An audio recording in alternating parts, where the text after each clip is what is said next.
Chapter 1 Awaken. I was looking at a glistening book on the table, a skill book, albeit a very low-ranked one at that. Fireball, an F-rank spell that only the most unfortunate beginners start with. But this skill book took a majority of my remaining inheritance, and all of my savings. I was known to be a fairly smart guy before everything went to shit, so I plan ahead before spending most of my money. In the worst-case scenario, I still have enough funds to last me at least a few months. In the best-case scenario, as planned, I would consume this skill book and hope for a semi-decent talent when I awaken. Getting this skill book was not easy, but it was the only way to awaken if you did not awaken naturally.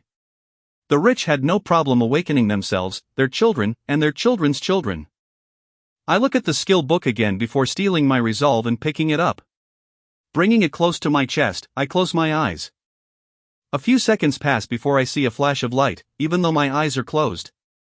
Opening them, the book in my hands had disappeared, and at the corner of my eyes something else had appeared. Noah.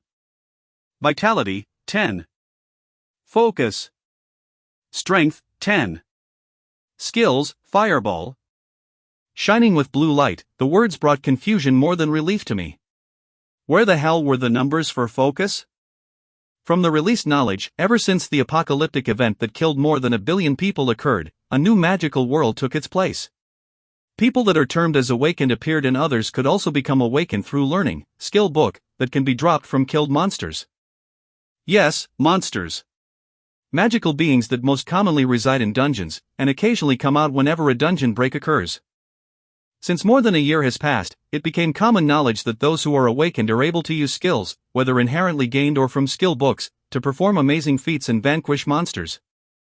These awakened beings can increase their strength by killing more monsters and absorbing the life cores they drop, which add to the 3 attributes, vitality, focus, and strength. Sigh. So why the fuck is my focus empty?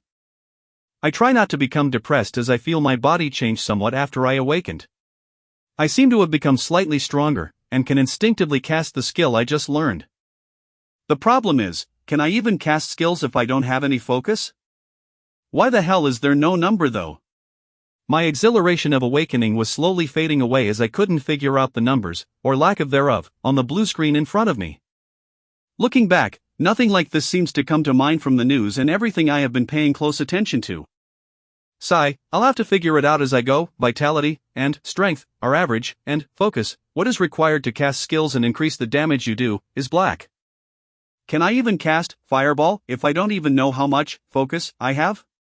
Usually, most average awakenees can cast F-tier skills 5 times before they completely deplete the energy in their body. The larger your focus, the higher tier the skills you can cast and the more times you can cast them. Since awakened mages are extremely powerful, focus cores are much more in demand than vitality cores and strength cores. Awakened mages can shoot their skills at a long distance and not even give the monsters a chance to retaliate, while awakened berserkers and awakened knights have to get up close to fight. I was hoping to awaken to become a mage. Sigh, without wallowing in melancholic thoughts anymore, I try the last Hail Mary the first can, actually casting the skill I just learned. Fireball, a common F-rank skill that many F-ranked awakened have. I step out of my small apartment and head to an empty barren field behind the apartment complex. Rent had become increasingly more expensive nowadays, as buildings that had high security where you won't suddenly lose your life were high-priced. I had to move quite a distance to get to the barren field before I could begin testing my first skill, and possibly my last. Hyping myself up, I raise my hand in front of me and call out, Fireball. A small ball of flames came to light in front of me, much to my shock and disbelief. Along with the shock came exhilaration. I can still cast skills even though my focus bar doesn't show anything? Putting my shock aside, I command the fireball to move forward before it exploded a few meters from me. Wanting to test to see if I can at least cast the average 5 fireballs that normal F-ranked awakened can cast, I keep on going. Fireball, fireball, fireball. 3 more fireballs were shot and exploded in front of me, increasing the shock and happiness in my heart. At least I have average skills, even if it doesn't show on the stat panel. Weirdly enough, I did not feel any less energy in my body. Well, my focus was blank to begin with, so I didn't really feel much. I focus once more as I cast what is probably my last fireball until I rest for a while before I can cast again.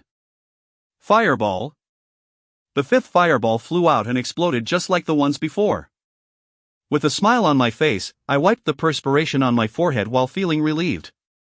Being average is not bad, at least with this, I can count myself among the top of many people in the world today. I was still confused on the fact that no numbers were showing on my focus, though, which meant I couldn't get a gauge on just how much energy I had and how many times I could cast my skill. I hesitantly raised my hand again to see just how many times I could cast Fireball.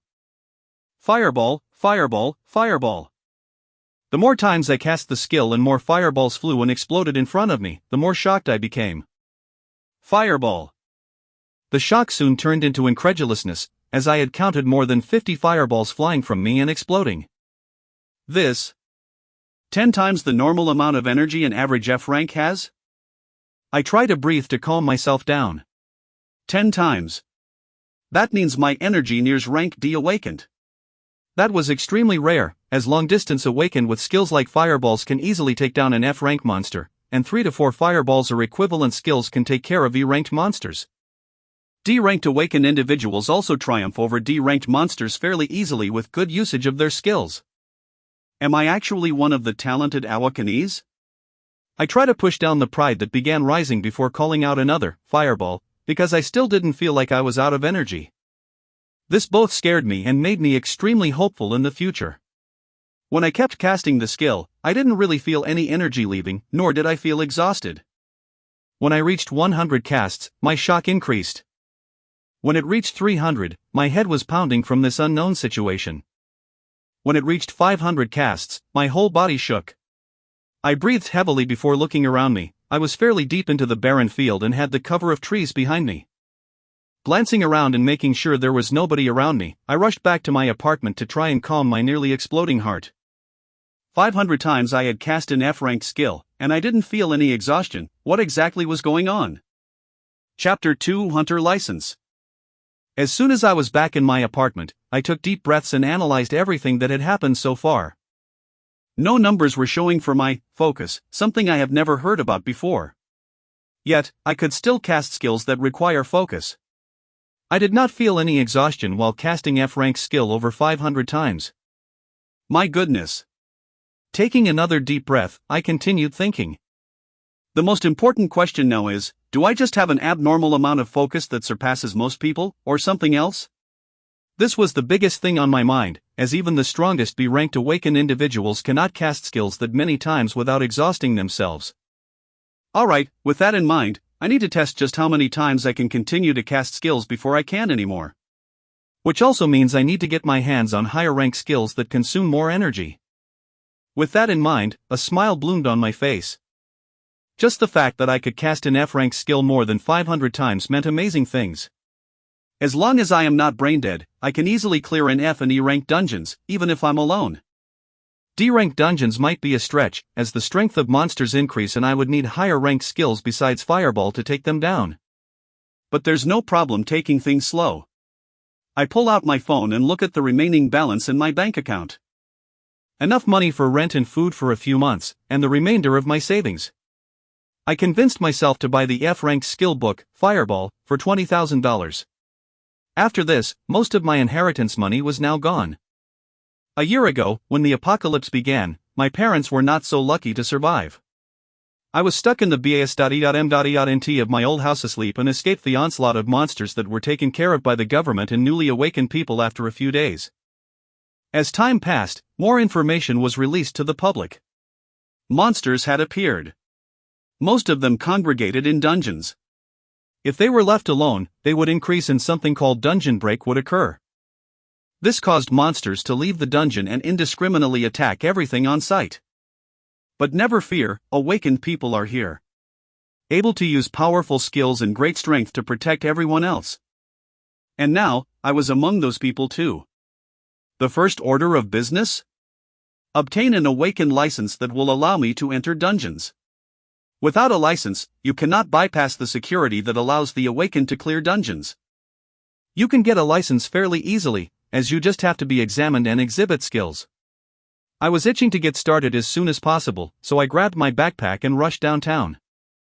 With the advent of monsters and heroes, many of the populations were condensed onto a few protected cities. Almost everything was close to each other, so the awakened center was not too far away. A few minutes and I was already there. On the way, I saw the usual people with sullen faces and occasional awakened individuals rushing about. The awakened center was vibrating with life, as long lines of people visiting shops could be seen, with even more carefully selling monster cores to the authorities. Many people chose to first consume the cores and get stronger themselves, but many more also sold them to the government and other markets as they went for high prices. Vitality Core S and Strength Core S went for around $1,000, while Focus cores were almost double that price because of their demand. I moved my eyes to another section of the center, which was dealing in the selling of skill books ranging from F to C. Obtaining a C-rank skill book was a dream for many people, as they were extremely rare and went for more than $500,000. Looking at the skill books that I greatly desired, I shook my head and moved towards the registration hall. The receptionist was very welcoming, asking for my name, date of birth, address, and bank account information. As soon as she had everything down, I was told to head toward a certain door where my ability would be observed. There were 3 people standing behind thick glass and an open area with testing dummies. After hearing the directions, I stood a few meters from the dummies and cast Fireball consecutively 8 times, making sure to look like I was struggling to get the last few out. Wow! Judge 1. A peak F rank, huh? Judge 2. Drawing a few surprises from the observers behind the thick glass, everything was completed successfully and I received my license. It was a golden card similar to a credit card with my name, age, and rank. The surprise from the observers was most likely due to the fact that high-ranked awakened are extremely rare, with there being only one B-ranked awakened in this city that is known publicly. There are a few tens of C-ranked awakened, a few hundred D ranks, and thousands of E and F ranks. Most of the hunters were F-ranked, so being at the peak of this rank at the starting point was a good thing by itself. One can slowly raise their rank by absorbing Core S, but unless you were in the army where they were provided for you by the government or in a rich household that could buy them en masse, you would rise very slowly. There were some slight changes to the panel on the corner of my eyes as I walked out of the Awaken Center and received my license. Noah, Occupation, Hunter. Vitality, 10. Focus. Strength, 10. Skills, Fireball 8. A new occupation had appeared, marking me as an official Awakened Hunter, and, oh? I was surprised because I didn't see it before, but the proficiency of the Fireball skill had quickly risen to 8. That was an extremely fast process when it took people weeks to raise their proficiency with their skill. I guess it is understandable as I was able to cast the skill more than 500 times, and most people have to use their skills over a period of weeks to reach that number. My next course of action after getting my license was the nearest beginner dungeon in this city, Ape's Paradise. Boasting 10 floors, each floor held 10 to 20 monsters, with the last floor housing a huge black ape 3 meters in size. This dungeon was regularly cleared by parties of F and E ranked hunters, who could take on the monsters and the boss without fear of casualties if everyone was doing their jobs. Parties consisting of 2 knights who put their focus on their vitality, 2 berserkers with their focus on strength, and 2 mages with their focus on focus, were the most common for this dungeon. The knights act as tanks to ward off coming monsters, berserkers use their high strength to strike down and protect the mages that are the brunt of the firepower to kill everything on sight. Equipment from dungeons was extremely rare, so most people had to make do with newly designed machetes or metal pipes and iron shields as their first equipment. Only the boss of the dungeon had a chance to drop skill book S and items. Any item dropped from a dungeon was highly sought after, with their prices not being too different from the skill book S. My goal today was to enter Ape's Paradise, and alone at that. My heart was pounding at this crazy idea. When the thought was forming in my head, I had to ask myself multiple times if I had gone insane. But it will not be that dangerous. Seeing how I can cast my skills so many times without feeling any fatigue, the rank of my focus, even though I can't FUCK and GC it for some reason, should be nearing B if not A. And any rank B hunter can easily clear rank F and E dungeons, though they don't care to, and put their focus on higher ranked dungeons. Now, with me being the only F-ranked hunter entering and clearing this dungeon, my heart was pounding from the possible rewards. Usually, rewards are split between the many members of the party, but I would keep all the core S and possible skill book S and item S that drop. Just the thought of it made my heart excited. I steeled my resolve and heading towards Ape's Paradise. Chapter 3, Ape's Paradise. A huge monolith structure was surrounded by high walls. There was security at the entrance and heavily armed soldiers on the walls. Even though this was only an F-rank dungeon, it made up for millions of dollars of revenue every day with a large number of people entering, clearing the monsters, and selling the resources they receive inside. This monolith had a blue color, indicating it was a normal dungeon with little danger of a dungeon break. If the color changed to orange and then to red, it meant a dungeon break was imminent. Regularly clearing the dungeon kept the color red blue, turning it into a treasure trove with capable people farming it. You always had casualties every now and then from hunters that were either too full of themselves, bad teammates, or just plain unlucky. Now, I sincerely hope I don't make myself on the category of being too full of myself. Gathering my wits, I show the guards at the metal entrance of the enclosure my hunter ID before heading in. Inside the walls, there were a few hunter teams getting their gear in order or just talking. A few people were standing around looking to either form parties or invite others to their party. At the center of the blue monolith, there was a square, door-like structure. This door-like structure was how you entered the dungeon. Those in a group would have to touch the door with a few second differences, but under a minute, to be transferred to the first floor of the dungeon together. There was a party prepared to go into the dungeon in front of me already, so I reined in my curiosity about the other hunters around me and stood a few feet away from the ingoing party. It didn't take long before a few hunters noticed a lone man waiting by himself. Oi, is that kid thinking of going in alone? Hunter. Bro, another one with a death wish hunter bee. Just ignore him, who knows, maybe he's one of those prodigies that can solo an F-rank dungeon? Haha hunter C. Ignoring the laughs around me, I wait patiently as the entire party in front of me disappeared in a flash, and waited the required minute before going forward and placing my hand on the square door. In an instant, I was transported into a large cavern, where I had just caught the attention of two 1-meter-tall black apes. I brought myself to full attention and observed both the apes and my surrounding before I began my first dungeon hunt. Fireball. A single fireball, and then a second, and a third, and a fourth quickly flew towards the two apes. When the ball of fire exploded on their faces, they were already incapacitated and letting out dying screeches. They would not survive after that, and a second fireball hit them at the same location, quickly finishing them off. I breathed heavily as I felt the adrenaline course through my body. Two F-rank monsters, easily taken care of by me. This was a feeling I could get used to.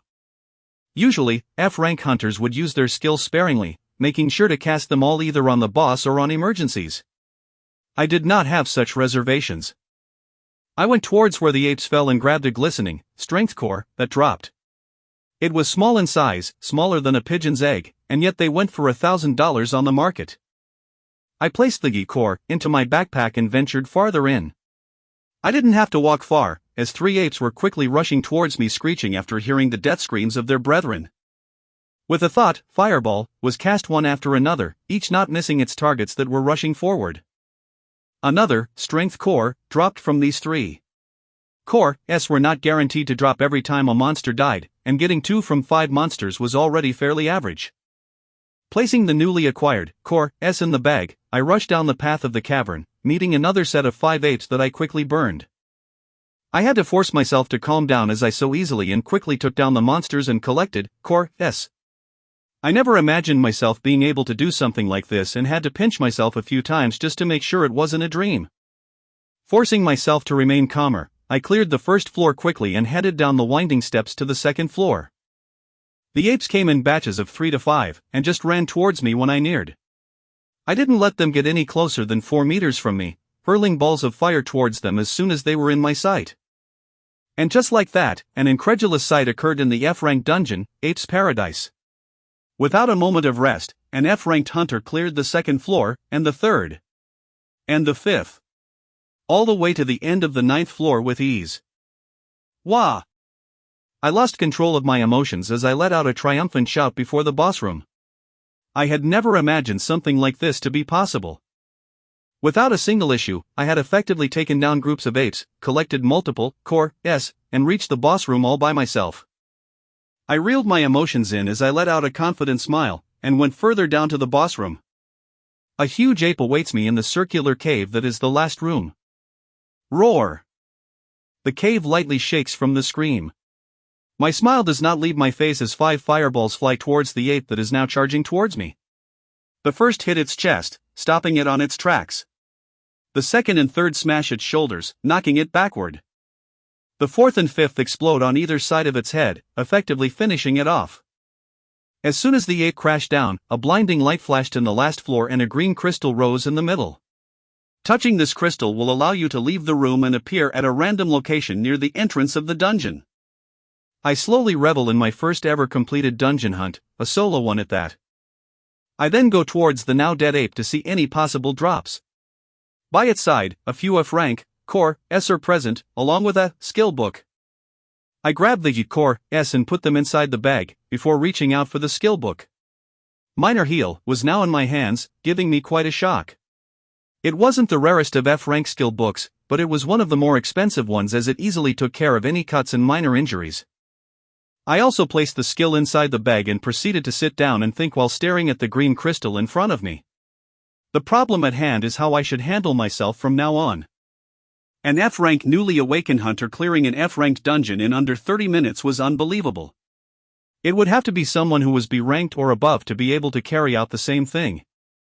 I made sure not to show too much of what I could do when I took the licensing exam because currently, all I have going for me is the fact that I seem to have a large pool of energy to cast skills. This does not mean I am powerful, nor do I hold the power of someone rank B or higher. Even a rank D or C could easily sneak behind me and take me out as long as they're faster than me. So my plan was to stay low-key until I could buy more skills, preferably higher ranking ones that would match my large energy reserves. Sigh, and that required money. Another plan was forming in my head though. Looking over at the gains just from clearing Ape's Paradise, once, I had in total 1 F rank, skill book, and 40 plus, core, S from the more than 160 apes I had killed from the 9 floors before. This alone made me bolder to make some accelerated plans. Just from one dungeon run alone, I can make more than $60,000 in under 30 minutes. This alone gave me a great shock. Normal parties would have to split the loot, and it would take them more than 2 hours of intensely fighting monsters in close combat, which brought them exhaustion and made many parties recuperate for a few hours after each dungeon run. Most parties would go into the dungeon once or twice a day. With each person making around $10,000, the life of a hunter can be considered very luxurious. So, assuming the boss drops either a skill book or possibly an item, I can make around 60 grand each run. This made many ideas dance around in my head wildly. I've already spent many months observing hunters and researching every knowledge available to the public about them. I've researched even more into all the known skill book, S and item S that can be dropped from boss rooms. For someone with a large energy pool like me, I already had a few books in mind that would work very well. Of course, I also have to keep on testing just how much focus I really have. A wild thought keeps appearing in my head that I do not want to entertain as it is too grand, the possibility that because my focus appears blank, and I can repeatedly continue to cast skills with no feeling of exhaustion, could mean that I can simply keep on casting skills as much as I want. Boom! It felt like something had exploded in my head as this idea came and my mind entertained it more and more. My heart was also beating fast that this could even be a possibility. But, why not? From what I've seen so far, there is no value for my focus attribute. Is it more logical to think that it is just a really high number that I somehow cannot see, or that because it is blank and I can still cast skills, I can simply continue to cast skills without any problem of depleting something? I took a deep breath to calm my nerves before I came to terms with a new plan. It was somewhat risky, but it will be fast and reduce any possible future problems, whether it be from monsters or hunters. The world after the apocalypse was vastly different, but still the same. Now even more filled with dangers and deaths. A hunter could easily be killed by monsters, robbed by other hunters, or killed by the government if they do not fall in line. To secure my safety while rising up, I will need a highly defensive and offensive skill, as well as a speed supporting skill. Something of C rank or above would be highly effective, and yet the cheapest C rank skills start off at $500,000. So, how do I go about this? Chapter 4, Is that a rookie, or? An idea solidly formed in my head and took root. I knew what I had to do. I didn't want to cause too huge of a commotion, so even though I will have to go in a roundabout way, I can still keep on diving into dungeons today. The plan was to head to another dungeon after leaving Ape's Paradise. As much as I wanted to enter the dungeon again, I know I would easily be recognized the moment I head towards the entrance again. I won't repeatedly dive into dungeons with such a fast clear speed until I have some measure of confidence to be able to protect myself from most threats. The goal for now is power close to or equivalent to rank B. There was a single B rank hunter in this city, and he was a known celebrity. The strength he showed made many people fearful, as even bullets and snipers were ineffective against someone of rank B.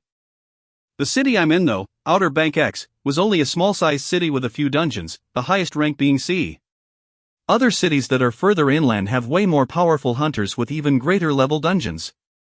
My next stop will be at the rank E dungeon, Frozen Wasteland, which many hunters did not frequent. With the extremely cold characteristics, this dungeon held 20 floors, with various beasts of cold attributes appearing. It should be even easier to clear with my constant casting of Fireball. Before I head to the Frozen Wasteland, though, I do want to continue testing just how many more times I can cast my soul skill at the moment, Fireball. From the previous 500 times, I've cast it 200 plus times while clearing this dungeon. Wrapping my thoughts up, I moved a distance away from the green crystal and began my experimentation of whether I could endlessly cast skills or if I just had an abnormal amount of focus that I could not see. Thus, a weird scene unfolded on the last floor of Ape's Paradise, with a man all by himself continuously casting fireballs. They exploded a few meters from him, and more followed right after. 20 minutes passed. I was still casting Fireball without stopping, causing my wildly beating heart to be leaning towards that insane idea. Approximately over 1,000 casts in the last 20 minutes, let's continue some more. 40 minutes later, I had gone past the excitement, ran over fear, got over the whole ridiculous idea, and taken it as a fact. This was something out of my wildest dreams, and I did not even understand how it could be possible.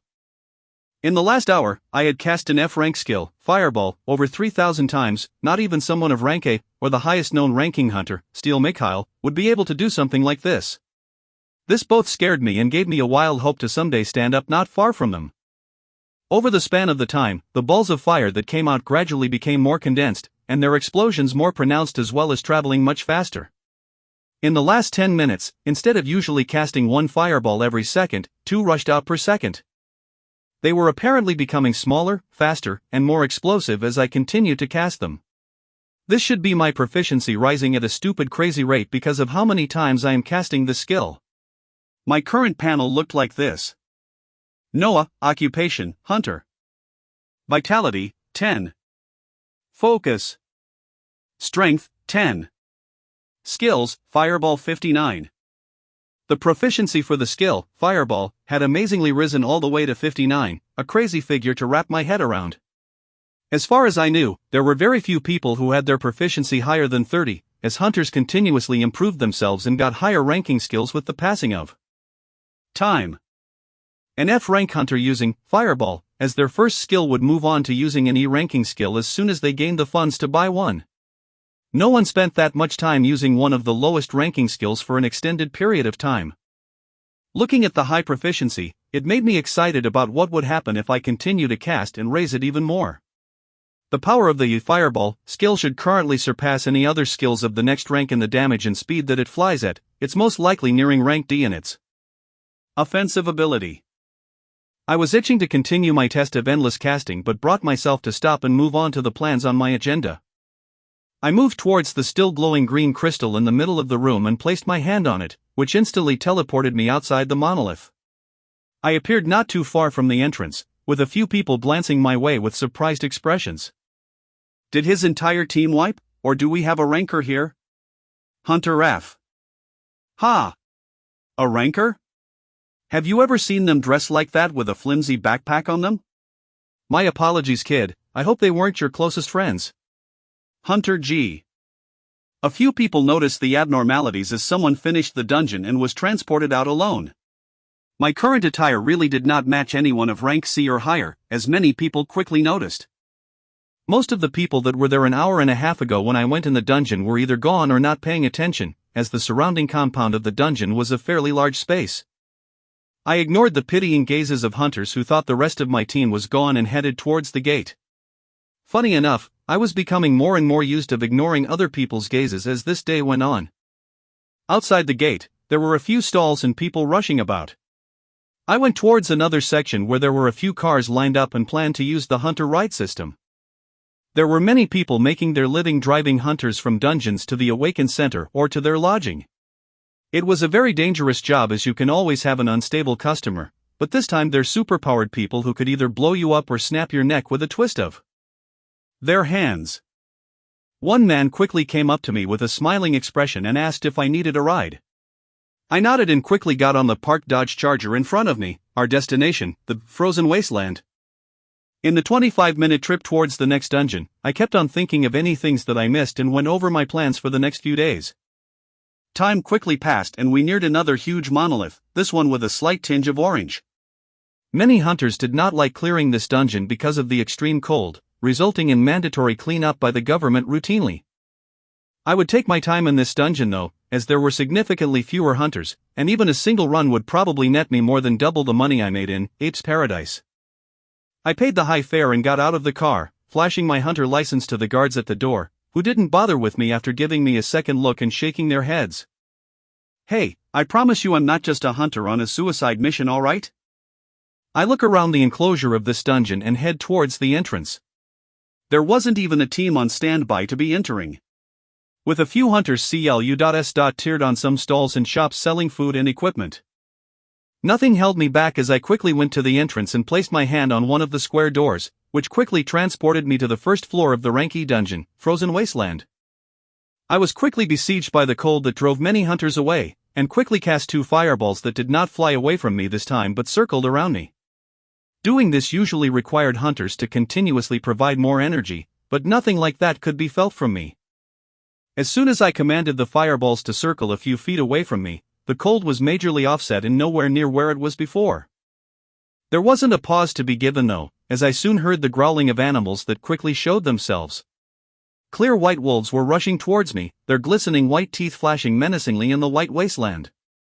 There wasn't a single hint of fear in me though, as I moved forward confidently. Condensed fireballs were quickly rushing from me at high speeds, exploding on the wolves' bodies and blowing masses of meat away.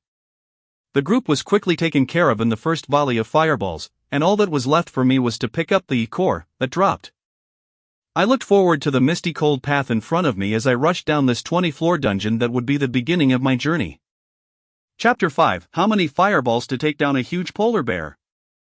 In the first 5 floors of the frozen wasteland, packs of white wolves appeared. With the fast velocity of the ever-so-damaging fireballs, they were mowed down quickly. Aside from casting the skill towards the enemies that appeared, I had a few of them rotating around me, and randomly cast the skill even more as I moved forward, even if there were no enemies near me. I wanted to increase the proficiency of fireball as fast as possible. I could only imagine what these monsters felt, as they would hear sounds of an explosion that quickly pulled them toward me before they met a grisly fate. Killing all of these monsters did not have that much of an effect on me. I was looking at them like the mere monsters that they were. They would not hesitate a second to rip my head off if I gave them the chance. Not to mention the hatred that everyone has against monsters for all the massacres on the early stage of the apocalypse. The first 5 floors were quickly cleared, and from the 6th floor, monsters with a similar shape to foxes began appearing. These ones much bigger than the wolves before them. Their size surprisingly did not make them any slower and they were rushing towards me while ferociously growling. The further condensed fireballs were shooting out from me without stopping. I was doing my best to adjust to the ever-so-increasing speed while aiming for their heads and limbs. As soon as there was an impact, an explosion followed and chunks of meat flew. The Arctic foxes were then taken down just as easily as the wolves. This continued until the 15th floor, where huge muskox began appearing. They looked like huge bisons, but with a lot more fur. I stopped aiming at their limbs, as it seemed their thick coating provided some protection for them and focused on throwing the fireballs only at their heads. At the speed they were rushing towards me, I actually had to move back to avoid being rammed into whenever I ran into a group of 4 or 5 musk ox. They required more fireballs to be taken down, and if there were many of them then at least one would be able to get within a few meters. This pushed down my ever-so-increasing confidence a bit, making me slow down and stop my incessant casting that caused explosive sounds that alerted the monsters. When I neared, as soon as I met another group, I cast as many fireballs as I could and kept them around me without losing my focus, before bombarding the group when I neared. Just like that, I smoothly cleared all the way until the 20th floor, which held crystal glass stairs heading downwards. I took a deep breath and prepared myself, casting the maximum fireballs I could keep circling me before I lost control and they exploded, which was about 10. Any more than that and I would lose concentration of a few that would fly away and explode. I went down the stairs and was met with a wide cave that had cold winds rushing about. At the center was a huge slumbering mass of a beast. As soon as I stepped in, two bright shining eyes opened, giving me a shock. This was the first ever monster that actually made me feel somewhat suffocated, mostly due to its size. I didn't waste any more time before commanding the fireballs around me to rush towards the huge beast, which was now standing on its hind legs. Damn! All 10 fireballs rushed towards it, with a few more appearing around me a few seconds after. The beast that seemed like a huge polar bear crossed its thick arms around its face as the fireballs came and a huge explosion occurred. Boom!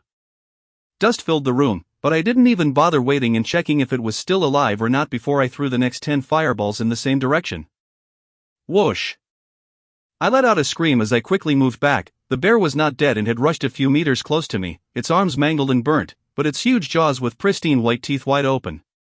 The last 10 fireballs I had haphazardly thrown out saved my life, as they quickly exploded on the opened jaws of the bear and blasted its head off. Damn! Damn! Damn! I was breathing heavily while calming myself down. That was close.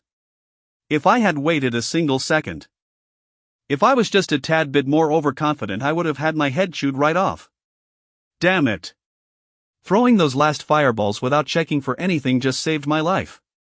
I stumbled down and reeled my emotions in as the dust cleared and the room returned to serenity. I closed my eyes as the events in the last few minutes played in my head. I was rushing things. I only had one F rank skill, and I alone attacked an E rank dungeon. Stupid. It doesn't matter that I can cast it repeatedly if it cannot quickly take down huge bosses like this. Even with the increased proficiency of Fireball, it wasn't enough for me to comfortably take down a rank E boss. I also did not absorb any of the E core, as I had collected so far because I planned on selling all of them to quickly buy a higher tier skill book. Also stupid. If I absorbed some Strength Core S, my muscles would be reinforced and I would be stronger and quicker. If I absorbed more Vitality Core S, my defenses and health would be further increased so that a single attack won't kill me. I took a deep breath as these ideas flowed in. Okay. No need to rush. Plan ahead carefully first. My original plan was to dive into these dungeons repeatedly today until I gained enough money to purchase a C rank skill, but that might not be the smartest of ideas. I would need to repeat Frozen Wasteland at least 3 or 4 times alone if I wanted to collect funds nearing $500,000. Ape's Paradise alone had given me materials worth around $60,000, and I had gained close to a double that amount in here, with 100 Core S in the last 20 floors of this dungeon. A new plan quickly formed and I stood up to check what the boss had dropped. 1 skill book and a few ranky Core S that were slightly bigger than a pigeon's egg. The skill book I picked up was called Arctic Armor. Happiness quickly came to my face as this was one of the categories of skills I was planning to buy. Skills like these greatly complement the current knee, as some armor skills are timed, and some stay as long as you provide the energy. Tanks usually cast this skill when fighting against bosses, granting them another layer of increased protection.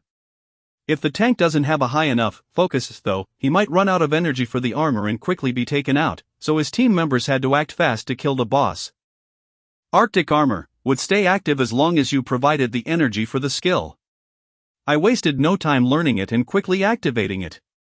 A thin crystal layer of ice quickly formed all over my body, giving me a cooling feeling.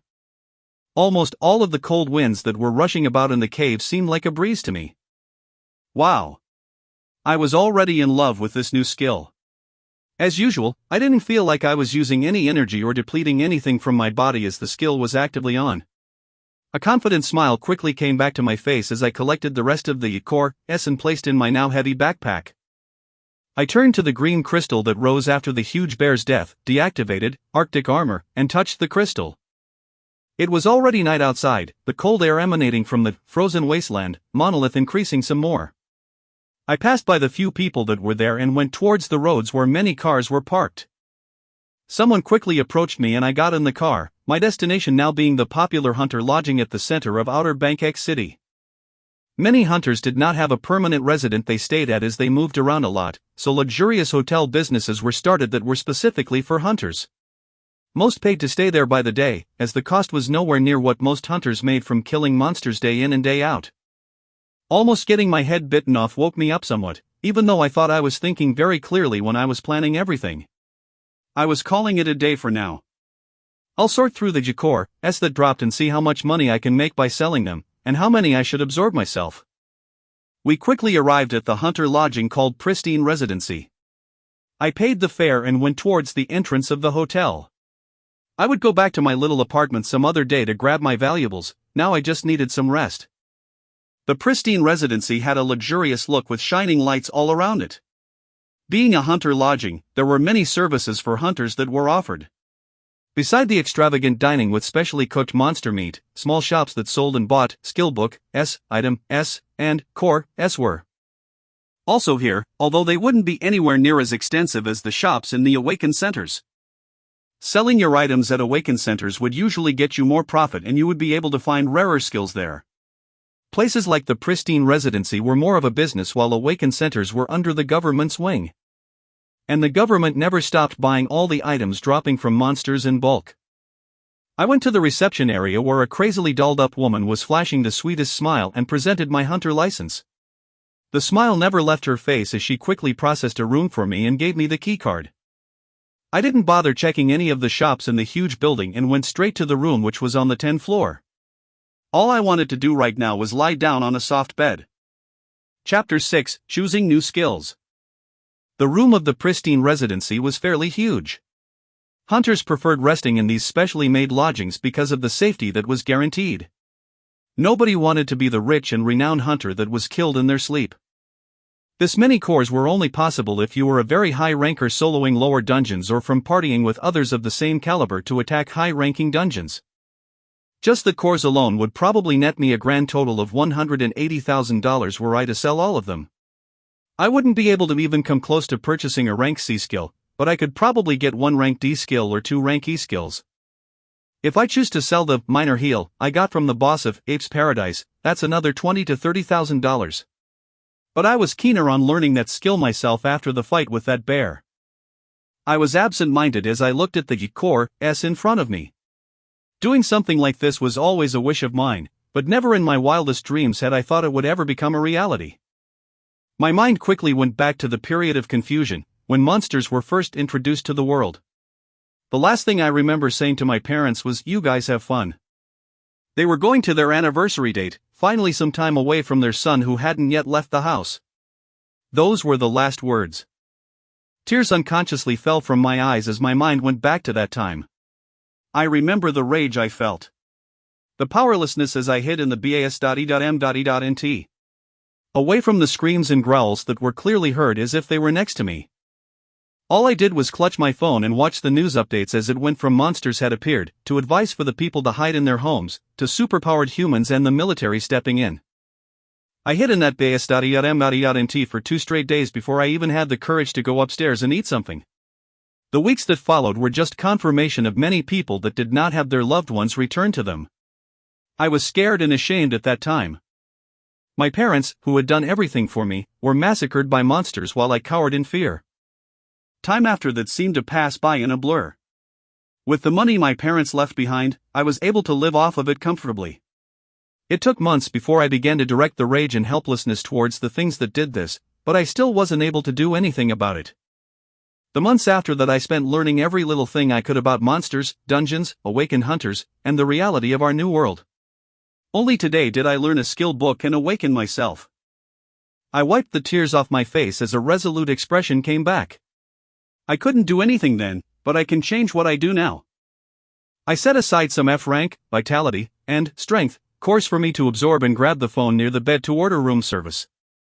I then learned the minor heal skill and tried the skill for the first time. A green light washed over my body, reducing some of the fatigue I felt. I also made Arctic armor to be active at the same time, as its proficiency would increase the longer it was used, and its defensive properties would further increase. I then began absorbing some of the core S I set aside. My food arrived not too long after, 2 plates of prime ribs with some water.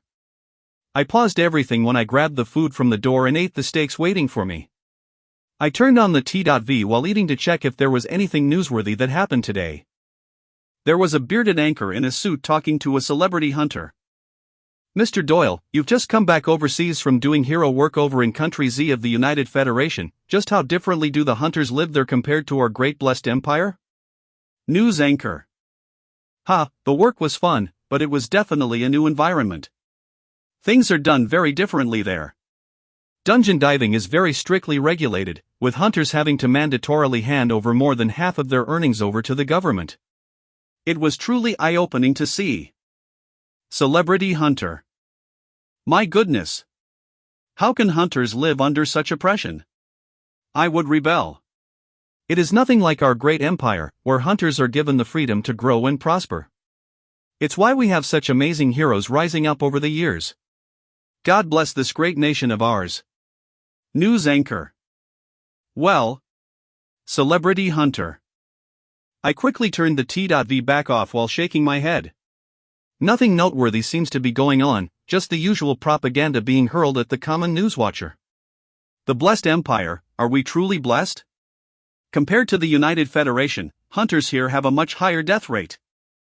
The occasional dungeon breaks also cause mass casualties as response times were usually slow. Though I'm definitely lucky to be where I am, over the years I've to be skeptical of many of the things I hear. Hunters from the United Federation lead vastly different lives, but from what I've seen in online forums they're happy with the way things work. Of course, there are still many issues, but nowhere near as horrid as all our news networks make it out to be.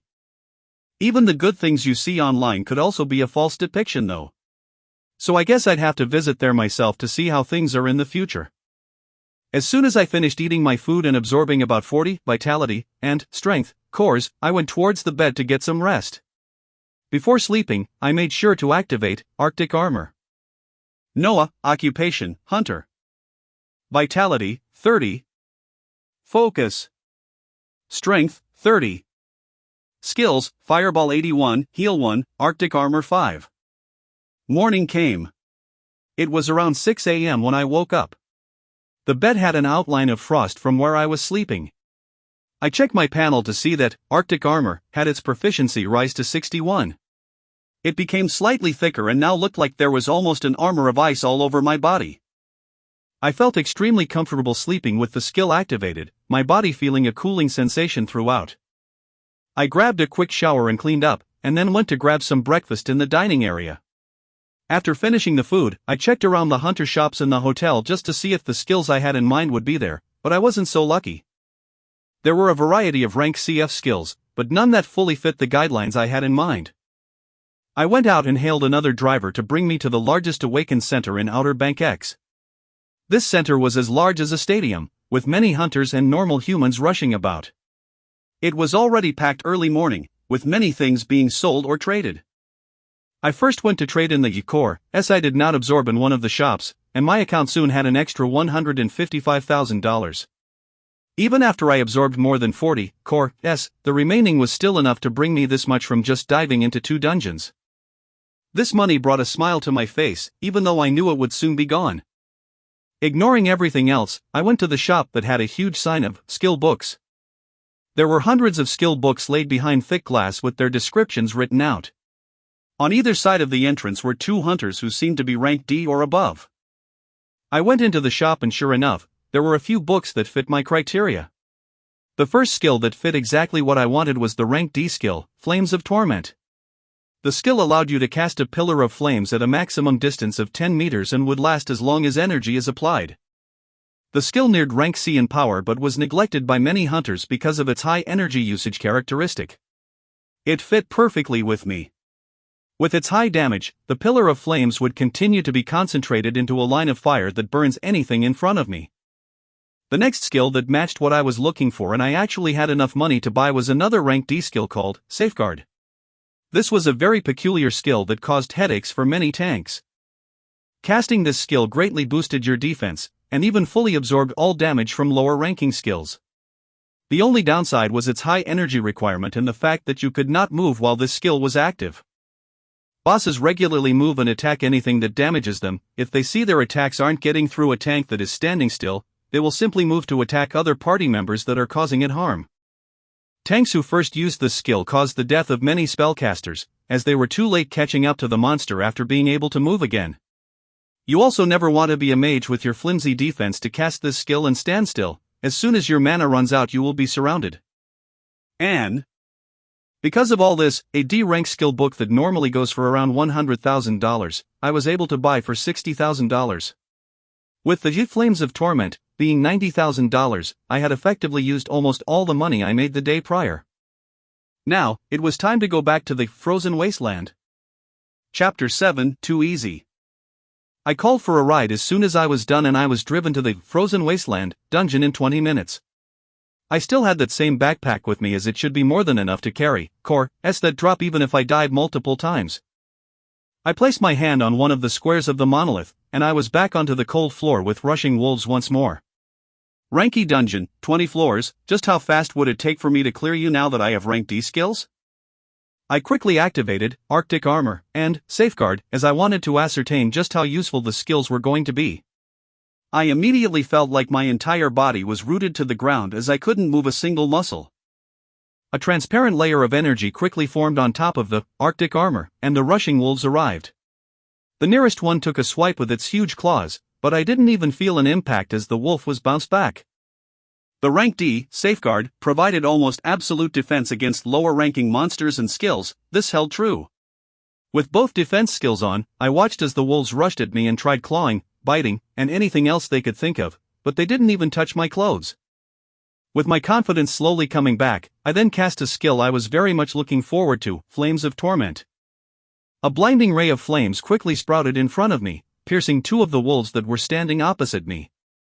The flames literally incinerated the area where they touched the monsters, leaving holes in their bodies. A burnt smell was in the air, as the wolves had almost half of their bodies burnt away. The blood remaining on the other half of their bodies was even bubbling and sizzling. Damn! I kept my amazement inside as I rushed forward, wanting to see more of just how this deadly new skill was. I only kept Arctic Armor active and continued indiscriminately throwing fireballs in front of me so that I could increase its proficiency. Now that I was becoming more familiar with skills, it seems that the closer the proficiency nears 100, the closer the skill becomes able to deal just as much damage as a skill of the next rank. As the F rank, Fireball, neared 100 in proficiency, its speed and damage was almost the same as an E rank. Offensive skill. I didn't want to completely abandon Fireball, now that I had the rank D skill, Flames of Torment, as it was still very effective when used well. On the next floor, as soon as the wolves began appearing, I initiated Flames of Torment. I made the pillar of fire move horizontally instead of just shooting straight, causing it to literally melt the beasts in half. All 5 rushing wolves dead from one attack. Ha ha! I was already falling in love with this skill. Feeling the rush of easily overpowering these monsters, I rushed down the floors even faster. No matter if it was the wolves, the foxes, or the muskox, Flames of Torment did not discriminate and easily burned holes through the beasts with its extremely high heat. The feeling of adrenaline slowly faded as I stood by the stairs to the boss once more. I was decent enough to leave in one piece yesterday, but I was gonna be sure to take it out even more thoroughly today. I went down the stairs and watched the slumbering mass of a beast get up once more, its bright red eyes trying to pierce through me. Without wasting a beat, a pillar of flames sprouted in front of me like a blooming red flower. The rising bear raised its huge paws to protect its body once more, but this time there was no rest from the flames. Gra-ah! A mournful howl was released as the beast's limbs did not last even a second, blasting them apart in an explosion of flesh and bones, continuing onto the body of the bear. A sizzling hole was quickly apparent at the center of the beast's chest, stopping its howl short, and causing it to plummet back down to the cold hard ground. Boom! Controlling my breath, I looked down at the huge mass that was now burning in front of me. Something that gave me fear the day before did not even manage to come a few meters near me now. I closed my eyes as I relished this feeling, and then went forward to grab the core, S and O. It wasn't a skill book this time around, but an item. I was quickly able to identify the equipment beside the huge bear. Swift boots increased the speed of the wearer. The item brought a smile to my face, as they rarely dropped and could fetch a high price. The best thing about items is that you can use, reuse, and then sell them without them ever losing their value. I put the boots on, feeling my body get noticeably lighter. I dashed around and confirmed that I could more easily move around. Swiftly clearing the rank E dungeon, Frozen Wasteland, a sense of accomplishment rose as I went towards the green crystal. Before going out though, I took out a few of the vitality and strength cores that I had collected in this run and began absorbing them. Rank F, Core S allowed a hunter to be strengthened up to 50 attribute points, rank E, Core S up to 100, rank D up to 150, and on and on. The hunters standing atop the world currently had their attribute points nearing 300. It didn't matter how many F-ranked Core S you consumed. If you wanted to go past 50 on your attribute, you had to absorb rank E cores, with the process repeating for higher ranks. Absorbing rank E Core S while my stats were still under 50 only made them rise a bit faster. I stopped absorbing once. Vitality and strength both reached 50, and as usual, focus was blank, so all those cores were saved up in the bag. I wrapped everything up and approached the crystal to leave the dungeon. As I touched the crystal and I was transported outside the monolith, I debated whether I should repeat this dungeon, or go towards one of the few rank D dungeons in Outer Bank X. I currently held 2 rank D skills, one of which was shredding the monsters in this rank E dungeon as if they were paper. The other, once activated anyways, would make me almost impermeable to any damage below rank D, and provide huge defense when facing monsters of equivalent rank. For time efficiency, it makes a lot more sense to head to a higher ranked dungeon, which will mean more floors, more monsters, and better drops. This time around though, I couldn't be reckless. Since I was already at Frozen Wasteland though, and it took me less than 20 minutes to clear everything, it shouldn't be an issue to repeat this dungeon once or twice. There will be no surprises and my safety is guaranteed, as well as the fact that there are so few people here. I made up my mind and approached one of the squares of the monolith again, placing my hand and disappearing right after. The second run of Frozen Wasteland today brought me more Core S, with the addition of Blade Strike. With a swing of your sword, unleash a deadly strike upon your enemies. This skill wasn't that useful for me, so I threw in the backpack and went in again for the third time today. The third run of Frozen Wasteland gave me a similar amount of Core S, this time with a fairly rare skill. Summon Golem summons a single partner to fight on your behalf. Many hunters would buy this skill as soon as it hits the shelf, as it allows casters to effectively have another tank, or the Knights and Berserkers to have a partner to take the damage for a few seconds. It doesn't really go with my style though, as it will be a slow-moving golem, and I rush through these monsters fairly fast. All that it meant for me was being able to receive more money for a skill. Fourth run, only Core S, not a single skill book or item. This run bummed me out. Fifth run, more cores, and one item, Kenshin's sword. As simple as that, it was a sword. I wasn't planning on getting near any monsters, so this would be getting sold too. My backpack was nearly overflowing though, so I will be heading to an Awaken Center to sell the things I've collected so far. I was looking forward to this, as my profits now would easily pass 500,000, meaning I can finally grab myself a rank C skill. Noah, Occupation, Hunter. Vitality, 50. Focus. Strength, 50. Skills, F Fireball 96, F Heal 10, E Arctic Armor 79, D Flames of Torment 31, D Safeguard 8. Equipment, E Swift Boots. Chapter 8 Offense is the best defense? In an unknown mansion somewhere in Outer Bank X. Sir, we noticed an abnormality in one of the dungeons today. Butler. Oh. And what happened? The butler observed the disinterested look on the man in front of him and continued. The E-rank dungeon, Frozen Wasteland, has suddenly gone from a risky assessment of moderate to low. Oh, so someone is doing my job for me while I'm busy with the C-rank dungeon? Yes sir, but the problem is, this change occurred in the span of 2 hours. As soon as the butler finished these words, the eyes of the man he was talking to flashed. Who was it? A team or a ranker that just appeared? We don't know sir, we're currently checking. Butler. Good, let me know as soon as you find out. Are the girls ready? The man's attention quickly moved to the floor above him where he could feel some movements. Yes sir. All newly awakened? Yes, sir. Good, don't bother me for the next hour. The butler in a clad black suit watched as the man climbed the stairs. His major worry right now was the fact that a dungeon had moved from a moderate risk level to low in a period of 2 hours. This required a dungeon to be cleared by a team of highly skilled hunters, or one very skilled ranker. Multiple times in those 2 hours. There was currently only one hunter in Outer Bank X who would be able to bring a specialized team to clear a dungeon at such high speeds, and he was looking at him now heading to perform some activities. The butler bowed towards his benefactor and then turned around to find out just which new hunters had appeared in their city. I was back in the Central Awakened Center of Outer Bank X, currently selling the items I didn't need along with the Q core, I didn't absorb. Before coming down here I made sure to absorb the E rank cores until I hit 70 attribute points for vitality and strength. I slowly adapted to the newfound power my body felt as I moved around, exhilarated at my fast progress. The remaining cores, items, and skill books were all sold and I soon had an extra $674,000 deposited in my account.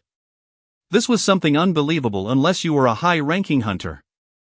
The receptionist handling my order was shocked as the number of things I was bringing in did not match the rank on my license in any way. I had the plan to be tested and increase my rank today anyways. A jump from F to D wouldn't be too out of this world, right? This was something I was hesitating on as it had only been 2 days since I was registered as an F rank hunter. Heads will definitely be turned my way if I jump ranks this quickly. I still didn't feel comfortable enough to parade myself as someone strong when my highest skills currently were rank D. And I was just about get a rank C skill. Increasing my rank can wait for now, there's no rush. I was heading towards the skill book shop to buy a skill I had already seen yesterday, but I couldn't buy. Rank C skill, Arcanist Sphere of Protection, arcane energies protect the caster from all harm, but at a great cost. There were very few rank C skills for sale, as the highest C rank dungeon was regularly being cleared by the only B rank hunter in Outer Bank X with his own team. Over the last few months, many of the C rank skills came from them.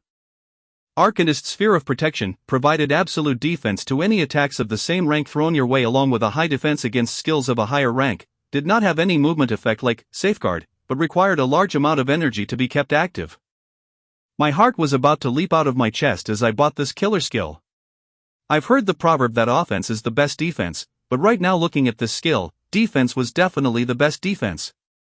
There were other spectacular C-rank offensive skills on display that I wanted to buy, but they would have to wait after I dive into dungeons a few more times and raise my funds once more. The offensive skills would definitely decimate everything on sight if I were to spam them, but they won't guarantee my life.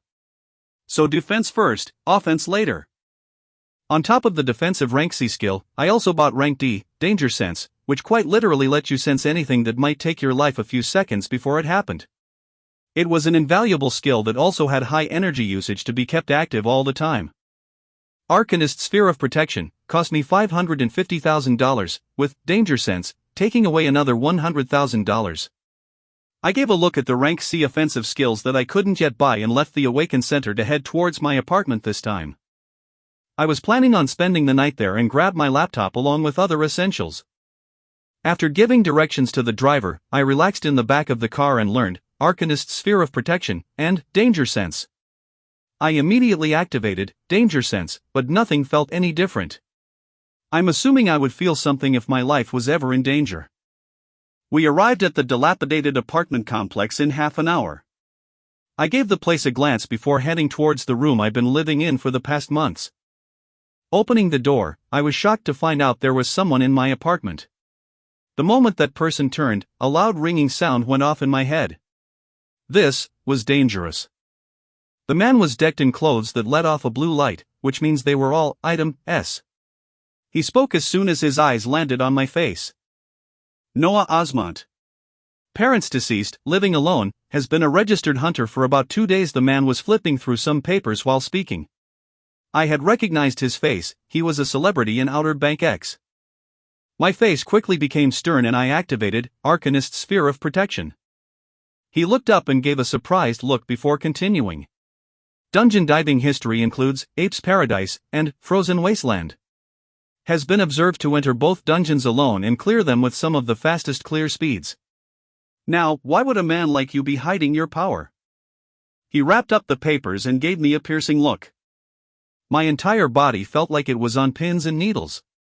I took a quick breath and calmed myself down while remembering I had a C-rank defensive skill activated right now and said, I didn't want any trouble the first few days after awakening.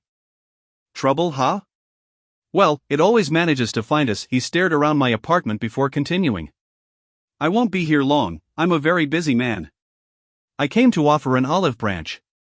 He walked around my apartment and continued talking in that arrogant tone. The highest dungeon in this beautiful city of ours requires me and a team of others to regularly clear so that a dungeon break does not occur.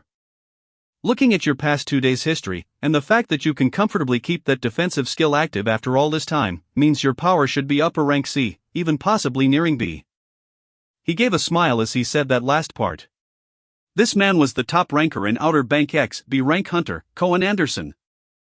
We need more talents like you to keep the safety of this city and its citizens. We have casualties every now and then and are in need of another powerful hunter in the team. The next dungeon dive is 3 days from now. We gather at Soliel's castle at 10 a.m., be sure not to miss it. He finished the last few words, looked around some more, and walked out the door without giving me another look. I felt anger quickly boiling up inside me before I squashed it down. How the hell did they find me so fast?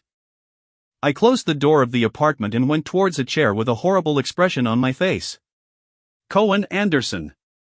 The most powerful hunter in this city, and the one at the forefront of the defense against the C-rank dungeon, Soliel's castle. The dungeon monolith always showed a deep orange hue, showing that it could shine red at any moment and cause a dungeon break. Cohen forms a party to clear this dungeon twice a week. The hunters that form this party always change though, as there are casualties in almost every dive. That was how hard a C-rank dungeon was. Even with a B-rank hunter leading the team, there were still casualties. This information was commonplace in the local hunter platforms. New hunters were regularly recruited to help in the defense of the city, but there would be a memoriam at least once a week for a fallen rank C hunter on the team. I wanted to increase my strength slowly before doing what I can to help without the risk of death, but I guess that's out of the window. My anger was kept in check as I recalled his tone that felt more like a command. Arrogance, that was all that I felt from him. Sigh. This was what power could do to you. Cohen was widely known to be arrogant, but he was the strongest hunter in the city and could be relied on to prevent a dungeon break from Soliel's castle. It looks like I will be visiting a C-rank dungeon faster than I thought, but there was one thing he was wrong about. My power was definitely not upper rank C or nearing B. As soon as I learned the appropriate skill book, with my endless casts nothing will stand in my way. A ferocious expression rose in my face as old plans were thrown out and new ones formed. Noah, occupation, hunter. Vitality, 70. Focus. Strength, 70. Skills, F Fireball 96, F Heal 10, E Arctic Armor 79, D Flames of Torment 31, D Safeguard 8, D Danger Sense 5, C Arcanist Sphere of Protection 2. Equipment, E Swift Boots. Chapter 9, Reflection and Planning. I reviewed everything I had been doing so far and looked for what I could change. I was going to keep farming, Frozen Wasteland, tomorrow, but I would also be heading towards one of the rank D dungeons in the city, Goblin King's Abode, for at least a few rounds. I just learned a C-rank defensive skill that most hunters can't even use because of its high energy requirement. There shouldn't be any surprises that might pop up to endanger my life. Along with the rank D, Flames of Torment, I should be able to clear the 30-floor dungeon without an issue. Another thing was the usage of my skills. If I really can cast endlessly, then I need to use this to my advantage even more. Arcanist Sphere of Protection and Danger Sense were still active. I sat on my old bed, then closed my eyes, activating both Safeguard and Arctic Armor, too.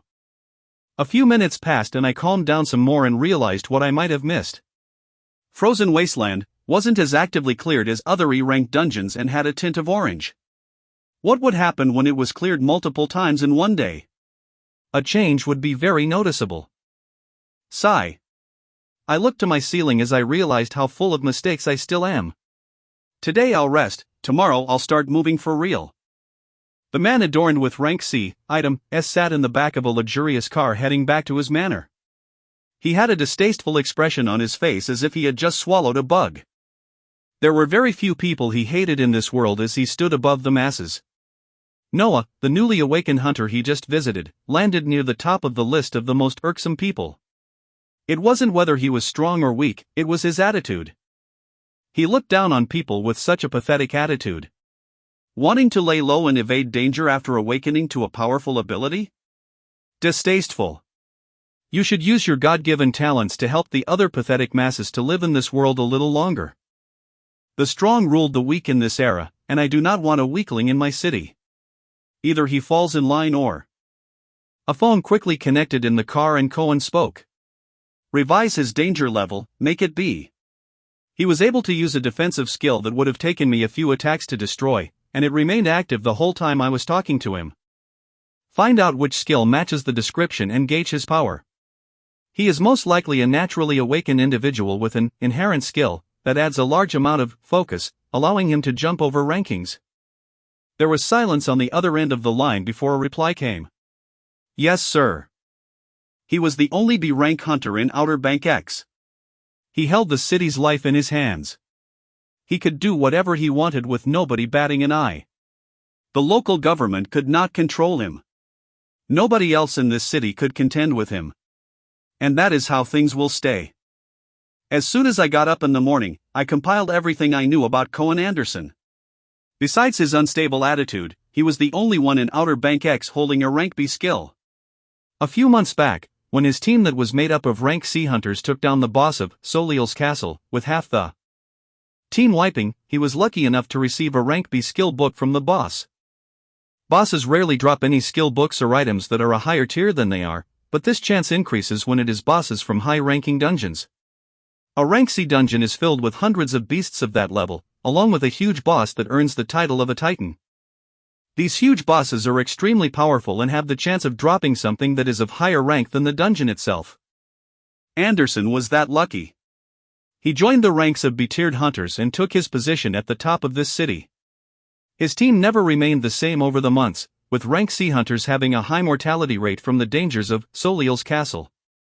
I would soon be joining them a few days from now. I thought over everything and began moving, hailing a ride and heading down to Frozen Wasteland for the last time. Since they already know I cleared this, I'll clear it a few more times to raise the fund for a skill I didn't think I would need. I spent around 20 minutes for each run yesterday, and it took me less than 2 hours to clear it multiple times and bring in more than $500,000. I'll only need $400,000 to get the skill that I have in mind though. This time around I was even more efficient. I entered the dungeon and immolated the huge bear another 3 times, giving me a multitude of core, chess, and 2 skill books that were only worth selling. In less than an hour, I had finished with Frozen Wasteland, and went down to the Central Awaken Center to fully start my next phase of plans. The Core S and Skill Book S sold for $447,000, and I went towards the skill shop to buy the skill that will allow me to let loose with no reservations. The skill was still behind the thick glass, which I quickly called the person at the front desk and bought. Rank C skill, Camouflage. The skill allowed you to blend into your surroundings and had to be kept active to keep you from being seen.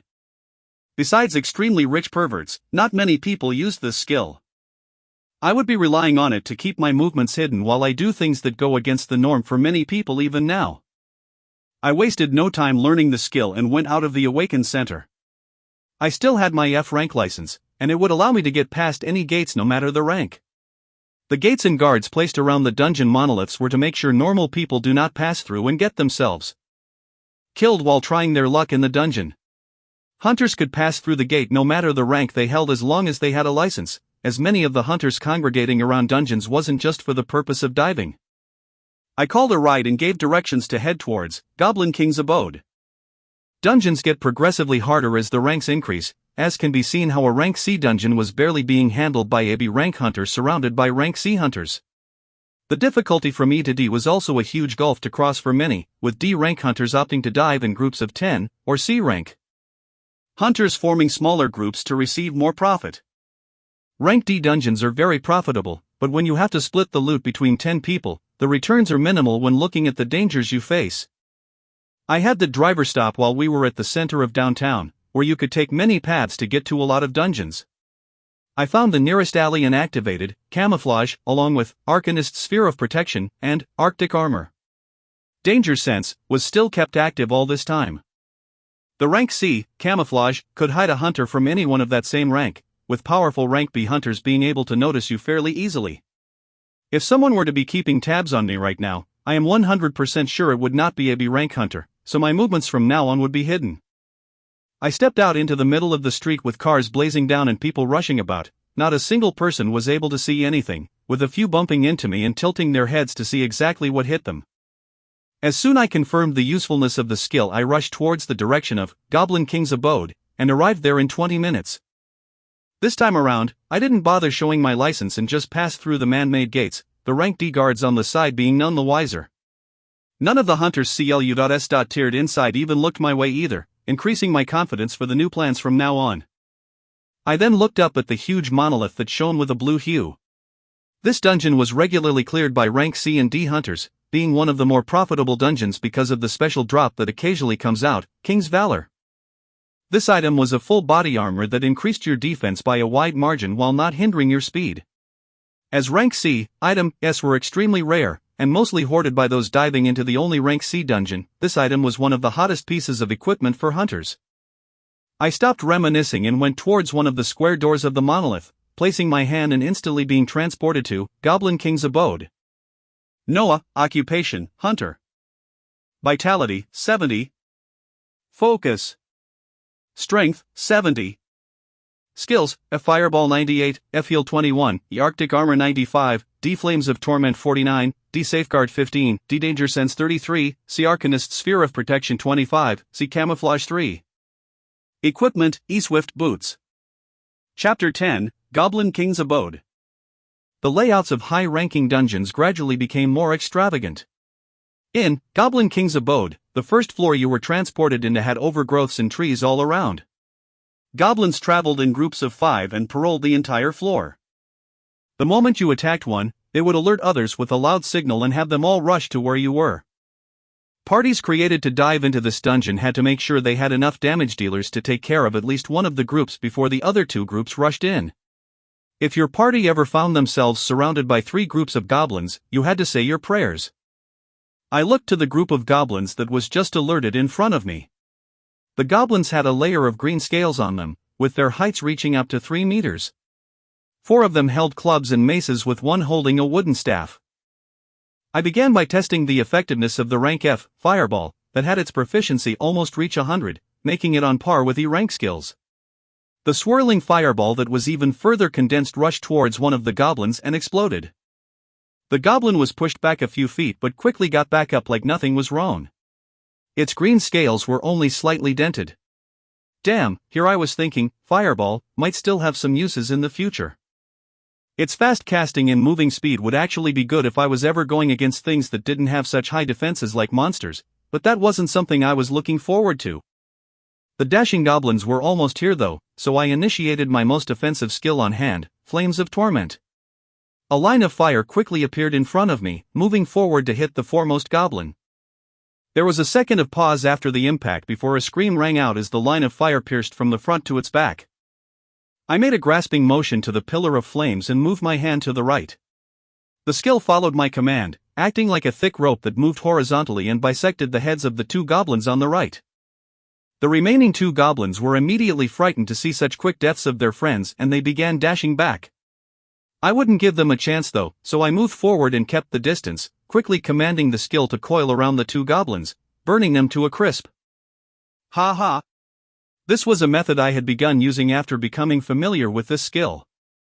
I didn't have to just allow the skill to shoot flames in front of me. As my proficiency rose, I could more easily control the pillar of flames to not just move forward, diagonally, or horizontally. With enough concentration, I could command the skill to act as agile as a rope to suffocate my enemies in flames. As soon as I finished them off, rustling sounds could be heard as another 5 goblins dashed in. I didn't sit still this time around, giving them a cold grin and running towards them, a pillar of flames eerily squirming in front of me. I practiced controlling and moving, flames of torment, as I liked, resulting in dying screams from the goblins. Soon enough, there were another 5 burnt monsters on their ground, their bodies still bubbling from the extreme heat.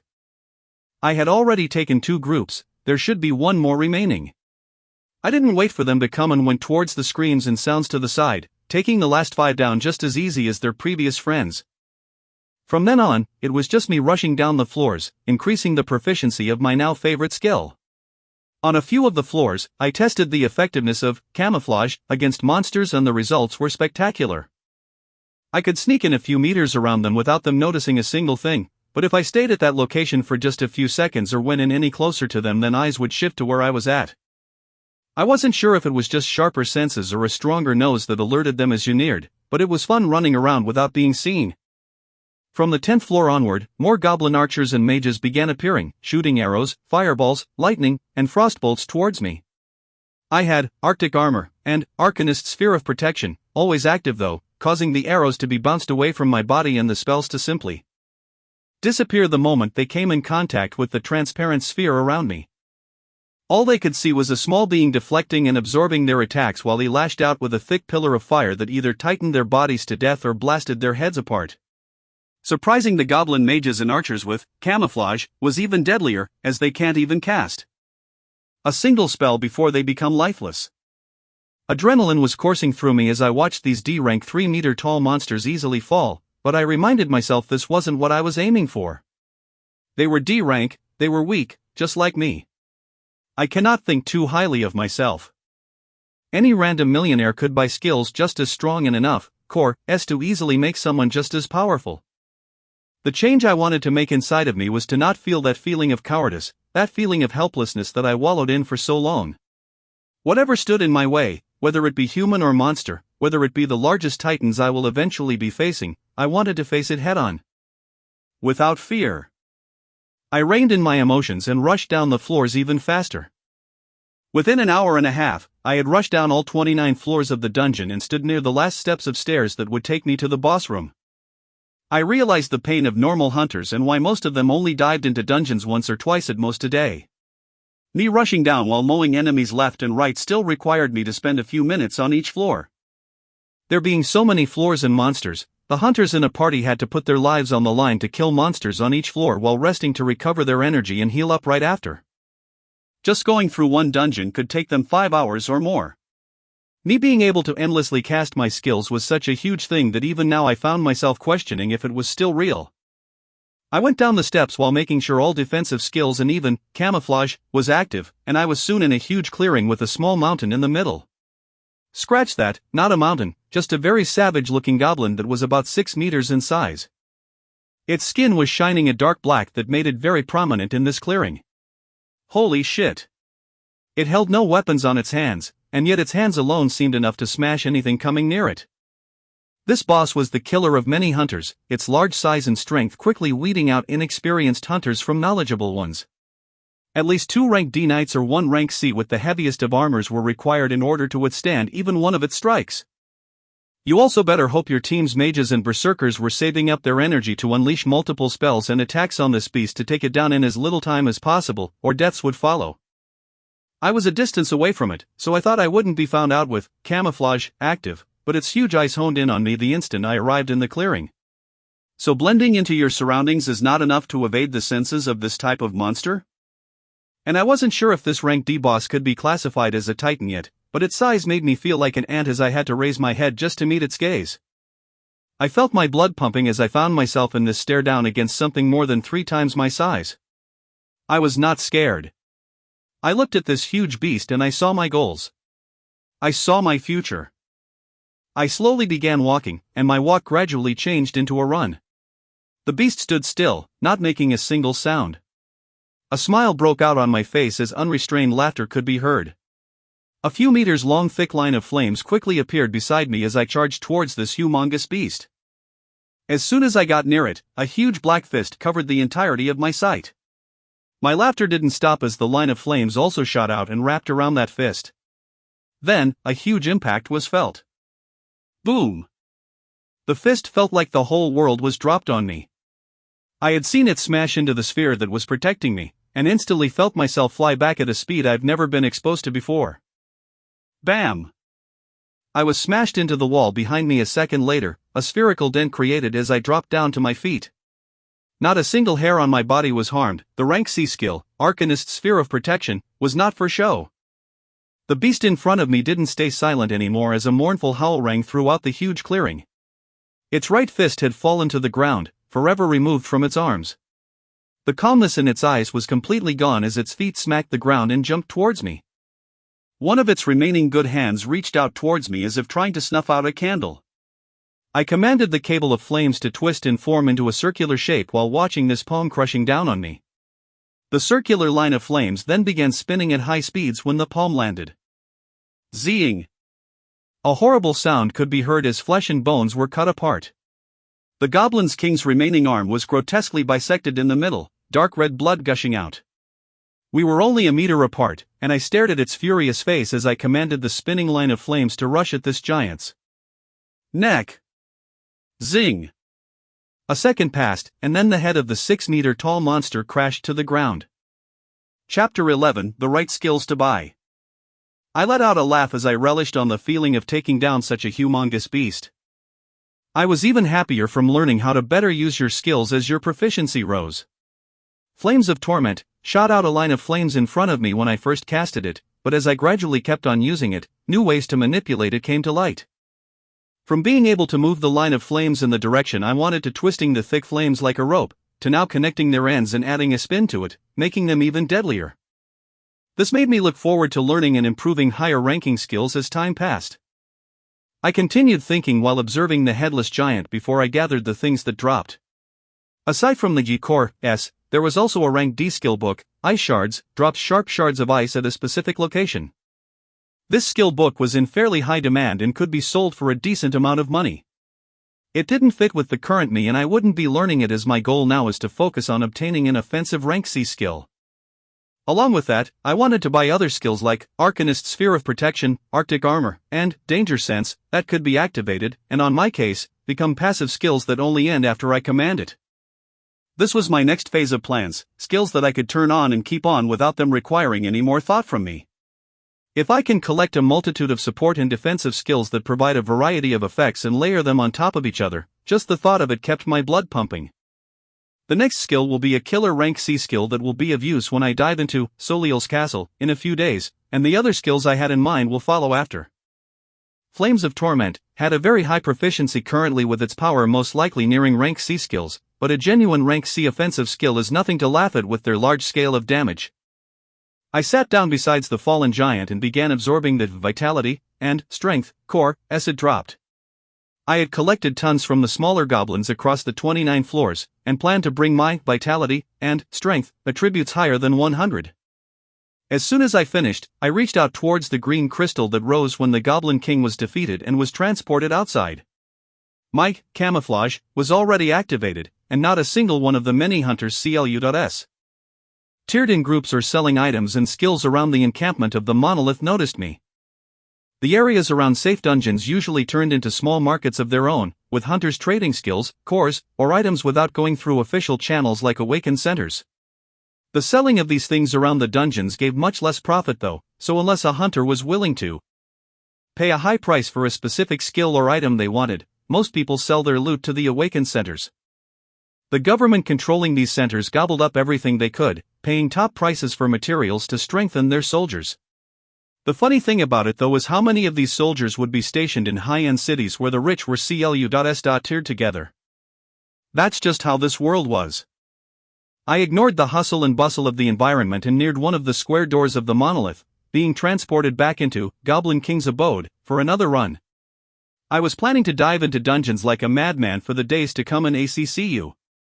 Mutilate as much as I could before being fully prepared for any situations when diving into Soliel's Castle and dealing with that arrogant prick. Sir, we lost him a few hours ago after he got off a car downtown Butler. What? How do you lose someone when we have eyes all over the city? Cohen asked the burly man that was dressed in a tuxedo over the phone. It was our mistake, sir. We'll be sure to find him as soon as possible. If I may, I would like to share my thoughts about this subject, though the butler hung his head low as he talked to his master.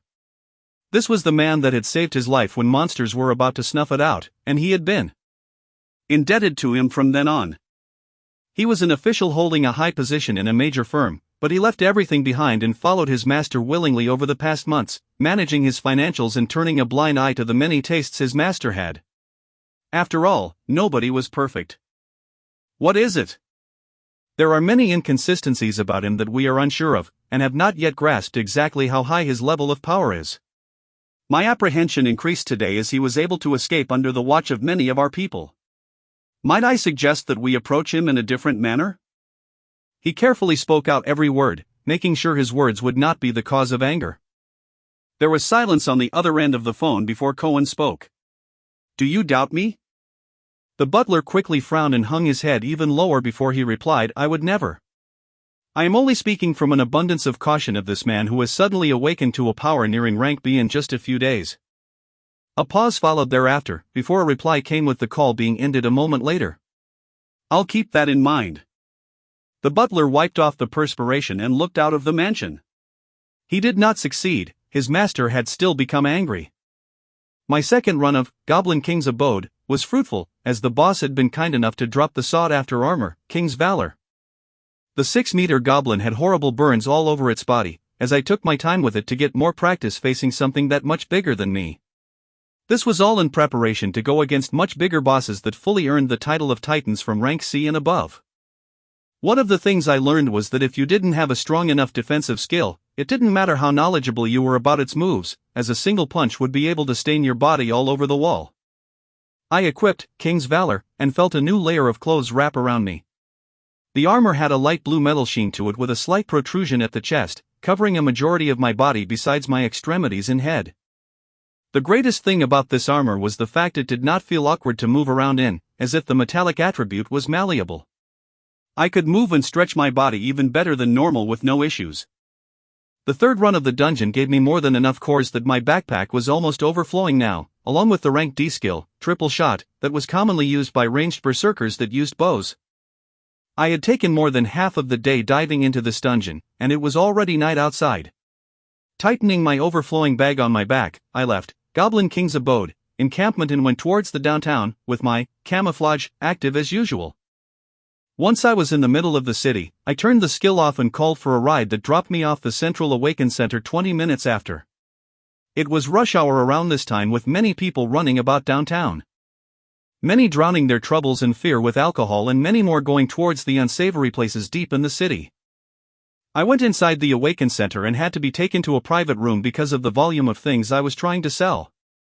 A fat-looking middle-aged man replaced the gorgeous woman that was talking to me and quickly handled the transaction, taking all my remaining cores and skills from Goblin King's Abode, and offering to deposit $1.6 million into my account. I looked at these numbers as if they were imaginary, and they might as well be, as they would be gone a few minutes from now when I purchased the rank C skills. I became a high-profile client in the man's eyes as he asked me if there was anything else I needed before completing the transaction, and I told him the names of the skills I wanted. A few minutes later, 3 rank C skill books were situated at the table next to us, and only $100,000 was deposited in my bank account. Chapter 12, Just the Beginning. The new rank C skills I had bought were Explosive Rune upon physical contact with your enemy, brand them with a chaotic rune that will explode on your command, Aura of Haste and Aura that increases movement speed, attack speed and cast speed envelopes you, and Life Essence gain increased. Vitality, plus 30, and regeneration at a great cost. These skills correctly fit with the direction I was going towards. Multiple skills that can remain active for me at all times along with my first offensive rank C skill. Explosive Rune was a boss killer that mages wanted in their arsenal because of its significant damage. The only problem is that it drained the entirety of a rank C's energy, and they had to come in contact with the boss to initiate it. The mage hunters had to make sure that they had full energy before the boss fight and that there was a competent enough knight distracting the boss, otherwise the moment they get near themselves they'll get squashed. Once the rune was placed on the boss, half of the fight was done, as it dealt such a significant amount of damage that it could even outright kill a rank D boss if the rune was placed in a critical location or maim a rank C boss. The problem was, no mage ever dared get near a rank C boss unless they were wishing for death. With my overlapping defensive skills and the ever so increasing active skills, I should have no problem using Explosive Rune to its full potential. After the sale was finished, the joyful man's face jiggled as he said, "Here is my card. Give me a call or text whenever you're coming down and I'll be sure to receive you to the best of my abilities." I nodded to the man that had a full smile on his face and left the Awaken Center. As soon as I was out I blended into the rushing people and activated Camouflage once more. The nearest hunter lodging was not too far away from the Awaken Center, and I got there in under 10 minutes. I quickly received the keys to one of their luxurious rooms and found myself in a room similar to the one I stayed in before. I placed my bag down on the bed and eagerly began looking at my new skills. Explosive Rune would have to wait to be tested later, but as soon as I activated Aura of Haste and Life Essence, a red and green color began appearing on my body. The colors would come and fade a moment later, being fairly transparent and only visible if you were to really focus. I felt my body become visibly lighter and saw a +30 appear on my Vitality attribute. Ha ha! As long as I found skills like these and layered them on my body, would I have anything to worry about? I shook myself out of my reverie and ordered room service, this time getting 2 plates of a very huge lobster.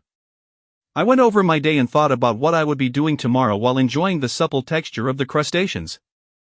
This was a habit I was planning on developing regularly, to think back to what I did today along with any mistakes I made, and how to improve in the future. I went to sleep soon after as I was dead tired. Anderson was holding a drink as he overlooked the city atop his mansion. The thing on his mind was the newly awakened hunter he couldn't seem to keep a track of. He knew all of the hunters that were C rank or near it in the city, and he made sure to introduce himself whenever new ones appeared. They were quickly reined in and called upon whenever his team lost a member while diving in Soliel's castle. None of them could deny his words. So why was it that this new one pissed him off so much? Anderson thought back to that pathetic apartment and realized it was his eyes. Eyes that seemed unyielding, that seemed to say he wasn't afraid. Ha! How could he not be afraid? Whatever inherent skill he awakened, does he really think he could look at me with an expression like that? I held the paramount skill, Giant Strength, which allowed me to stand toe-to-toe against a C-rank titan. Who are you compared to a boss I killed every week? The one person he usually listened to in this city had also told him to be cautious because of the many unknowns, but it only furthered his distaste towards the hunter. No matter. I will see exactly what gave someone like you the confidence to look at me with such a gaze. Cohen Anderson, Occupation, Hunter. Vitality, 188. Focus, 163. Strength, 195. Skills, F Lightning Strike 41, F Shield 33, E Strengthening 41, D Minor Regeneration 43, D Quick Speed 42, D Harden 38, D Blade Edge 45, D Danger Sense 31, C Aura Blade 49, C Regeneration 23, C Heal 33, C Life Essence 25, C Blast 19, C Blade of Lightning 55, B Giants. Strength, Inherent Wrathful. Equipments, C Igneous Sword, C Igneous Armor, C Ring of Storage, C Fiery Boots. Early morning the next day, I was already up and heading towards Goblin King's abode. Tomorrow would be the day when I would head down to Soliel's castle, with some of the highest rankers in the city, so I had to use my time as efficiently as possible today. The first task was to rush through the dungeon in under an hour and a half as I was aiming to dive in at least 5 times. With this in mind, I bought a specialized hunter bag that was woven with materials meant to stretch. The bag had straps that tightly hugged your body so that a strong hunter could move without any issues. This was a poor hunter's item, as the truly rich ones had purchased equipment that allowed them to store whatever they wanted in a large space. I put this item off for now as it would have taken a majority of my funds, and my goal was obtaining more skills currently. I repeated the same process as yesterday and arrived at the monolith at 7 a.m. It was a fairly cloudy morning and still early, so there were significantly fewer hunters around. Some had already set up shop with their skill books and cores, others meeting up and forming parties while getting to know one another. Still activating camouflage, I entered the dungeon and appeared on the clearing filled with trees once more. This time though, besides the skills I originally had, I had added Aura of Haste and Life Essence. I ran towards the first group of goblins that I could see and rushed up to them while I was still hidden. They were alerted the moment I came near them, but that didn't stop me from reaching my hand out and placing it on each of them while they were still disorganized. With my increased speed from Aura of Haste, I could do this much without an issue. I then pulled back a few feet away and watched as black tattooish circles spread to cover 1/3 of their bodies. I observed them as they turned my way, none the wise about the runes that had sprouted on their bodies. I gave the command and the rank C skill, Explosive Rune, was fully utilized. Bang! The portion of the goblin's body that was covered in the runes exploded with a huge force, throwing chunks of flesh and bones everywhere as 5 goblins were soon lying in their own pool of blood. The damage was just as expected for a rank C skill, powerful. I speedily cleared the floors like this. With all the defensive and support skills kept active, I pressed down the floors with camouflage, hiding me and giving me enough time to come in contact with the monsters that exploded a second after. Some floors I still used flames and torment and kept on experimenting with it as its proficiency continued to rise. More than an hour quickly passed and I was through all 29 floors and headed to the boss once more. The 6-meter-tall Goblin King looked as ruthless as always, and noticed me as soon as I came down even though I was hidden. I walked towards it slowly until I stood a meter away, or it stared me down. This was one of the peculiar traits of this boss that interested me. When the fight began it was always so calm as if it was measuring me up. During the fight though, it would go completely berserk. It was still a monster though and threw a fist down at me a second later. I raised my small hand to match this fist as my palm was open to receive it. Pa! A sound like that of the loudest slap resounded as Arcanist's sphere of protection absorbed all the damage and the ground beneath me cracked. The arm of the Goblin King rapidly had a runic tattoo spreading on it, and the boss quickly felt something wrong as it grabbed its skin and tried to rip it off. Boom! A deafening explosion rang out as its entire arm blew apart and it let out a thundering howl. The enraged king reacted fast, throwing another fist with its remaining arm, only for the same thing to repeat. I was standing at the same location, the ground around me full of cracks as if an earthquake occurred. I had sunk a few inches into the ground as I calmly looked up at the Goblin King that was missing both of its arms. Rah! It let out an angry shout as if it would not give up and kicked its right leg downwards. Pa! Boom! The same scene repeated and now its right leg was gone. The large beast could not support its weight as it fell backwards with a loud thunk. Loud breathing could be heard as its entire face was twisted in pain. I climbed out of the small hole I had been repeatedly kicked in and jumped up on top of the body of the beast, landing on its square abdominal muscles and traveling forward to its face. I looked down at it as it could not move or do much of anything else. Besides the heavy breathing and a pained look, I could see another expression on the Goblin King's face after more than half of its body was blown away. It was extremely distinct while I looked at its huge eyes. I had seen this expression before. I had felt it before. It was fear. I reached my hand out and let my palm touch its forehead, leaving it there as I commanded, explosive rune, to combust. Boom! Another deafening explosion rang out in the clearing before silence ensued. Arcanist's sphere of protection and Arctic armor didn't allow even a single stone or meat to land on my body, negating the force of the explosion as if it was nothing. Chapter 13, Preparations Done. The feeling of dominating such a huge being from the beginning to the end was exhilarating, to say the least, and a testament of just how far and fast I can grow. The first run of Goblin King's Abode gave out an abundant amount of core S in an item called Goblin Sword. I did not need the sword, so this would be one of the items that I would be selling later. I continued on and dived into the dungeon once more. The second run gave me even more cores, along with the skill book called Flame Bolt. The third, fourth and fifth run collectively gave me 1 item and 2 more skill books, D-Bow of the Veteran, D-Swipe, and D-Restrain. All of them were rank D materials that I would not be needing and would also be getting sold.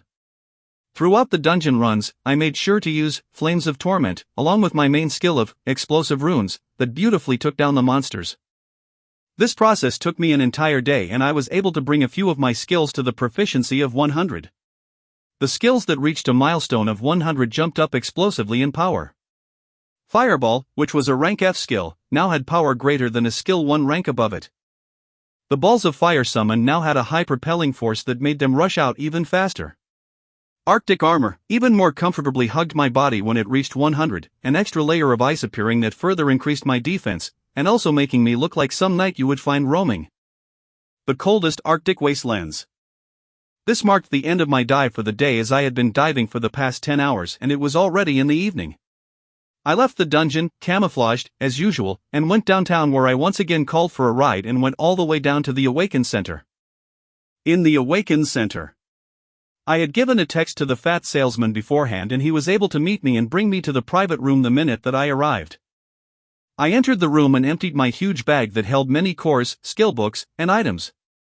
After counting everything, the total came out to 2.8 million. I once again gave a list of the things that I was looking for, and they were quickly brought to me, reducing the money I would have taken all the way down to $500,000. I would have loved to spend the rest of it, but I couldn't find any more applicable defensive or support skills that fit the criteria I set for myself in the Awaken Center.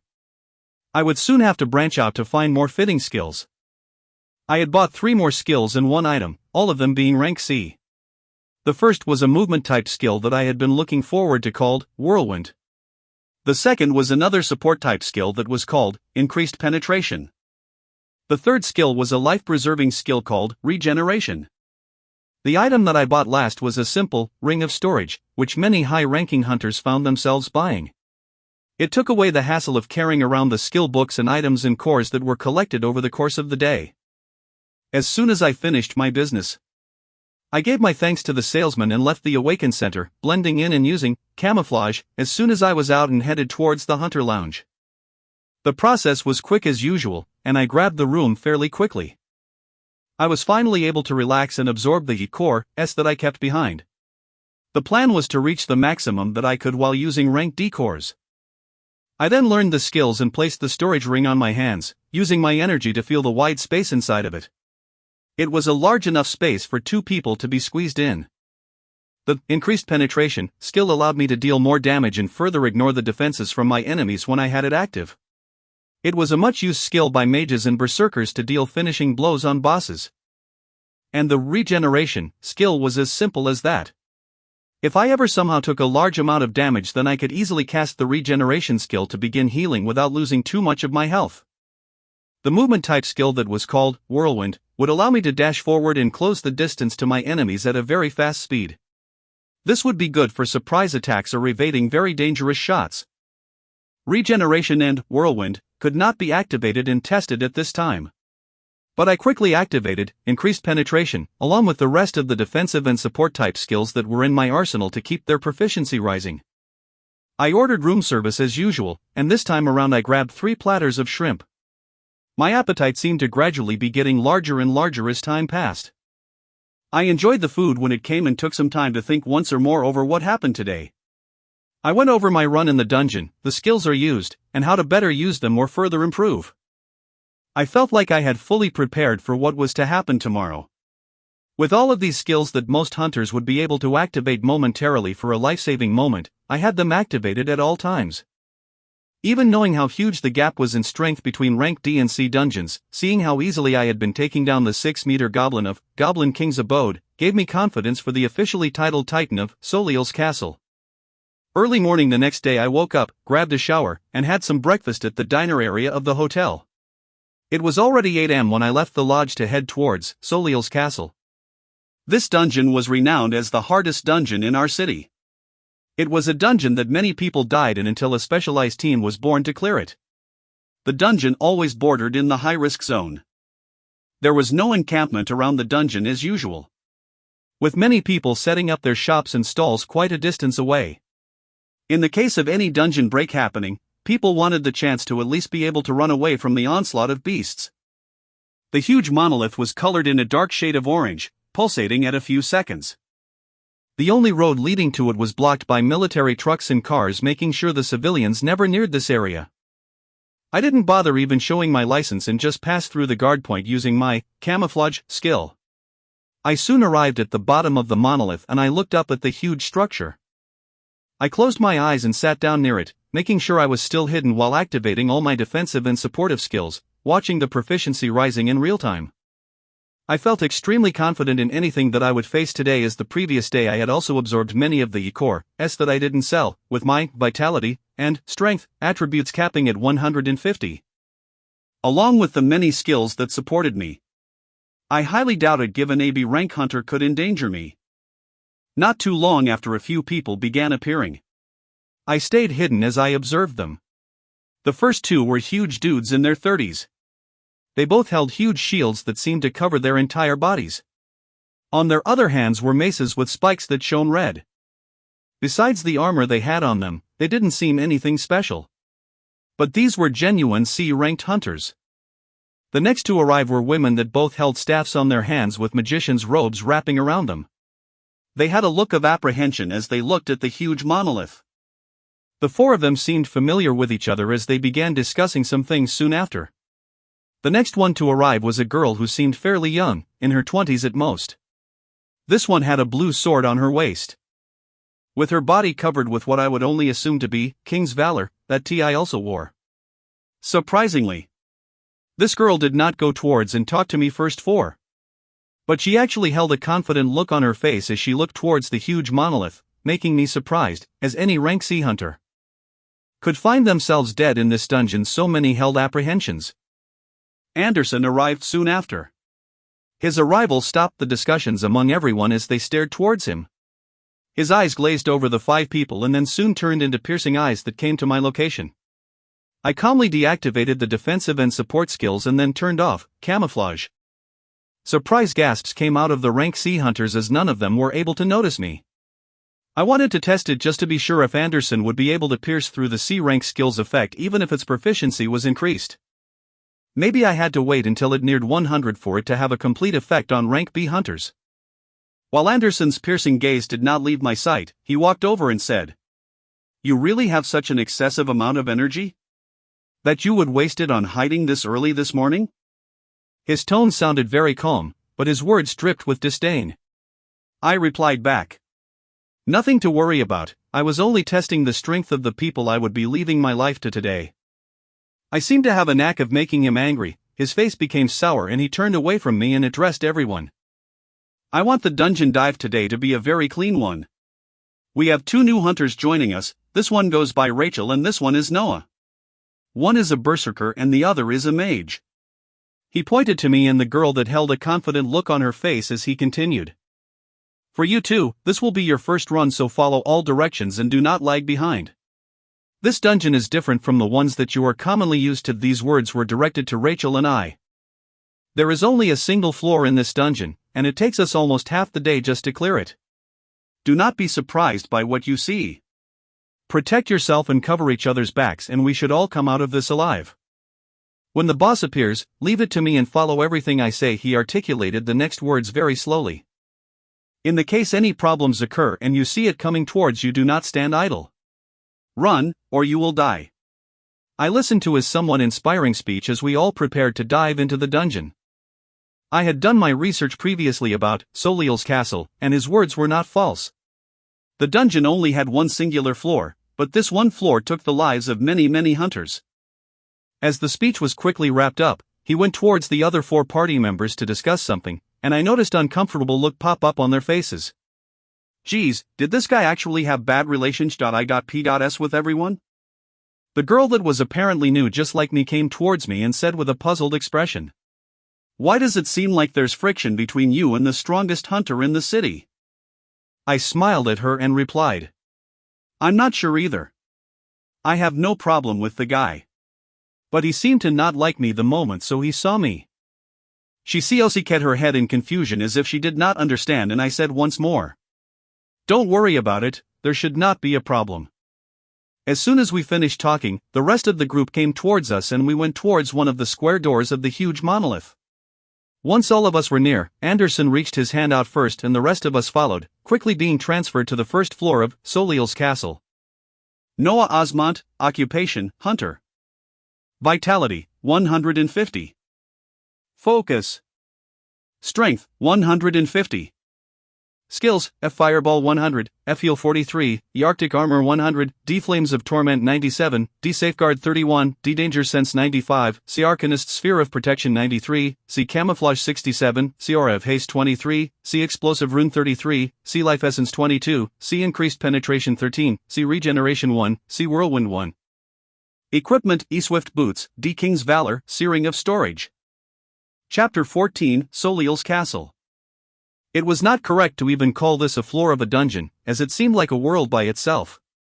There was a huge expanse of trees all around us, and on the horizon, a humongous castle was apparent. This was Soliel's castle.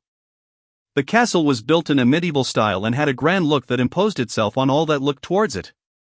This castle housed more than 100 C-ranked monsters and a humongous titan that we would soon be facing. Anderson began talking as we made our way towards the castle. When that door opens, we will be facing 10 C-rank monsters.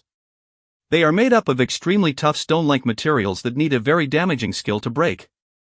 We will have to break through multiple rooms that hold these statue-like monsters in order to reach the boss in the main hall of the castle. I'll be covering Dina and Stacy, he pointed to the two women that were covered in robes. And the two of you, he said pointing to the two hunters holding the huge shields, will cover Rachel and Noah. I do not want any mistakes, be confident in your skills and attack to kill. The rest of the group nodded in understanding, and we were soon near the castle, which opened its doors to show a large room where 10 statues were standing still. The moment that we entered, the statues that were 3 meters tall and had a golden shine opened their blank eyes and came towards us. The 10 C-ranked monsters spread out all over the room and rushed in with a semicircular formation. Anderson dashed in first with the 2 mages following not far behind him, heading towards the right, already casting their spells. The 2 tanks nodded at me and Rachel and went towards the other side, quickly colliding with the huge statues. Everyone here was fairly knowledgeable, so skills quickly went off and flew towards the statues in sparkling shades of colors. I cast Flames of Torment and formed it into a circular disc that I threw at one of the statues, instantly smashing the head. Rachel, the berserker that was standing by my side, instantly disappeared and drew the sword she had on her waist, which was now showing a dark red color that instantly went to split apart another statue.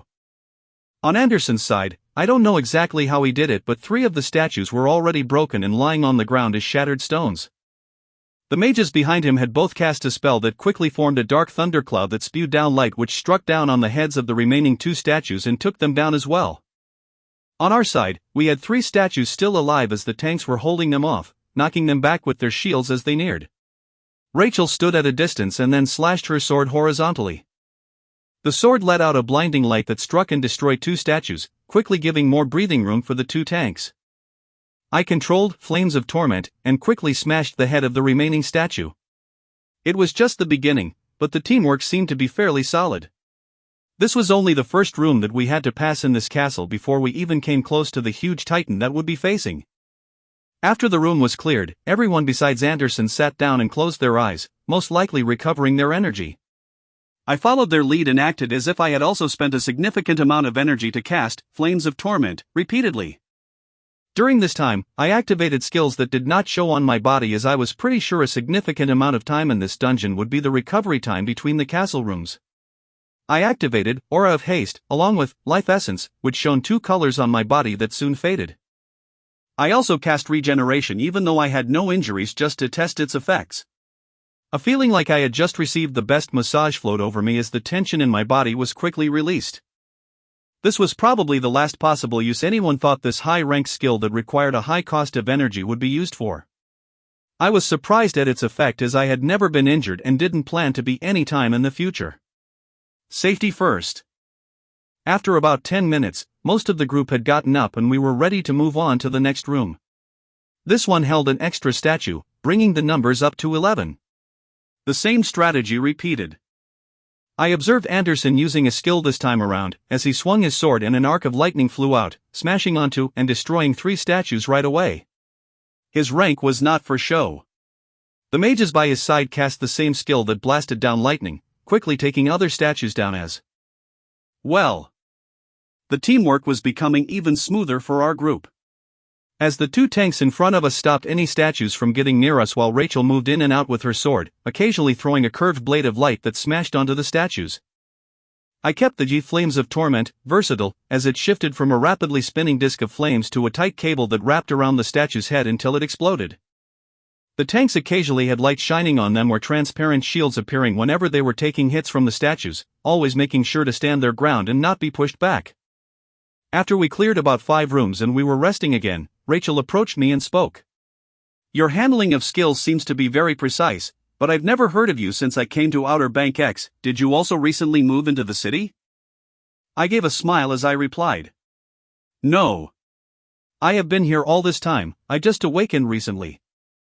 This was information that anyone could easily dig up on me if they put the time in, so I wasn't worried about sharing it. She seemed surprised and asked. Really?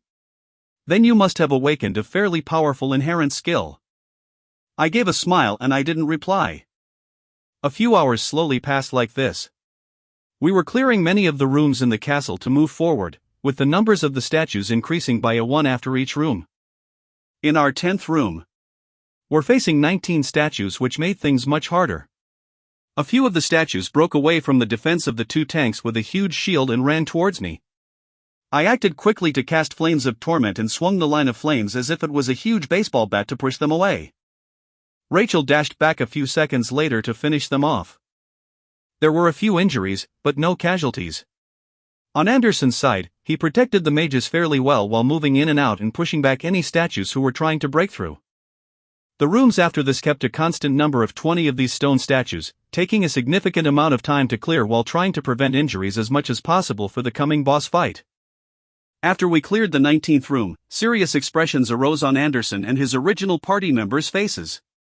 The path out of this room led to a large hallway that had a golden door at the end of it. We would now be facing the boss of Soliel's castle. This boss was somewhat special though, as he would not be alone. He had 10 of these statues standing guards around him. This was the point in time where many people failed if there wasn't a powerful enough person to hold the boss back, as other members quickly took down the guards and then joined in to help the top hunter quickly finish off the boss. Anderson called everyone together and gave me a piercing look as usual. I had been getting that look every time he observed the fights throughout the past few hours.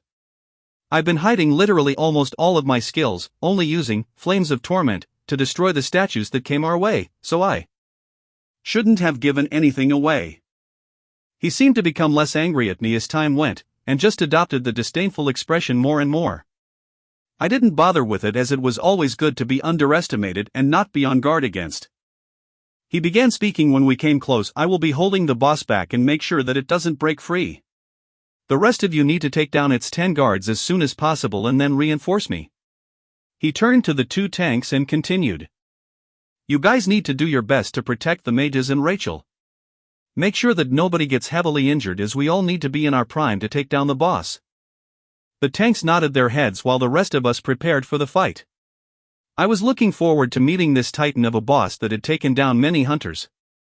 As soon as everyone had their energy recovered, we went towards the huge door and stepped into the boss room. Chapter 15, Soliel's Castle 2. Anderson observed the people behind him before he opened the door towards the boss room. Almost all of them had faces that showed their dependence on him, because they knew their lives were in his hands the moment that they entered this room. But as usual, there was one person, one face that seemed to be overly calm with nothing to worry about. Anderson let out a vicious smile before opening the door and heading inside the boss room. He would show them all today what strength really is. What power really is. In the face of strength, everything else has to bow down. The inside of the gigantic room held a huge statue that was reaching almost 10 meters tall.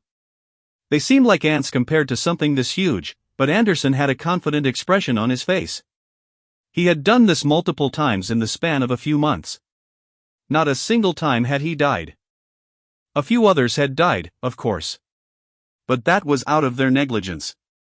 You had to be strong in order to avoid death. Surrounding a huge titan were its 10 guards, who seemed just as imposing but only 4 meters tall, and they were still double the size of the hunters that were about to face them. Anderson pulled out his sword as he began walking towards the huge statue that did not in any way take him into account. Halfway there, his body shone with an imposing red glow. Giant strength was activated. The only B rank skill floating around Outer Bank X, and the skill that allowed him to go toe-to-toe with this huge titan. He grabbed his sword and he swung it towards the titan. A red crescent blade that was 2 meters tall struck out and hit the chest of the statue, instantly calling to attention its 10 guards and disrupting the peace in the hall. Anderson ignored the 10 guards as he rushed forward to continue attacking the giant statue. The two tanks that were equipped with extremely large shields, along with the two mages Dina and Stacy, and Rachel, had all begun to cast their spells. The tanks reinforced themselves as the guard statues came and attacked them. The two mages had already cast their spells as huge clouds that began releasing lightning as if it was endless. Rachel's sword was pulsating in a red light as multiple red blades were released from it, going forward to attack then coming statues. As for Noah, he had cast the same skill that allowed him to move a huge cable of flames forward. The cable of flames quickly formed into a disc and shifted back and forth as it moved from one statue to another, either taking their legs or their hands or completely smashing their heads. Cohen was observing all of this as he continued to fight with the boss. He had observed all of his team members over the past weeks, and he had been observing the new team members today. The new girl was fairly strong but nothing to worry about. The only one he couldn't peg was Noah. He couldn't exactly see all the way through him. He wanted to believe that he was as weak as he showed himself to be, but something very simple was giving him away. The fact that this entire time while going down this dungeon, going to each room and taking down huge statues of monsters, not a single time was he teared or worried. He showed no fear. No apprehension. To Cohen, this meant that this person is hiding more power, but he was not showing it. He wanted to see the extent of this guy's power. The 10 guards had lost their jobs as they were quickly taken down and transformed into rubble. The rest of the team soon came to reinforce Cohen in his fight against the 10-meter monster. As soon as the tanks came in, Cohen moved back to get a breather. The 2 tanks worked together to deflect the punches that were barreling down as the mages cast their specialty spell and more dark clouds formed overhead with lightning striking down, chipping at the huge body of the Titan. Blade edges were coming out of Rachel's sword as she continued to release the red crescent blinding lights. Noah's skill was more straightforward, where his rapidly spinning disc of flames had been borrowing itself onto the knees of the huge beast, trying to quickly cut off its legs and make it lose mobility. He would not succeed though, as the Titan was quickly enraged by the continuing damage that it was taking, and the fact that none of the ants that were dealing it damage were taken care of. Oh! A loud roar resounded from the Titan as Cohen yelled, "Take cover!" The mages ran behind the tanks, who lifted their shields up while the Titan was roaring. Cohen went towards Rachel and Noah and stood in front of them as the whole place seemed to shake as huge boulders then began falling from the ceiling. This was the Titan's skill. A type of skill that only began appearing on rank C bosses and above. At the moment it was dealt a certain amount of damage, the skill was activated and boulders would begin raining from the sky. If you were slow in responding for even a second, you would find yourself squashed on the ground. The stones began falling down and heavily hitting the ground. The 2 tanks had their shields lifted up slanted at an angle. Whenever the stones hit, the skills on their body shined and they grunted, but they survived. The 2 mages beneath them were still safe and sound. As for Anderson, he was even more straightforward, keeping his eyes on the ceiling and using his blade to strike down any incoming stones. If he missed any of the boulders fallen from the ceiling, Rachel would quickly move in and release another one of her plate lights, striking the huge stones and veering them away from their location. Noah as a mage should be taking cover with his weaker defenses, and could only have his skill ready to be fired in the case any stone were to come his way. As the huge stones fell down with everyone focusing on keeping their lives, Anderson turned towards Noah as there was something we wanted to confirm. He wanted to know the extent of this guy's power and what exactly he was hiding. The Titan's skill was about to finish, and 3 more boulders that were heading their way. Anderson put on a fierce expression as his sword struck out towards the incoming stones. Rachel took care of the second stone and Noah cast his spinning line of flames towards the 3rd stone that was nearing his side. At this instant, though, an accident occurred. The stone that Cohen was taking care of did not break and veered off track. He made a sound as if he had slipped and his blade just quickly grazed over the boulder that was coming down. The boulder that was now coincidentally heading towards the mage beside him. Noah returned his face up in the direction of the boulder with a surprised face as it quickly struck him. Pa! The sound caused the party members' faces to turn ashen. The 2 tanks and 2 mages off by the side quickly turning around to look at Cohen with an unbelievable expression. Rachel had an expression of disbelief on her face as well as she stared at Anderson and looked over the rubble where Noah was supposed to be. A brief second passed before a movement was heard and a person came out of the rubble. The sight they feared to see did not actually happen, as the hands that were reaching out to push the rubble of the stones aside were clear. His face was clear. There wasn't a single speck of damage on the man's body. The 4 party members quickly let out a relieved sigh and returned their sight towards the boss, as they couldn't spare a single other second with their eyes off the huge monster.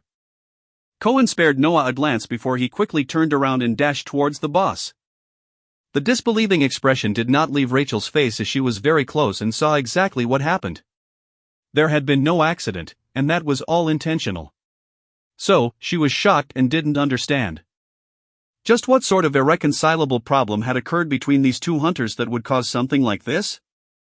Noah was coming out of the rubble with a surprisingly calm expression and dusted himself off as he looked at Anderson that was rushing towards the boss. How was he taking this so naturally? Did he not almost die? Rachel had a complex expression on her face as she shook her head and focused on the fight at hand. The two tanks were quickly blown away and Anderson filled in their spots to hold the boss at bay. The thunderclouds from the mages were above them again, constant streaks of lightning striking down on the body of the Titan. Rachel held her blade behind her as a blinding light was becoming more and more apparent on her sword. This continued on for 10 seconds before she released the blade of light, that was not more than 2 meters long, towards the leg of the boss. Noah was not far behind, quickly throwing his signature disc of flames towards the same location he was attacking before. With this teamwork, it didn't take long for one of the legs of the huge statue to start cracking before it could not support its entire weight. Its left leg had shattered from the constant damage that was being dealt. Its upper body had huge dents and scratches from the lightning that was falling down and the blade attacks that Anderson kept sending its way. The huge Titan quickly fell on its knees, its hand smacking on the ground and sending a shockwave that disoriented the party members.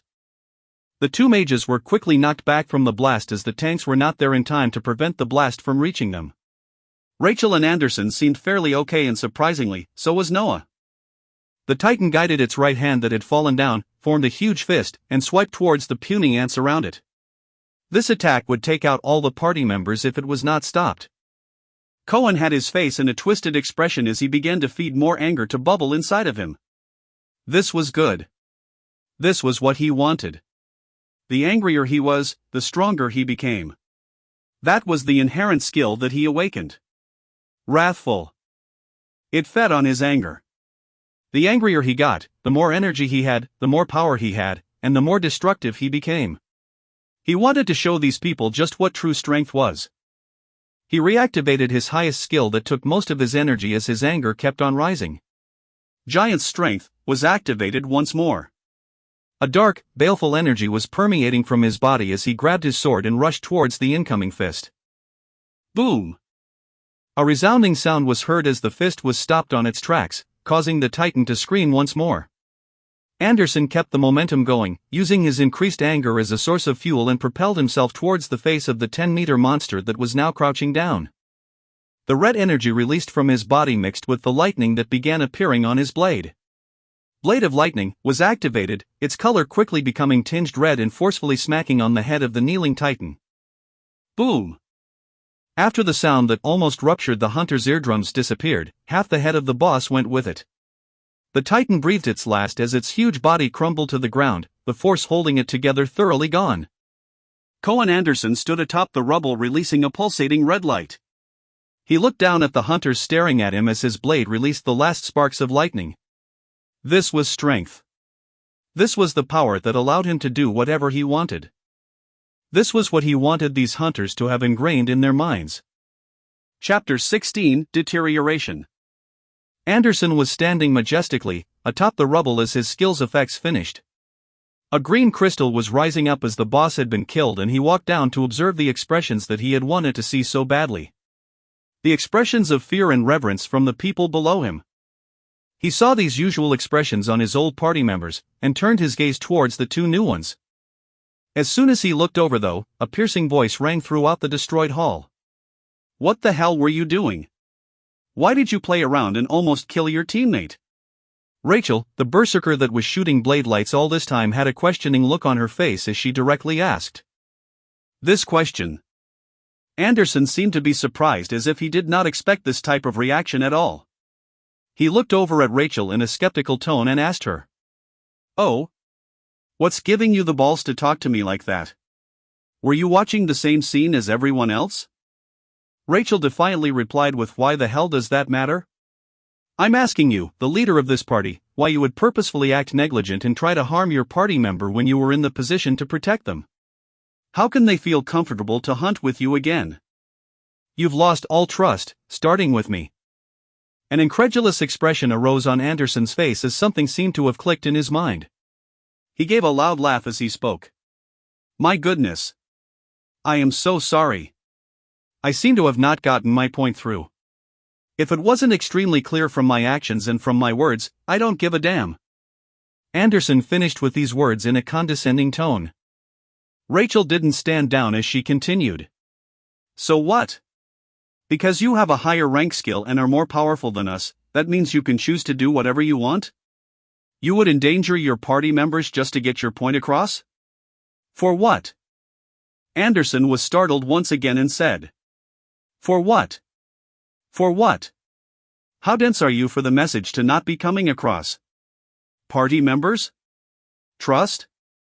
Ha ha. He looked towards the 4 hunters that had been clearing the dungeon with him these past weeks. Do you see them? They have families here. They have friends here. This is their city, and they have nowhere else to go. Do you think anyone cares about this city? Do you think the big wigs care what happens to a trashy city around the perimeter of the empire? His words were becoming louder and more piercing as he kept on talking while walking towards Rachel. He continued with a cold tone. It's me. I am the only one keeping this city afloat. I am the only one that gives a damn and stays here. I prevent the dungeon break of this dungeon that you can never clear without me. It is my strength. And because of this, I can do what I want. I can call them, he pointed at his party members once more. I can call them fools right now, and they will be back with me right in this same place in a few days giving their lives to clear this dungeon. You may have only been in this city for a week, but you should learn now than later about how things really work. You should know how to talk to people that stand above you. As he finished these words, he had reached Rachel, who still staring at him with a defiant expression. His anger was near his peak, allowing his skill, inherent wrathful, to provide him with even more strength. He moved at a quick speed, and a loud smack was heard, with Rachel smashing on the floor a second after. A large hand mark laid across her face. She touched her cheek in a dazed expression as if this was the last thing she ever expected to happen. She looked at the 4 that were recuperating the side, and all of them turned their heads away. Anderson walked up to her, clasping her clear neck in his hands and asked. Do you realize it now? When I say I can do whatever I want? You cannot do anything to stop it, he said as he lifted her up by her neck. They cannot do anything to stop it. He continued while pointing at his old party members. And he certainly cannot do anything to stop it. His hand moved once more as he pointed towards Noah. The person in question being pointed at had a surprised expression as he let out a soft sigh and said. Let the girl go, dude. What the hell is wrong with you? He had been watching the scene in front of him play out, being ever so surprised as the events unfolded. He didn't care when Anderson supposedly had his accidental slip-up that he easily brushed off by activating Arcanist's sphere of protection. He didn't care when he was talked on upon. What he didn't like were the arrogant words coming from him, and worst of all the beating he had given someone who stood up to him. He was happy at the thought that the first party hunt he was in just finished successfully and he could use his experiences here to dive into this dungeon in the future. But this guy just had to go and ruin it. So he repeated himself again and said, let the girl go. Another loud laughter was heard in the clearing as Anderson pushed the girl aside and looked towards Noah. He looked him up and down and said, this entire time I've been trying to figure out exactly where the level of your power stands. I was not thinking correctly, just keeping tabs on you and feeling you out little by little. I should have done what I'm about to do now a long time ago. Do you have an inkling of what I'm about to do right now? Noah looked at the man that was gradually getting red color on his body back again and calmly replied, no. I don't know. What exactly are you about to do? Anderson had a cold smirk as he said, I am about to teach you the rankings of the city. I am about to let you know that I am on top and you are on the bottom. I'm going to teach you what strength really is. Because apparently, watching me take down a 10-meter-tall giant was not intimidating enough. As Noah listened to the enraged madman's speech, he turned his head towards his team members. There were 2 fully grown men that were the knights on the party and the 2 women that were the mages. He looked over to them and asked, are you guys going to do or say anything about this? The 4 of them gave him a blank stare before they shook their heads in a depressing manner and turned their faces away. Noah shook his head as he saw this and he looked back towards Anderson, who was speaking with a fully furious expression. Ha ha. I have been talking too much. Words were never my forte. I always let my strength do the talking. After my strength was registered, everybody fell in line. Now, be prepared, because you are about to fall in line. A hazy red smoke was coming off Anderson's body as he finished, tightened his muscles, and sprung forth. I looked at the man that was flying towards me and sighed at the complete breakdown of everything. I then casted Arcanist Sphere of Protection, Aura of Haste, Life Essence, Increased Penetration, Arctic Armor, and Whirlwind. My body shone iridescent colors as multiple defense and support skills were activated. I looked at Anderson and I was surprisingly calm facing him. I didn't feel angry at him or hate him in any sort of way, I just pitied him. Maybe this was what happened after facing the pressures of this new world and not coping well. I did not want to become someone like him in the future. My gaze seemed to have made the charging bull even more furious though, as his power seemed to increase further. But none of it would be of any use against the current me. With a sad sigh, gales of wind surrounded my body as Whirlwind was fully activated and I made my move. Chapter 17 Fight. A thunderous impact resounded soon after as gales of wind rushed about in the clearing. Anderson was surprised at the speed that Noah rushed to him, observing that he had already cast multiple skills on his body, his exterior surrounded by a transparent bubble and body covered in an icy armor. He couldn't help but ask, just how much energy do you have in your body to be casting this many skills as if it's nothing? As Anderson was talking, the impact pushed both of them back. The red energy kept on enveloping Anderson's body as his rank C skill, Blast, was used. His fist carried the momentum with it as he flew towards Noah. The fist met the first layer of protection, quickly causing a shockwave that pushed each of them away once more. Anderson kept his eyes on Noah as he saw the man was not ever remotely hurt. He smiled as he dashed in again and began talking. Do you know why I adopted my principles on strength? I used to be poor. I had nothing, no job, no family, no friends. I used to look up at those that were rich above me with their extravagant amount of money and the clothes and food they bought. His words carried traces of anger as his body continued clashing with Noah's defensive skills.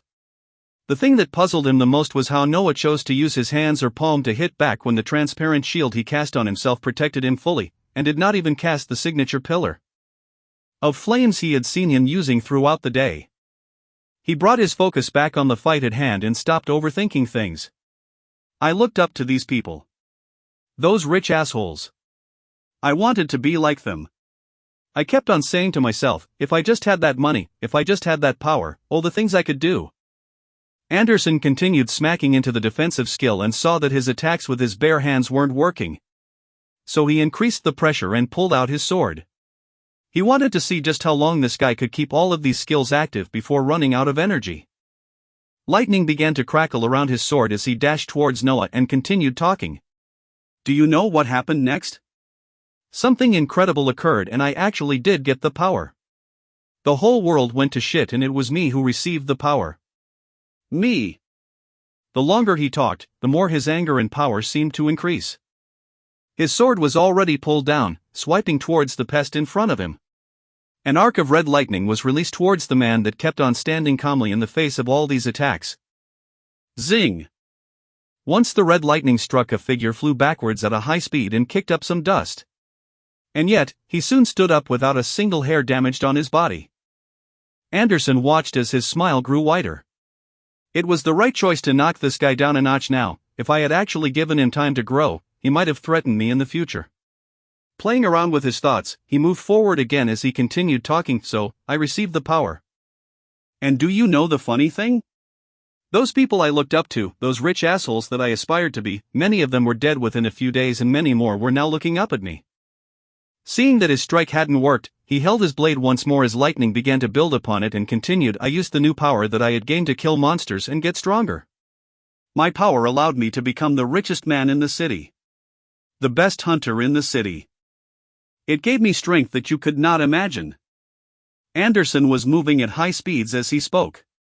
His sword that was covered in lightning kept on striking at the bubble of protection that surrounded Noah. It is this strength that's going to destroy that thin bubble that you have around you. I'm going to keep on striking and watch as you gradually lose that annoying expression on your face and you start begging for your life underneath my feet. Noah wasn't standing still, moving in and out as his defensive skills completely deflected the strikes of the blade and the lightning that came out of it. He wanted to test the extent of Arcanist's Sphere of Protection, as its proficiency was literally a point shy of 100, and it seemed to completely protect him from C rank skills, its power also deflecting most of the damage from rank B skills. If any damage actually managed to pass through, the Arctic Armor would absorb it. If anything else passed that, he would just quickly use regeneration. Anderson's voice rang out as he charged forward once more. You cannot imagine the things you can do when you have the strength. Those rich big wigs that survived, the ones that spent the remaining amount of their money to buy skills, items, and cores to get stronger themselves? They work under me now. They do me favors, and they send their own fucking daughters to my bedroom just to get on my good side. That is power, that is strength. Noah seemed to be getting ticked off as he was listening to this madman's ramblings, so he began replying and cut short his experimentation time. That is not what strength is, dude. I was just like you a few days ago. I didn't have any of this. When I did become slightly stronger though, all I felt was a sense of liberation. His words seemed to carry power with him as a huge pillar of flames appeared beside him, making Anderson even more surprised as he was expecting him to run out of energy any time with his extremely bad efficiency in using it.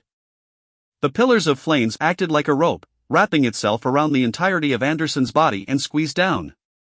Anderson let out a pained expression as he began roaring. Rah! Rank B skill, Giant Strength, was activated. The red aura coming out of him condensed even more as his power rose by another level. The sword clad in lightning struck out once more. But it did nothing. His body bulged out as let out a howl and the pillar of flames surrounding him was dispersed and he once more seriously attacked the man in front of him. His attacks continued as Noah deflected or absorbed them and continued talking. Strength does not mean you can look down on others. Strength does not mean you can do whatever you want. You can even look at it as a responsibility. It's the reason I came along to this high-risk dungeon that can explode any day. The calmness seemed to fade from Noah's face as he finished his words and condensed dark balls of fire around him. More than 20 quickly surrounded him, spinning furiously as they rushed towards Anderson's body and exploded on contact. Anderson could be heard laughing in the midst of the explosion. Haha, responsibility? Sophistry. Utter bullshit. An expression of someone that had given up appeared on Noah's face as he shook his head calmly and looked at the imposing Anderson and gave a command. Boom! A screeching scream resounded as Anderson was inadvertently blasted back. He had a shocked face as he looked at the left hand on his body. It was missing. It was gone.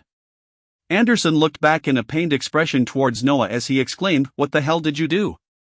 He seemed dumbfounded by the sudden attack that he didn't see coming from anywhere. They were standing apart at the time, and yet an unseen attack came that took his entire arm clean off. A calm voice rang out of the clearing. Stand down. Noah was staring at him with a cold expression. He did not want things to go down this road. He did not want it to get this bad, but this guy would not stop. So he repeated himself once more. Stand down. The man that was clad in a red haze in front of him stood up with an even more furious expression as he roared out and held his sword in his remaining good arm, rushing forward once more. Boom! Another explosion rang out the moment Anderson began rushing out, being thrown back once more and his face adopting an even more pained expression. His chest armor had exploded out and blood was gushing from his chest. He breathed heavily as he looked towards Noah. He didn't understand how he was taking damage when the guy wasn't even near him. What was going on? What kind of skill was he using? Chapter 18, Resolution. Noah looked at the man in front of him as he continued speaking. You could have stopped all of this a while ago, you know. He looked towards the man that was missing a hand and had a bloody chest. The entire time they were fighting, he had plastered a ton of explosive runes on the man's body. The tattoos spread all over him without notice, and he had detonated 2 of them just now. A burst of hysterical laughter came out from Anderson. Stop? Stop? Ha ha. Do you really think I could stop? Power was all I had, and now someone like you, someone that has awakened barely a few days, can already stand above me? Bullshit. Anderson's wounded body stood up and moved once more. His words that were dripping in anger had somehow given him even more power. The dark red haze that was constantly created from his inherent skill, wrathful, wrapped around him and became even more condensed. Giant Strength was also activated once more. As the man stood and raised his one good remaining hand, arcs of red lightning began to pulsate from his sword. Noah turned his face from this and looked towards the 5 party members that had been watching this entire fight. He saw a rueful and expectant expression on the faces of Anderson's original party members. Rachel was staring at both of them in a distasteful manner while wiping the dust and rubble from her body. He then turned back towards the rushing Anderson and watched him come forward as if he was looking at a flickering flame in the wind. Strength isn't having the power to look down on others. As soon as Noah's words finished, another loud explosion rang out as Anderson's body was inexplicably blown away. A crazed laugh could be heard as the explosion cleared. Haha. I am being lectured by a child. I am being lectured by someone who doesn't understand how the world works. Do you know what I've done with my power? The monsters I destroyed? The pathetic people I've killed? The women I've taken? Do you know? The right leg on Anderson was the next limb to be missing as he lay tattered on the ground. He turned his head to observe his leg, and then at his left arm, that was also missing. He then stared at the man that kept looking at him with the same calm expression on his face. He felt like he was being looked down upon. He had to bring his eyes up to meet the gaze of this man, and he laughed even more. Ha ha. What are you gonna do? Are you gonna kill the strongest hunter in the city? Are you going to damn the lives of hundreds of thousands of people? Noah was slowly walking towards the destroyed man as he began talking. The strongest hunter in the city, huh? Do you really believe that you still hold that title? His words were slow, but rang out as if they were a clap of lightning in Anderson's ears. Noah gave the man in front of him a look of pity as his hands wrapped around Anderson's neck. He looked at the man that was about to perish from this changed world forever and shook his head in disappointment. Boom!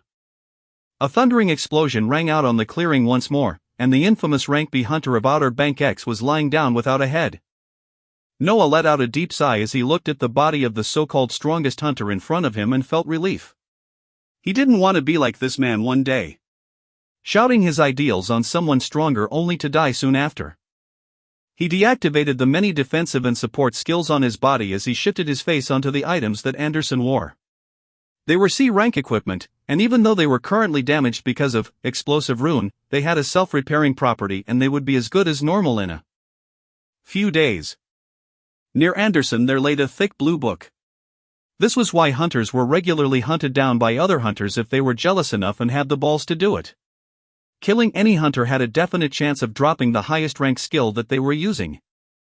Unscrupulous lower-ranked hunters sometimes worked in groups that target those one rank higher than them, either ambushing them in their sleep through other unsavory means. And this was also why the hunter lodgings were very popular, because they guaranteed a level of safety for the hunters staying there.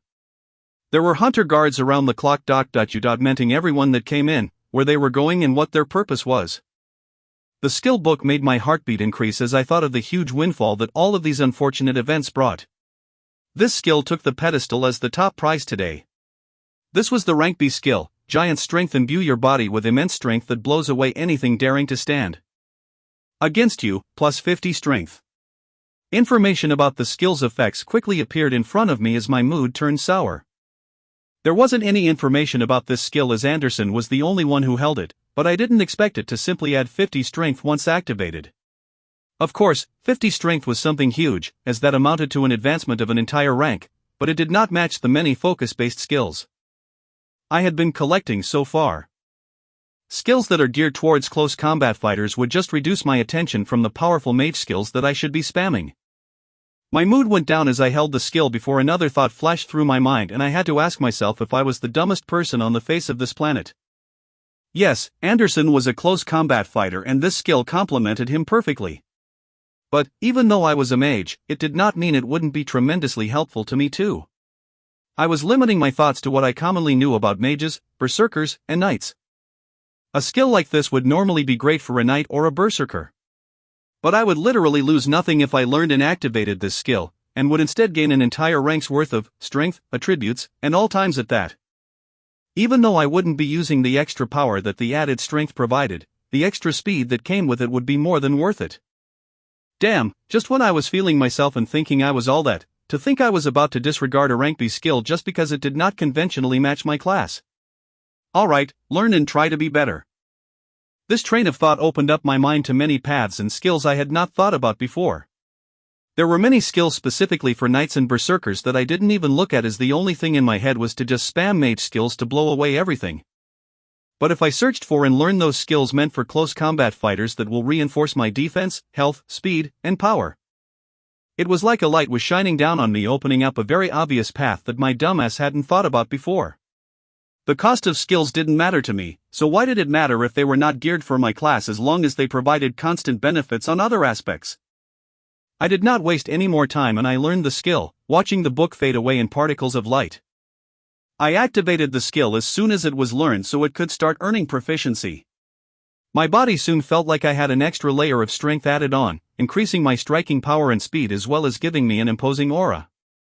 I mentally patted myself on the back while I placed the item that Anderson was wearing in my storage ring, and carried his ring of storage with me, leaving a mangled body on the ground as I walked towards his team members. The two tanks and mages had relieved expressions on their faces while Rachel looked at him in a peculiar way.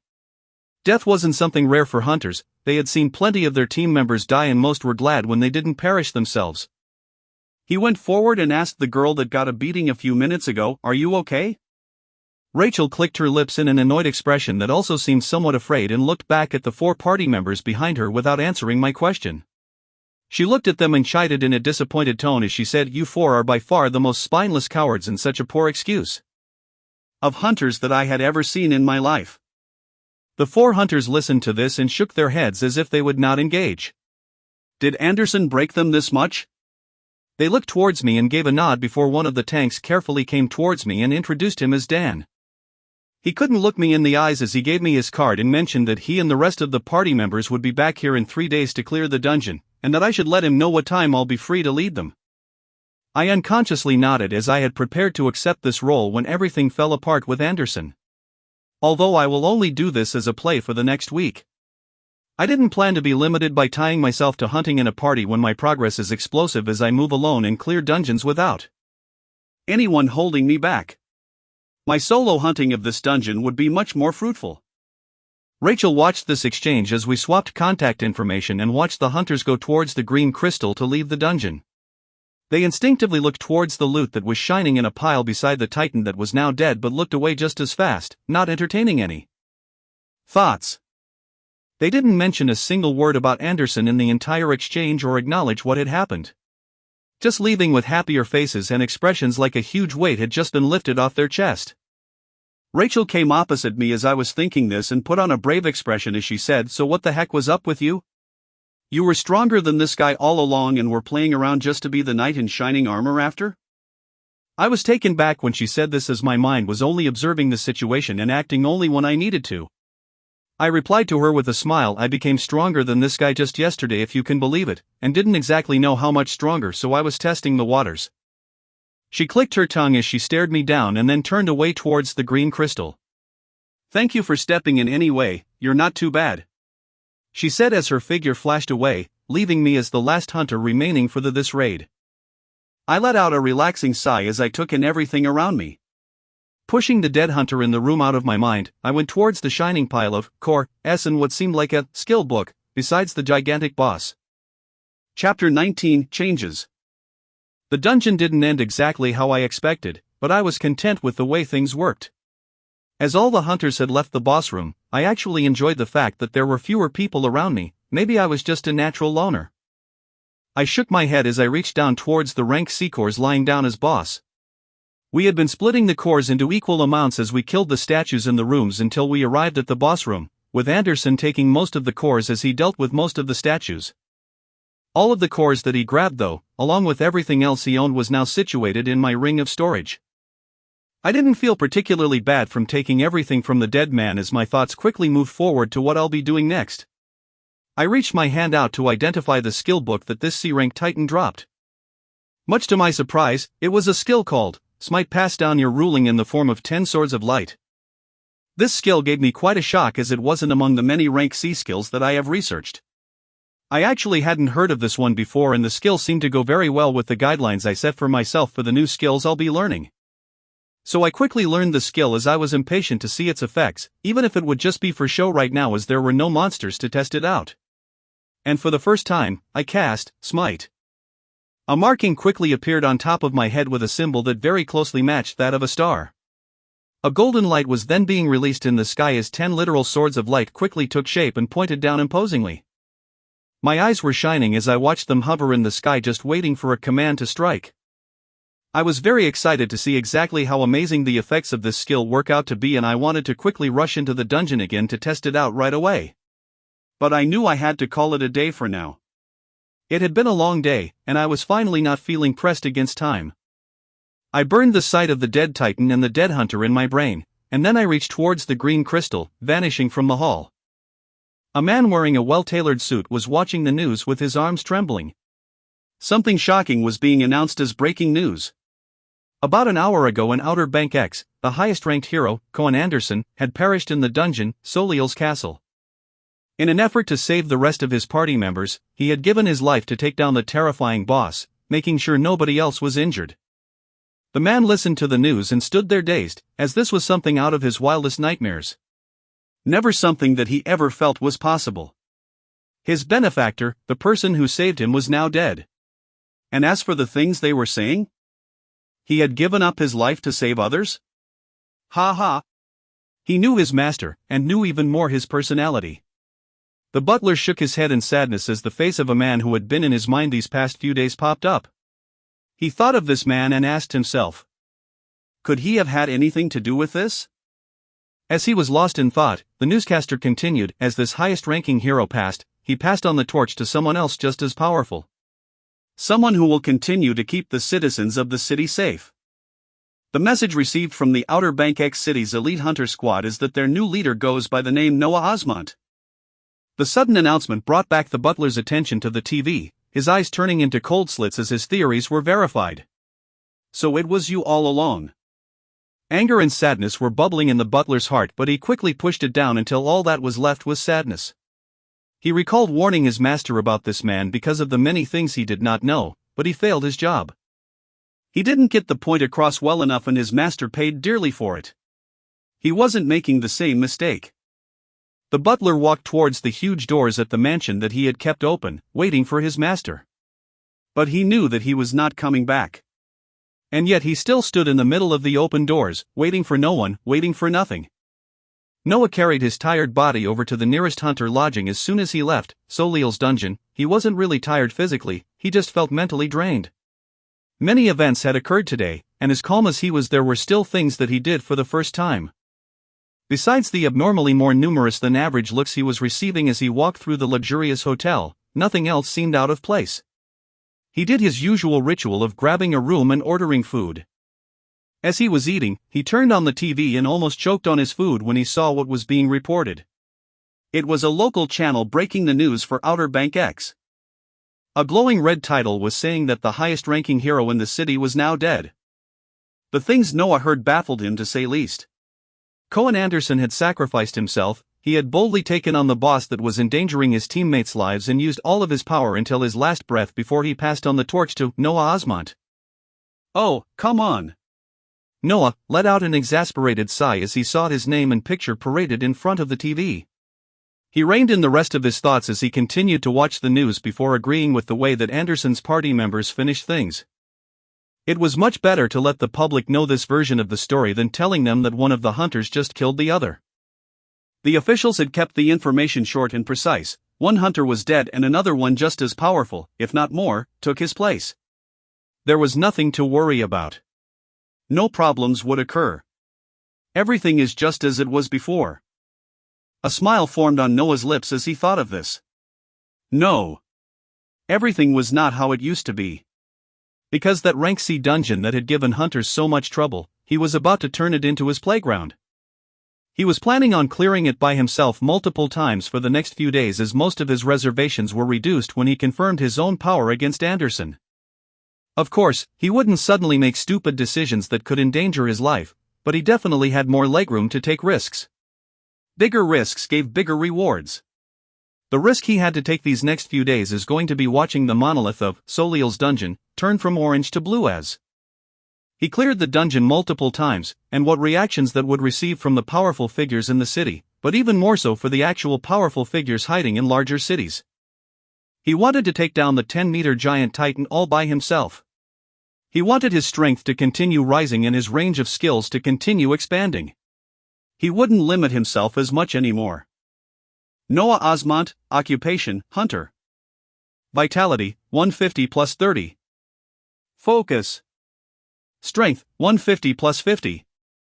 Skills, F Fireball 100, F Heal 53, E Arctic Armor 100, D Flames of Torment 99, D Safeguard 38, D Danger Sense 99, C Arcanist Sphere of Protection 99, C Camouflage 77, C Aura of Haste 54, C Explosive Rune 61, C Life Essence 51, C Increased Penetration 44, C Regeneration 11, C Whirlwind 13.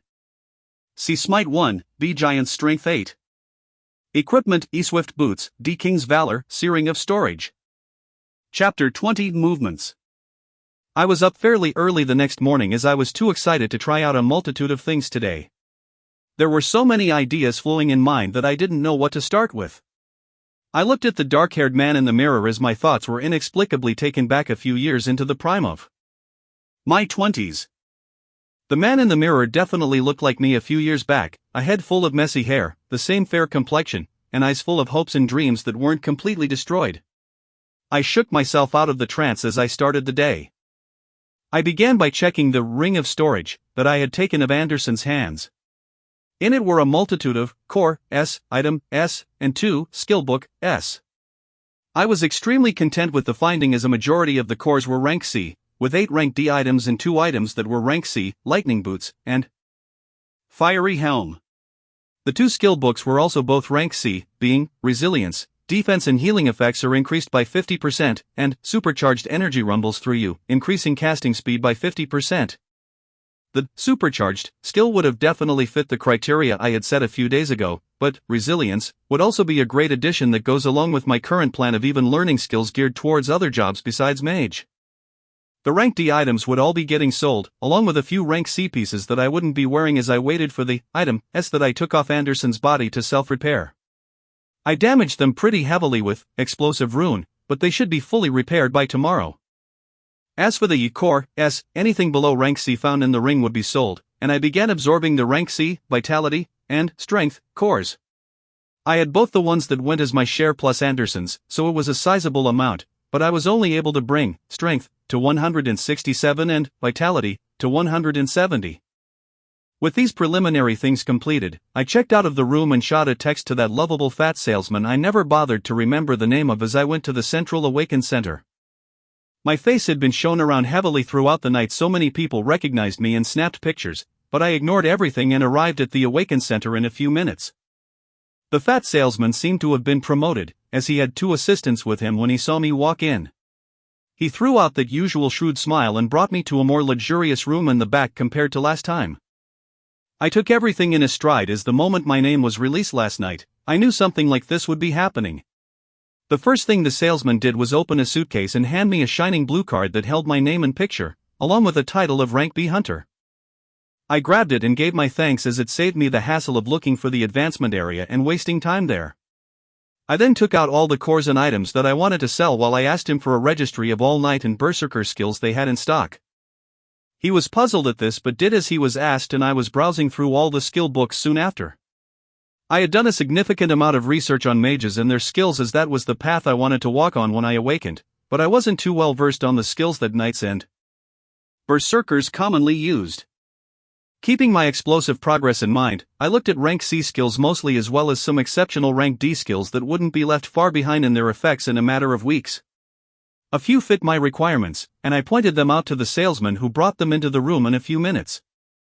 The new skills I had bought and learned were Rough Skin, resistance to elemental skills are increased, Defleeting, slightly increases movement speed, C Gracefulness, an aura that grants you increased evasion descends, C Precision, your accuracy is increased and your attacks rarely miss. Your target, and Adamant, your defense is increased as you passively heal from minor injuries.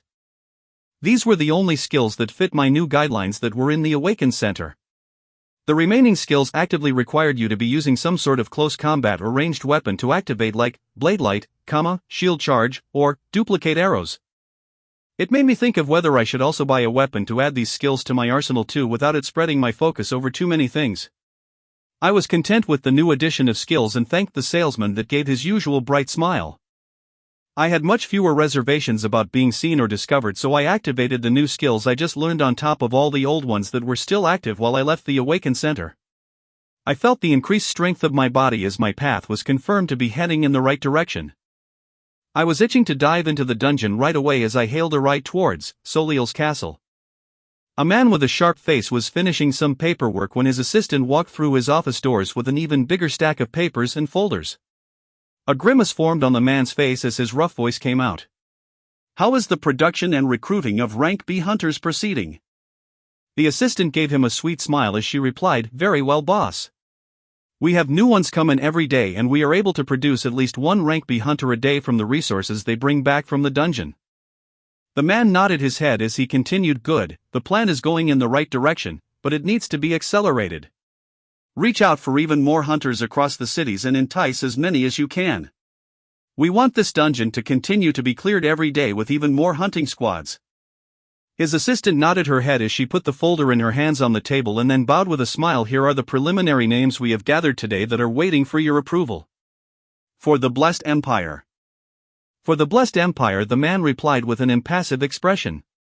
He looked at the folder in front of him as he thought about the movements they had been seeing, and how unprepared they were for what was coming. There was a huge threat looming over them, and people still moved about in complete ignorance. He was in charge of managing the Rank B dungeon in Star City and wanted to exceed the quota set by the admirals for its production. He wanted hunters to be entering it day and night, bringing out as many item S, skill S, and core S that they could. He planned to write an official letter to the higher-ups and some colleagues to suggest they increase the urgency of this matter and actively move the Empire's pieces for the days to come. The production of Rank B hunters was coming along nicely, but they would not be enough, they needed even more rank hunters moving about in the Empire. The face of Steel Mikhail passed through his mind as he considered all the new rising rank A hunters. He shook his head that was filled with worries as he looked at the figure of the assistant still waiting to be dismissed before him. He nodded at her and said while getting up and unbuttoning his shirt, "Close the door. I've been cooped up in here for too long and need to release some stress." The assistant smiled sweetly once more as she followed the command. At the bottom of the folder that she had laid down, a name was written among many. Noah Osmont was clearly apparent at the bottom of the many stacks of paper. Chapter 21: Adrenaline. I was camouflaged as I looked up to the peak of the huge orange monolith that was Soliel's castle. I was planning on diving into this dungeon multiple times today, knowing that this orange hue will quickly change to blue and cause some unwanted attention to shift over here. But I wasn't worried too much currently. My strength could be considered great, and I didn't see another case like Anderson crazily appearing to bring me any issues. I stopped thinking so much and looked forward to seeing how long I would clear this dungeon that took an elite hunter squad of this city more than half a day to go through. A dungeon with one floor holding a huge castle that had 20 extremely large rooms and one boss hall. I was looking forward to it. I placed my hand on one of the squares of the monolith with bubbling enthusiasm as I was transferred to the plains that showed a castle on the horizon. All the active skills were activated, making my body shine with an inordinate amount of colors. I also activated Whirlwind, as gales of wind also began appearing around me, making me disappear from the spot I was standing just as I put some force on my feet. Ha ha! I was propelled upwards for more than 10 meters as my figure breezed towards the castle. I couldn't help but let a laugh escape my lips as I fell towards the ground and rebounded only to be thrown forward even faster. I had to adapt to this crazy level of strength and speed that the skills and my increased attributes were giving me as I moved forward. I couldn't control my descent from my last jump and managed to smash into the huge door of the castle, disrupting its serene peace and waking up the first 10 statues in the first room. I dashed towards them as if I was possessed and finally cast Smite. 10 golden swords of light appeared above me even faster than when I cast it the first time, hanging imposingly as they waited for my command. Strike down! I couldn't help myself as I said these words out loud, and the 2-meter-long golden sword barreled down towards the oncoming statues. Boom! A blinding light exploded out as the golden sword struck down the incoming statues, causing dust and rubble to fly about as I breathed heavily and watched the scene clear. Only stones were left shattered on the ground. Ha ha ha ha! I couldn't help but laugh at the ridiculousness of it. In less than a second, all the rank C monsters were dead. I was even more confident while thinking about all the skills that enhanced my damage, cast and attack speed, as well as increased penetration, that let me further ignore the defenses of monsters. I felt the rush and adrenaline coursing through me as the room was completed in under a minute and pushed off from where I stood to head towards the large door to the next room. I blasted in and saw the now 11 statues move about as another 10 golden blades appeared above me. They targeted the nearest 10 as I moved at high speeds and quickly appeared in front of the 11th, moving my hand around speedily as I plastered multiple, explosive runes on its body and commanded them to explode right in front of me. I loved watching the huge explosions occur when I was near and observed the huge impact blasting out the statue's body. The entire force was negated by the now 100 proficiency skill, Arcanist Sphere of Protection, that wasn't really a sphere anymore and hugged my body as if it was another layer of skin. The room was once again cleared in a few seconds. My breathing increased and I rushed into the third room. 10 statues were quickly obliterated by another cast of Smite, and I moved close to the remaining 2 statues and cast Flames of Torment. The long pillar of flames had a darker color after reaching 100, its flames coagulated together tightly as if they were a thick viscous material. It was rotating the moment I cast it in its long linear form, causing hot suffocating winds to fly out. I threw the thick cable of flames forward and they literally melted the statues the moment they came in contact. I stopped for a second to catch my breath as I just cleared 3 rooms out the 20 in under 5 minutes. A childish smile wouldn't leave my face as I continued on forward to the 4th. The next rooms were cleared in a similar fashion, starting out with Smite and following with either Explosive Rune or Flames of Torment. Starting from the 10th room, I just cast another Smite the moment the first 10 statues were shattered by the first cast, finishing them in record time. I was now standing in front of the huge door that led to the boss room and I tried collecting myself as I impatiently went in. The Titan was as humongous as usual, frighteningly boasting its 10-meter size. The 10 guards standing by its side couldn't even respond as 10 golden swords smashed into them the moment I entered. The huge beast opened its blank eyes the moment the guards were destroyed and began coming towards me, its huge steps causing the ground tremble. I watched the boss menacingly come towards me as 10 swords of light appear, then another 10, and another 10 as Smite was repeatedly cast 3 times. I commanded the first 10 to shoot towards the boss in a tight-knit circular formation. They smashed onto his chest, stopping his advance and pushing him back. The next 10 flew up one after another to repeatedly strike the same area I was focusing on the Titan's head, blasting onto him and pushing him back even further. The last 10 flew in and surrounded the neck around a few meters away and rushed forward while it was still disoriented. Before it could even roar or do anything else, the 10 golden swords closed in on its neck from all directions. Zing! The Titan wobbled for a few seconds before a pillar of thick flames wrapped around the nearly destroyed neck and squeezed in, melting everything it came in contact with. Another second passed before a loud crash was heard in the huge hall. The Titan's head now lay on the ground. Not even a minute had passed. I watched this unbelievable scene in front of me as if it wasn't something that I had just done. The huge boss that needed an entire party to hunt had taken me less than a minute to take down. I let out an embarrassingly loud triumphant howl after accepting the scene in front of me and reveled in it once more. Around 20 minutes total had passed and the castle was completely cleared. A green crystal rose as a shining pile of loot appeared beside the boss. From then on, I kept on repeating, Soliel's castle, like a madman. 8 hours later, I had impossibly cleared the dungeon more than 24 times, my clearing averaging 3 times in 1 hour. At the end, I held in my storage rings a ton of rank C, core, S, 15 rank C skills, 1 rank B skill, and 5 new, item, S. Chapter 22, Explosive Growth. I was in love with this rank C dungeon. Only a single floor that held all the monsters in one place. Someone in my positions couldn't have asked for a better setting to quickly take everything down in record time and rake in an unimaginable amount of profit. I never thought a day would come where I would be able to collect this many rank C skills, and even lucky enough have a rank B skill drop along with a few items. Hunters had been clearing Soliel's dungeon twice a week, so over the span of the last few months they might have cleared it around the same time as I cleared it in one day. Just the thought of it made me amazed. My 2 storage rings had nearly filled up to the brim with the influx of core, S, skill, S, and item, S. I was currently in the boss room of the dungeon where a broken titan lay dead while browsing through the rank C items first. There were 2 pairs of igneous armor, S, 1 igneous sword, fiery helm, and fiery boots. All of them exactly the same as the equipment that Anderson wore, but I wouldn't have to wait before equipping these ones. The ones I had obtained from him were still repairing from the heavy explosions done by Explosive Rune. I changed from swift boots to fiery boots and equipped one of the armors and helm. The armor had a similar characteristic of being unnaturally flexible, even though it seemed like it was made up of extremely strong stone materials.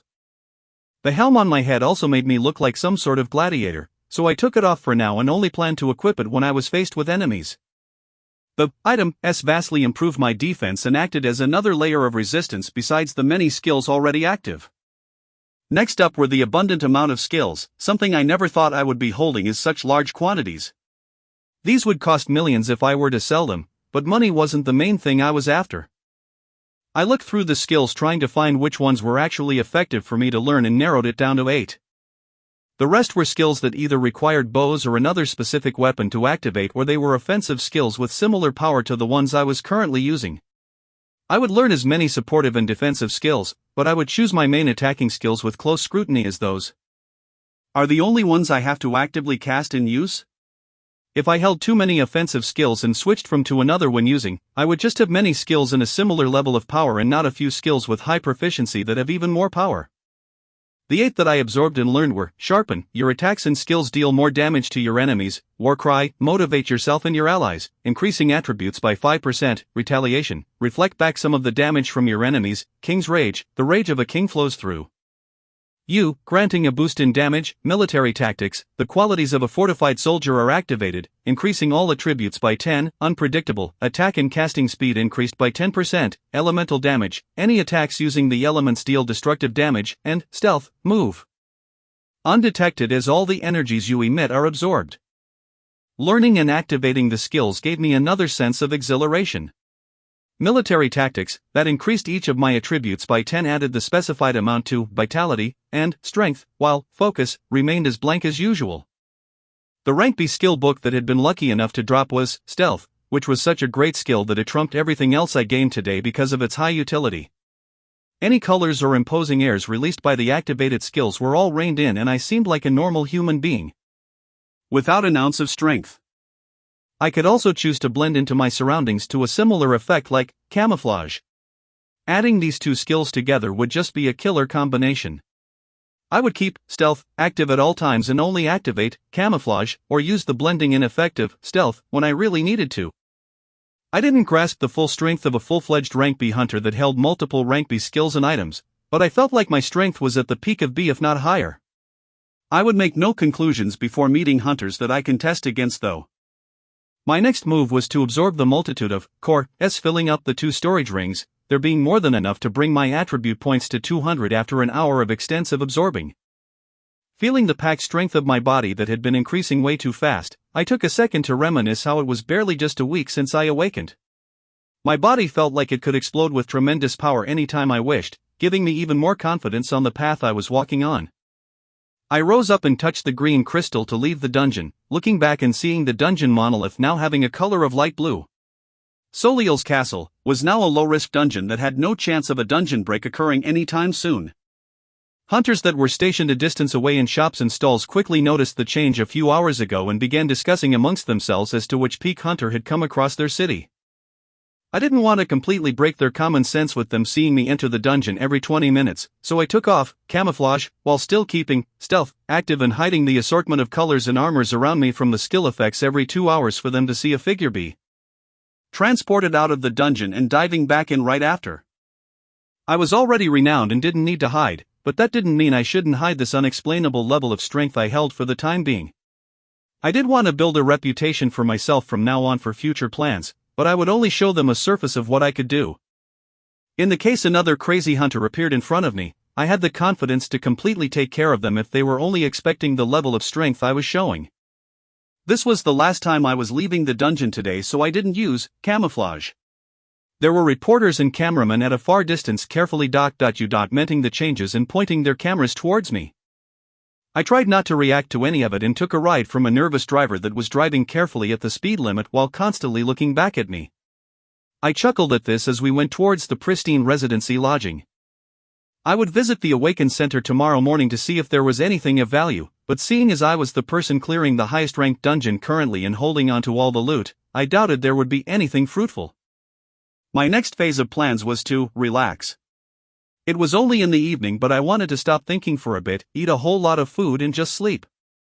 I recalled the platters of shrimp and steaks that I had been eating the past few days and placed an order for 4 plates when I grabbed my room keys at Pristine Residency. Tonight would be a relaxing night. In Star City. A man was looking at the profile of a hunter they had just received more news of a few hours ago. He was Vice Admiral Magner. A decorated officer that stood at the front lines when monsters were running rampant and killing people left and right. He had risen to this rank because of his continuing hard work and planning while fighting for his country. His country that he was trying to save once more. He just needed people to stop shoving their heads up their asses and listen.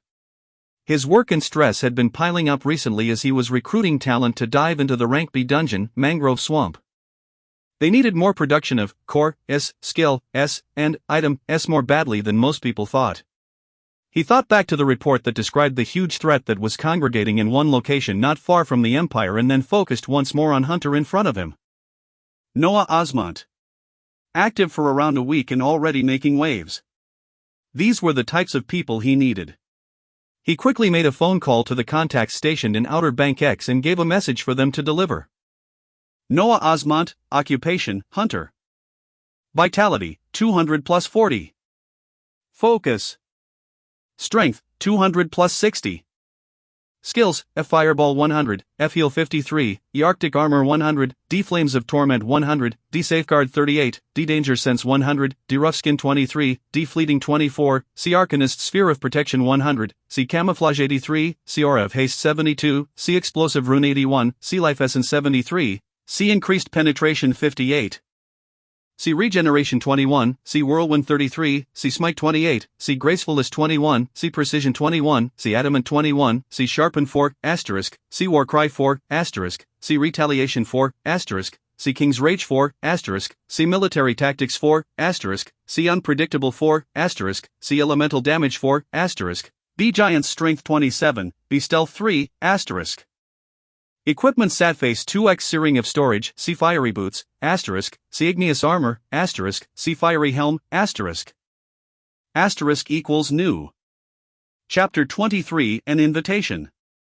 The night passed by spectacularly as I binged on food and familiarized myself with my fast-expanding array of skills. There were many and I was increasing them at a very fast rate that doesn't seem like it would reduce any time soon.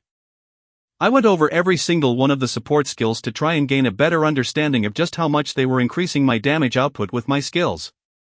I would get the chance to possibly observe this change more noticeably today after I use my offensive skills for the first time after adding 8 more new support skills in a day. I left the Pristine Residency while activating the full extent of Stealth so that I could avoid any unwanted attention as I made my way towards the Awakened Center. I browsed over the skills once more and as expected, nothing of value was there. I held many rank C skills currently that would make a ton of money if sold, but I was planning on holding on to them for now until I began making my way over to some of the inner cities of the Empire where it was possible to buy rank B skills. The knowledge spread over on hunting platforms mentioned that their prices ranged upwards of 10 million because of their high demands and very little supply. They were my next goal, as I could only obtain a rank B skill book at a very low chance with the rank C dungeon I was currently clearing. Seeing nothing else catching my eye at the Awakened Center, I left for Soliel's castle right away. When I arrived at the huge monolith though, there was someone obviously out of place standing near it. It was a curvaceous woman in a tight business suit checking her watch as she waited for something. No hunters were CLU.S.tiered around Soliel's castle, as normal rank C hunting squads didn't dare dive into the dungeon, so the only person she could be waiting for here was me. I removed my stealth and appeared a few feet away, startling her from my sudden appearance. A bright smile bloomed on her face as if she had found the huge treasure she was looking for. Hello Mr. Osmont, my name is Amelia Ross and I'm here on behalf of Vice Admiral Magner of Star City. Her words started off very normal but the end was explosive. I was immediately intrigued as Star City was one of the core defense cities in the Empire, with the government spreading its clutches in almost all industries and activities. Also, I had never come across any high titles such as Vice Admiral before. I replied back with a smile, "What can I do for you?" She nodded with a relieved expression and continued, "I won't waste too much of your time, Sir Hunter, so I will give the message I was instructed to for you to read at your leisure." A thin folder with papers appeared on her hands and she handed it to me, finishing her last words as she left hurriedly. "Oh, Mr. Osmond, many of the files in there are confidential, so we are counting on your discretion." I nodded at these words and watched her get in a black sedan that quickly pulled away. "A confidential file, huh? What exactly do you contain?" The first paper was an introduction from the one known as Vice Admiral Magner, and he kept things very much on point.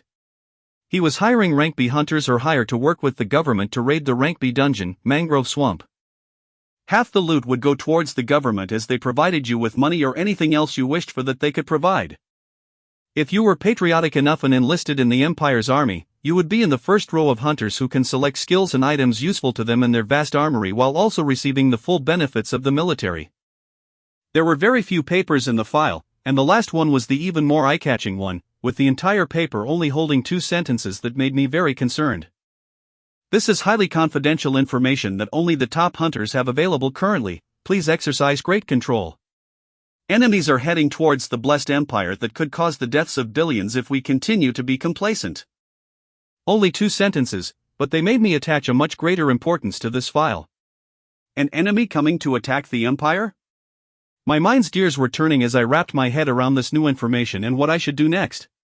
Who could it be? Was it beasts, or was a war approaching? I was thinking for quite a while, but nothing came to mind. I had too little information currently and needed to learn much more. I made some quick calculations and change of plans and shot a text towards the people I had dived into, Soliel's castle, with 2 days ago.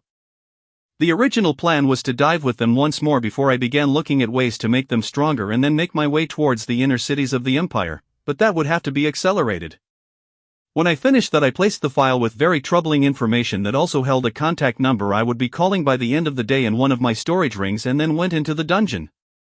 I didn't forget to test the increased effectiveness of my offensive spells after the addition of Sharpen, Warcry, Retaliation, King's Rage, Military Tactics, Unpredictable, and Elemental Damage. The damage of all skills was boosted by quite a bit, with some of the qualities of the skills also improving. Flames of Torment now seemed like it was a coagulation of extremely long and thick heavy flames, the width of it becoming slightly larger. A single, explosive rune, was now effective to completely cover the huge head of the Titan and cause it to explode right away. As for Smite, the 10 golden blades of light became even larger, their handles even more distinct and edges even sharper. I continued my testing and experimentation of skills for the next 8 hours, clearing the dungeon more than 26 times and coming out around the time I texted the 5 people. It was already evening outside when I left the dungeon with my storage rings full. I was lucky enough to receive another rank B skill, meaning there around a 4% chance for a drop from the rank C Titan of this dungeon, as it was very similar to yesterday. More than 17 rank C skills came out this time around, with 6 items. It was 2 pairs of Igneous Sword, S, Igneous Armor, and Fiery Boot, S. Of course, there were also a ton of cores after all the runs. The 5 that I texted were situated outside the monolith as I instructed, with Anderson's old party members reverentially looking towards me and Rachel standing there with the same confident expression. They're some of the top hunters of this city, so when they heard that I was clearing the dungeon alone on the news, they must have had an even better idea of what my level of power was than common hunters. I was already spent from running around the past 8 hours and wanted to make it quick. It doesn't seem like I'm going to be in Outer Bank X for much longer. I paused as I watched their expressions change to shock and concern before continuing.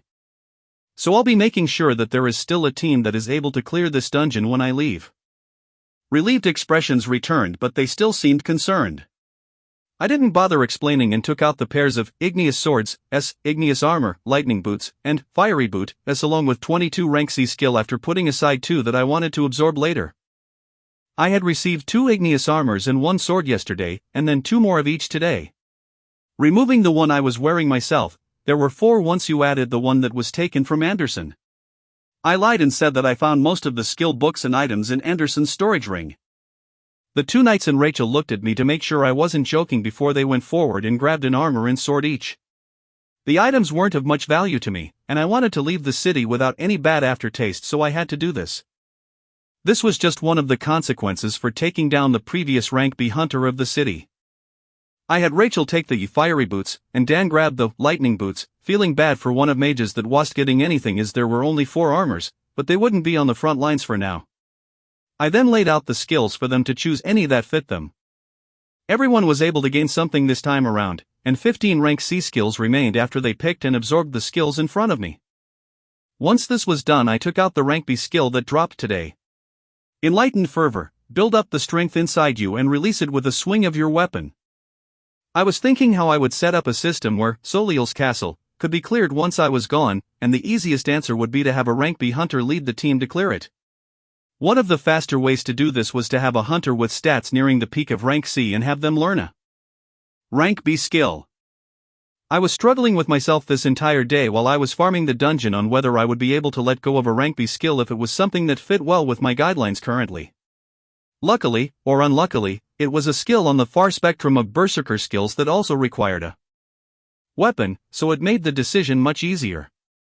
I also understood that it would become even easier for me to gain rank B skills, whether that was by staying here and diving into Soliel's castle daily to get one a day or move towards an area that had a rank B dungeon for me to gain them even faster. So today, I'll be making someone a rank B hunter and have them dive into the dungeon. Chapter 24: An End and a Beginning. Of course, the person I was choosing to be the next rank B hunter in Outer Bank X was Rachel, the only person that ever showed a backbone among the hunters I met. She also unflinchingly questioned when she saw something wrong happening, and this was a type of naivety I could trust. She was shocked to receive the skill book and even more shocked when I told her that we'd be entering the dungeon as soon as they finished absorbing some rank C, Core, S. I had so many of these pile up in the last 2 days that a few tens of millions could be made if I chose to sell them, and they should be more than enough to raise the attributes of these hunters to the peak of rank C. I took a few of the piles of Core S out of my storage and had the hunters absorb them. They jumped at them after I gave the go-ahead and soon brought their attributes to 200. I watched the sun go lower and lower while waiting for them to finish. When they were done, I let them know that we would be diving into the dungeon right now for me to just confirm Rachel's capabilities against the boss of the dungeon. They could easily take care of the statues appearing in the rooms of the castle with the equipment and new skills they just obtained. Only the boss remained a mystery. The entire group was soon transferred into the familiar landscape that I had appeared in multiple times today. I led the way into the castle and told them all to conserve their energy for the boss fight and let me do all the work on the preliminary monsters. After the 10th room, I could already tune out the sounds of amazement as these hunters watched me take down monsters that they would spend a few minutes on in a matter of seconds. I briefly stopped here for 20 minutes with the excuse of recovering my energy as I didn't want to surprise them too much. I kept using Smite all the way through because of its multiple enemy targeting attribute that took care of the increasing number of statues quickly. I wasn't worried about them seeing me cast the rank C skill repeatedly, as higher ranking hunters had enough reserves of energy to cast lower ranking skills multiple times, and at most they would attribute it to some sort of inherent skill that increases my focus. Before we opened the door into the hall where the boss lay, I wasted another 20 minutes with the excuse of recovering my energy just in case something went wrong, and then we entered the boss room. Rachel and the rest of them had been talking up strategies on the way here as they had nothing better to do, and already had a plan that used their new skills the best. The recently buffed up knights went forward with their huge shield as they blocked the 10 guards that the 2 mages then sniped with colorful lightning.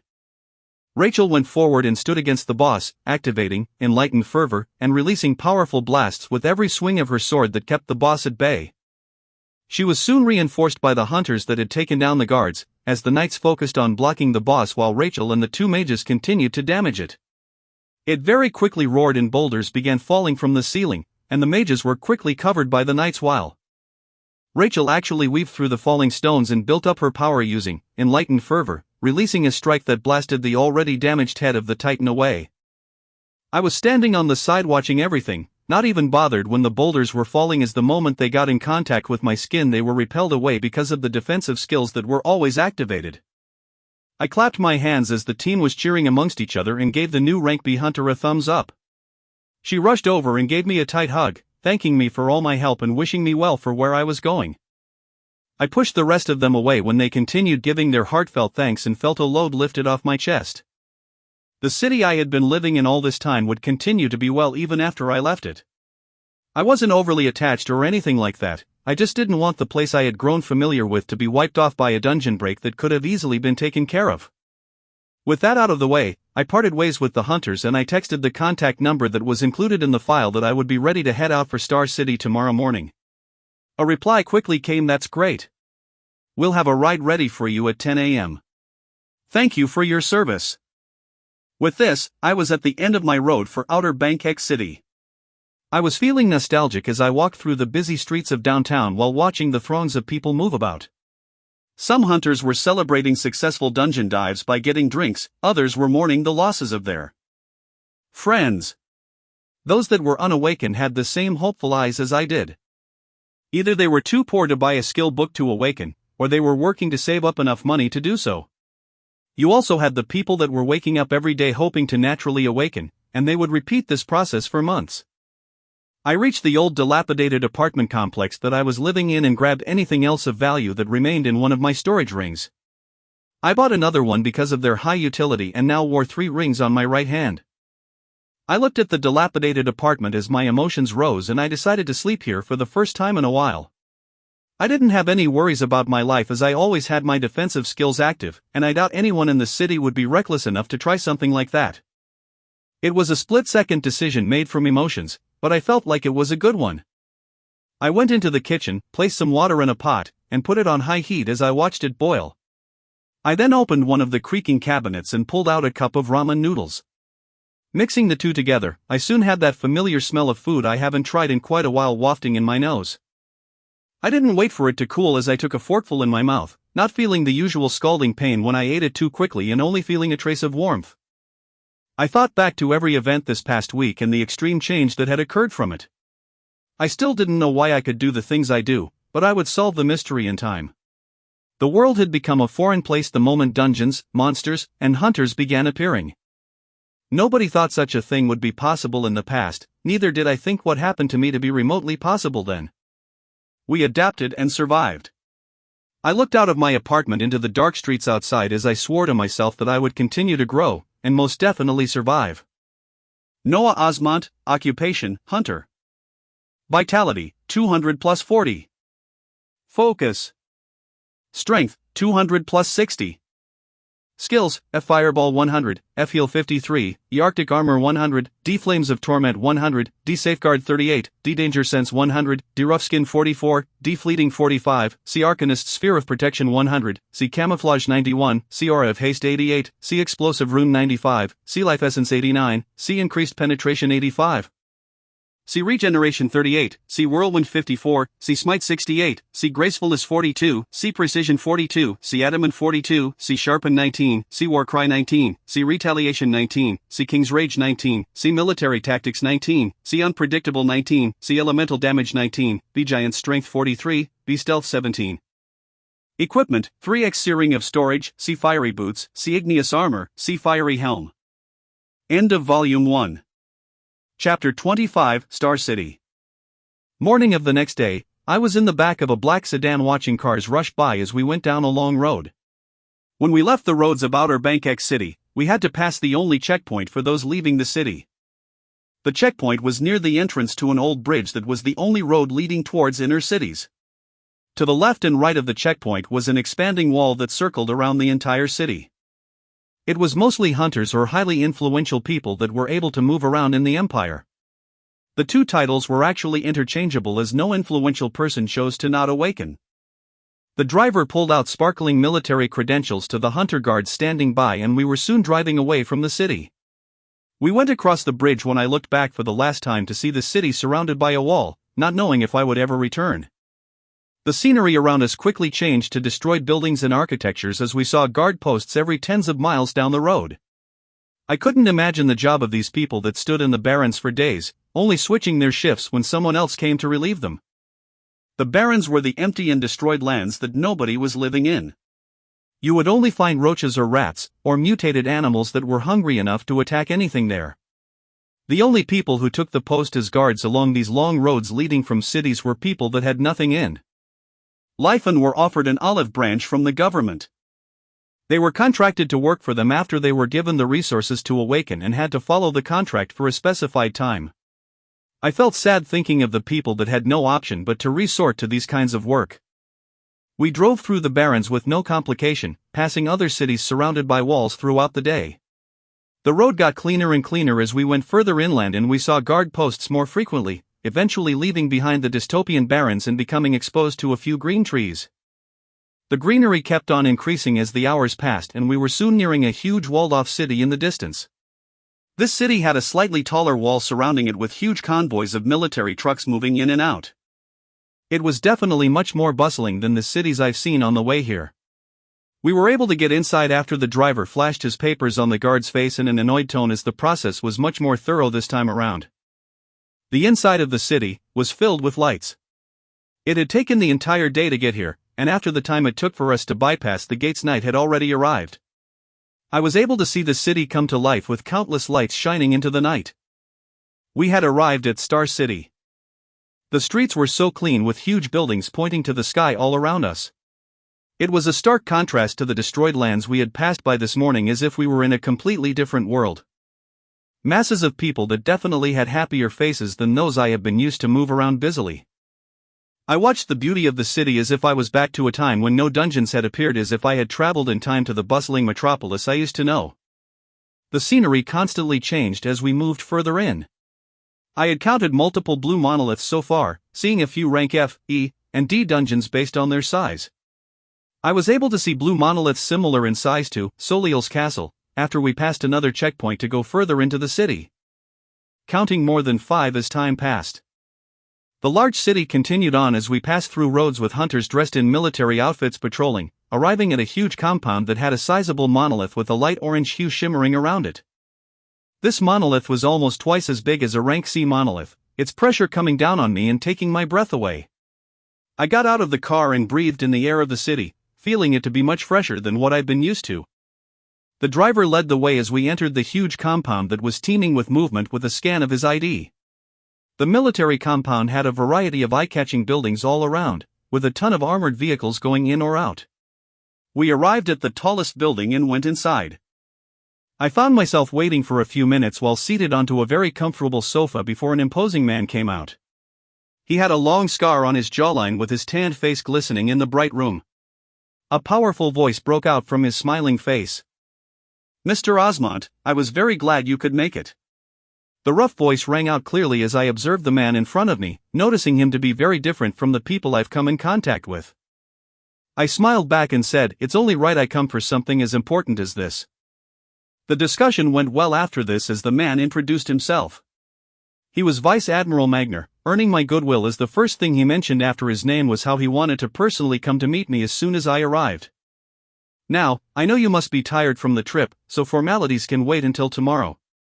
Commander Kyle will lead you to your resting area, where food and entertainment will be provided." The Vice Admiral finished his introduction and left as I began thinking about the words he had said. Entertainment?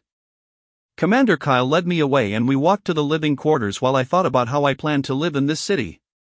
The first thing on my mind was finding out exactly what major threat was quickly approaching, and the second was my capabilities to solo that huge dungeon monolith near this compound. I'm already assuming that the first time I'll dive in it I'll be accompanied by a team, which is a safe way to play it as I currently have no idea about the increase in difficulty from rank C to B. After we finish the first dive, I'll make my decision then. We passed a few serious faces and I was given a smooth blue ID card that only had a golden letter B on it. Kyle mentioned that this card allowed access for a majority of the facilities in here, and also had access to the room in front of us. I thanked him for taking me around and he saluted and left. I scanned the key card and opened the door, expecting to see the living quarters of rank B hunters that the government provided. The room was slightly bigger than the large rooms in the pristine residency, boasting even more luxurious looks all around it. On the table were a wide array of foods and next to it was a huge bed, where a woman with a statuesque figure was flashing the brightest smile. Oh. Chapter 26, The Looming Threat. So, last night was different to say the least, as I found myself getting some sleep later than usual. The food and everything else hit the spot, taking my mind off the many thoughts constantly clashing in my head. A hunter's stamina was nothing to laugh at. I went out of the room early in the morning to walk around the living quarters and observe the compound a bit more. Even though it was this early, there was already bustling activities with people and trucks moving about.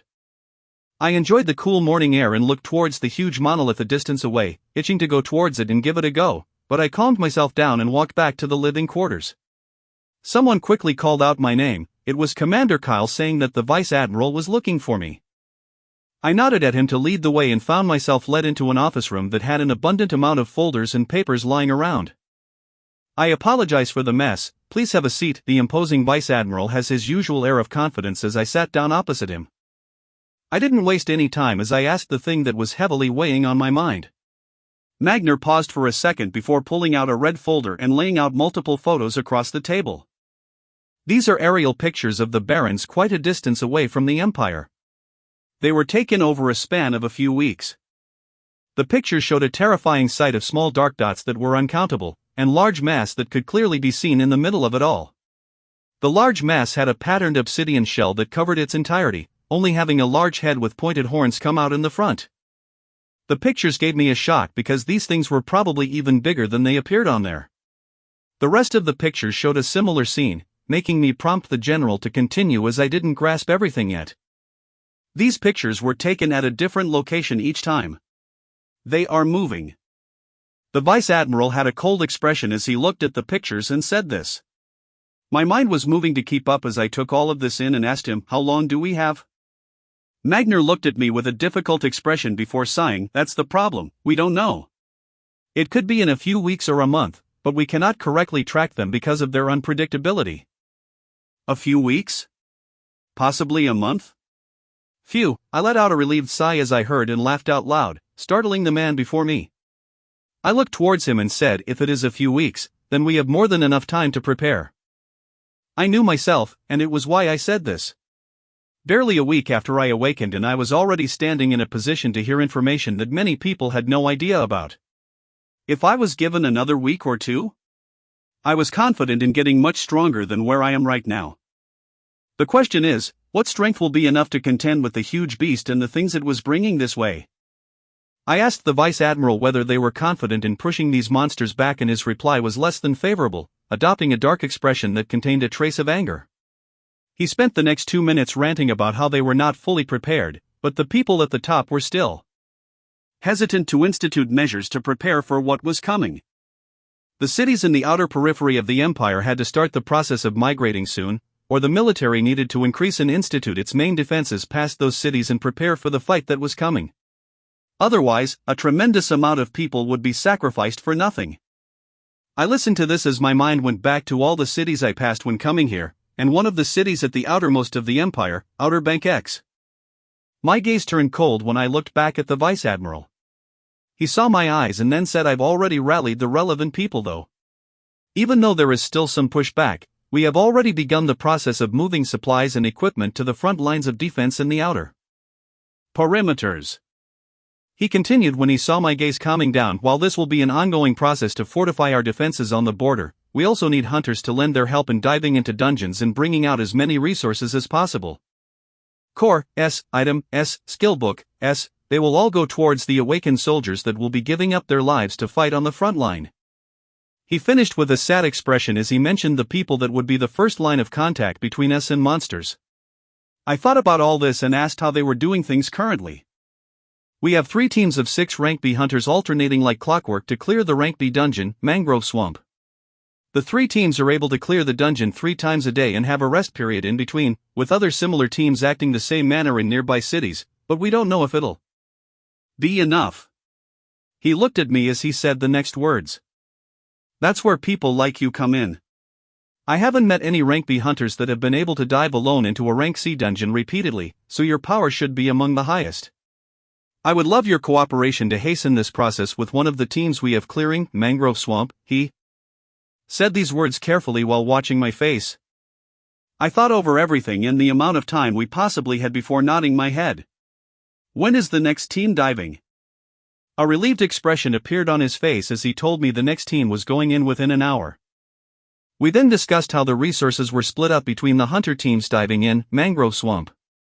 The military would pay handsomely for all the Core, S, Item, S, and Skill, S they received while providing for all their needs. If you became a hunter enlisted in the military, you would be given a rank with even more benefits. I thought about everything and decided to go with the plan of seeing the Mangrove Swamp while diving with a team. I would decide how to move forward from there.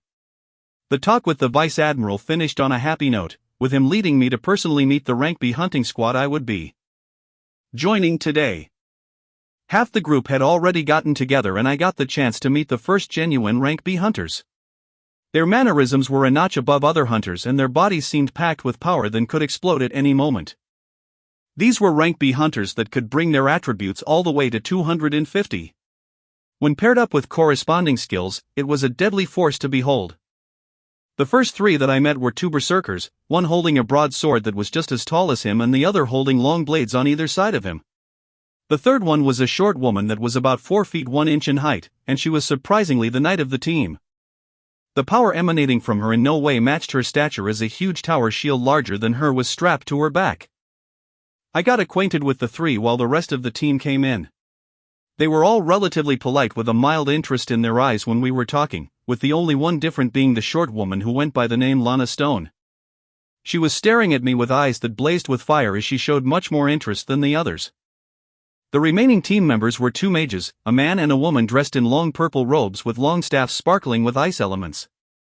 The last one was another knight, this one with a round golden shield covering half of his body and a flail on his other hand. More introductions followed, and the 6 usual rank B hunters that were about to dive into the mangrove swamp were joined by me. Chapter 27, Mangrove Swamp. I didn't like the mangrove swamp the instant we were transferred in. We appeared in the middle of muddy ground where I could feel my feet sink in a couple of inches. All around us were huge mangrove trees that shot to the sky. The smell was horrendous. From the information the hunters gave me before we came, this land where we were transferred to was the innermost small patch of land surrounded by a muddy swamp. Our enemies would be coming all around us from the innermost ring of the swamp. The swamp was special as it had multiple rings.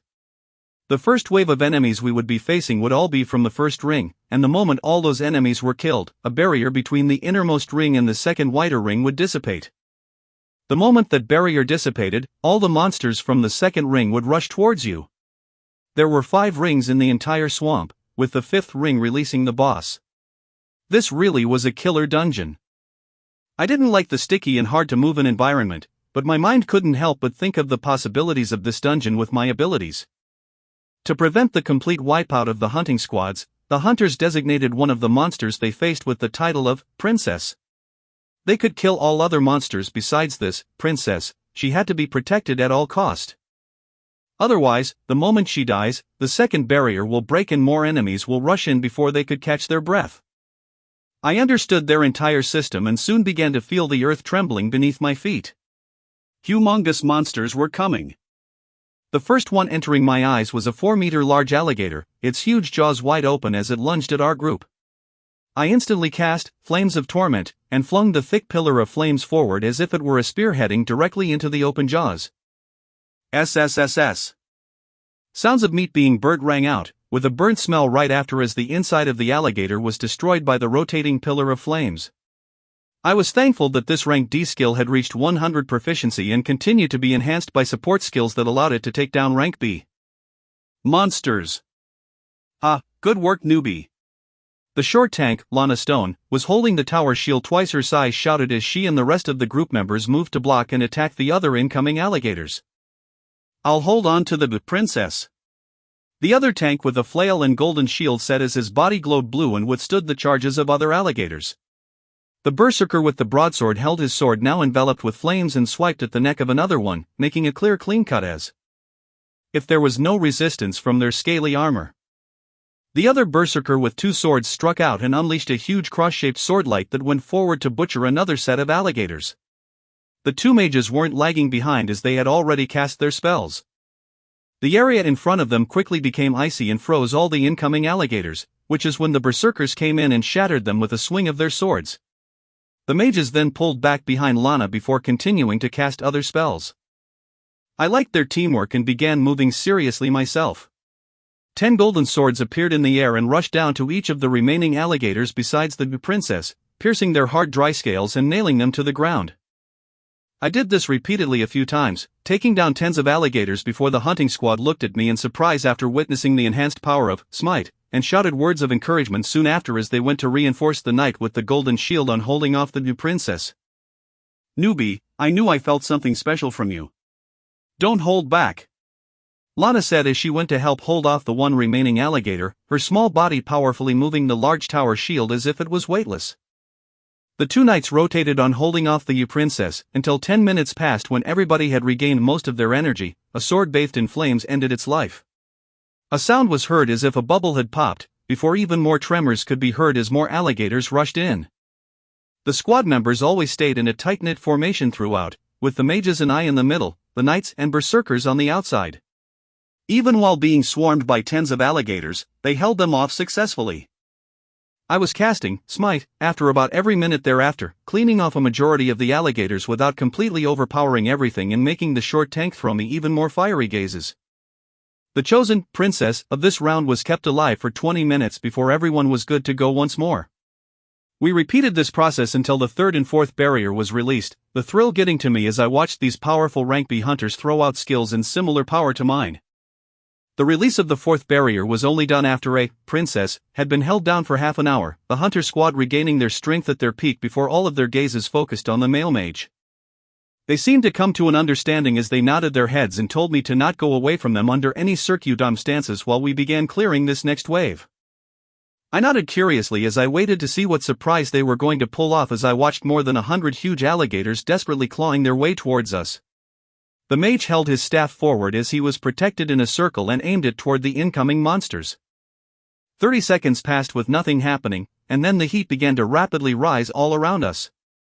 I was shocked as I looked up and saw balls of thick magma raining from the sky and barreling down to the large groups of alligators making their way here. Boom!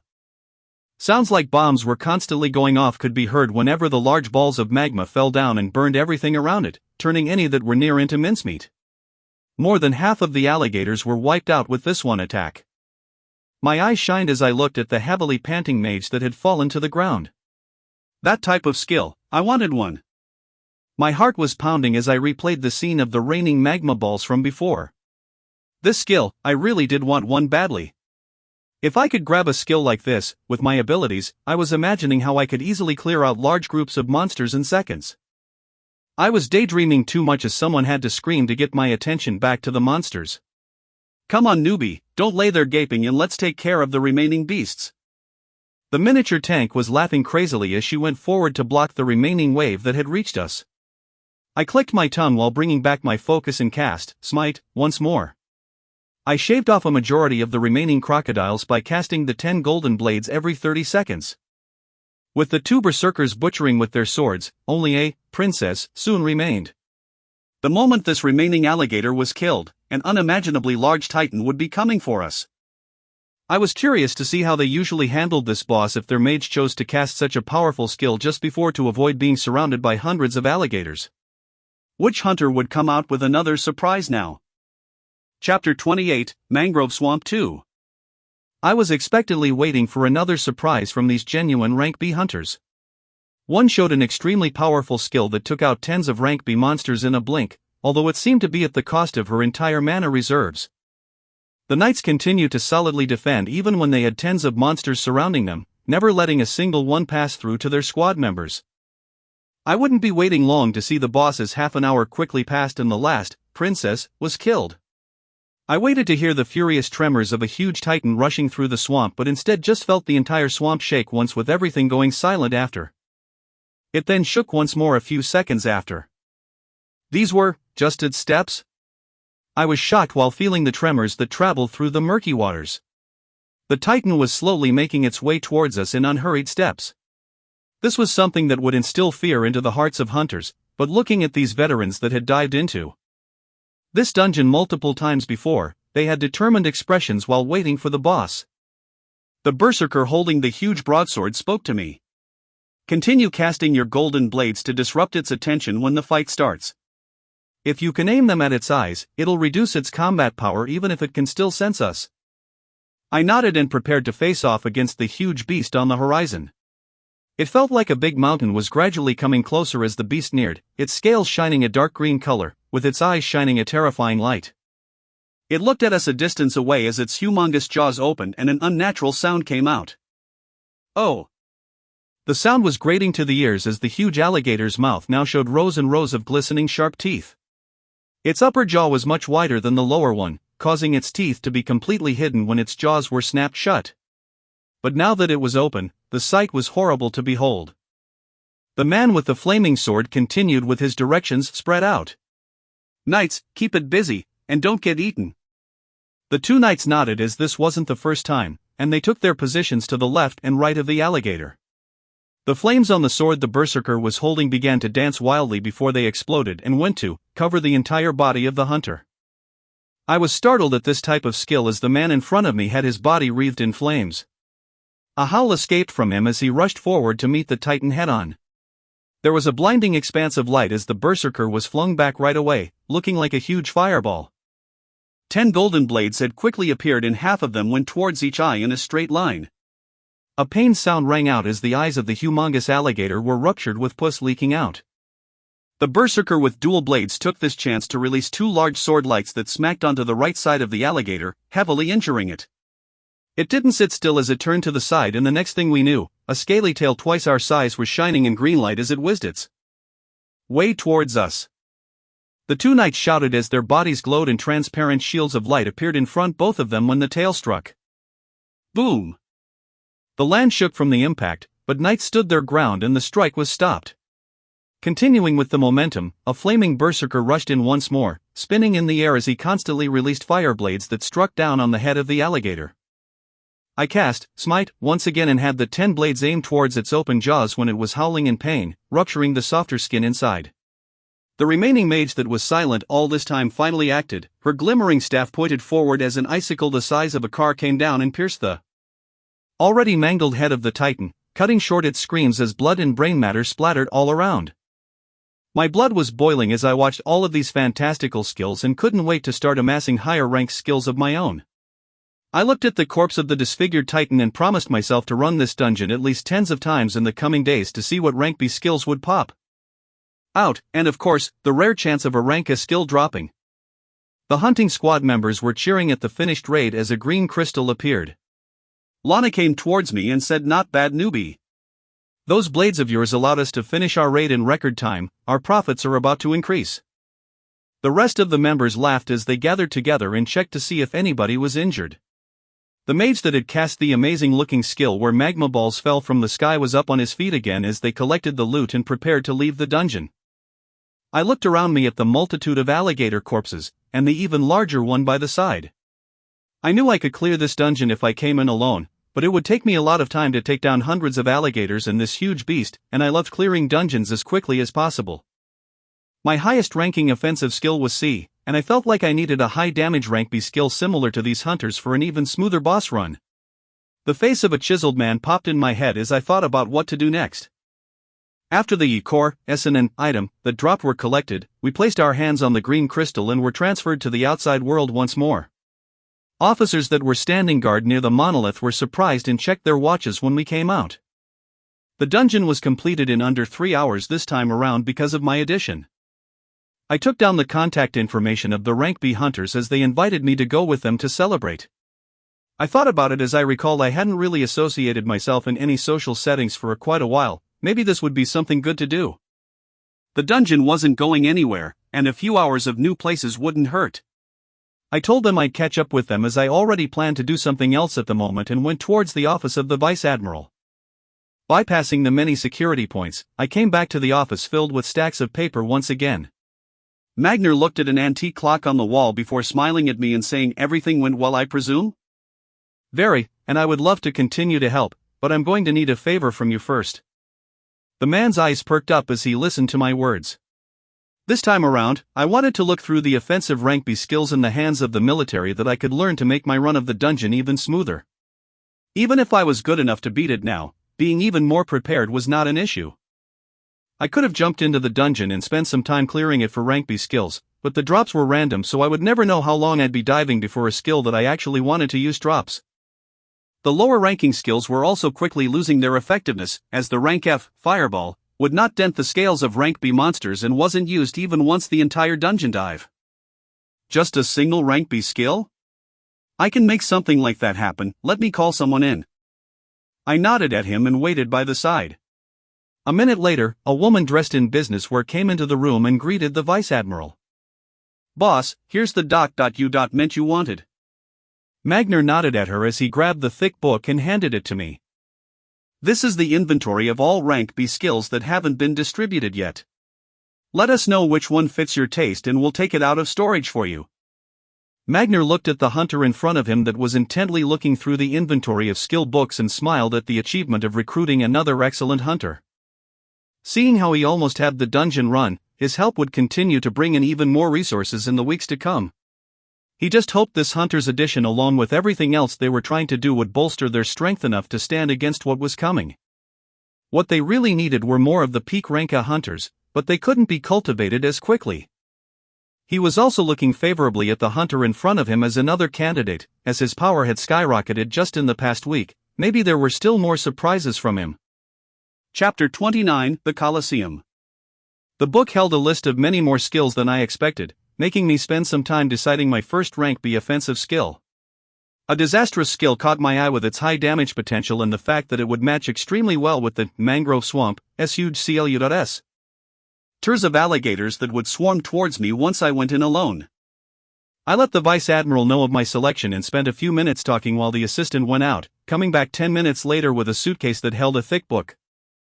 I received the suitcase and absorbed the skill, Miniature Tornado, for 10 seconds, unleash a rotating column of sharp winds that follow your commands.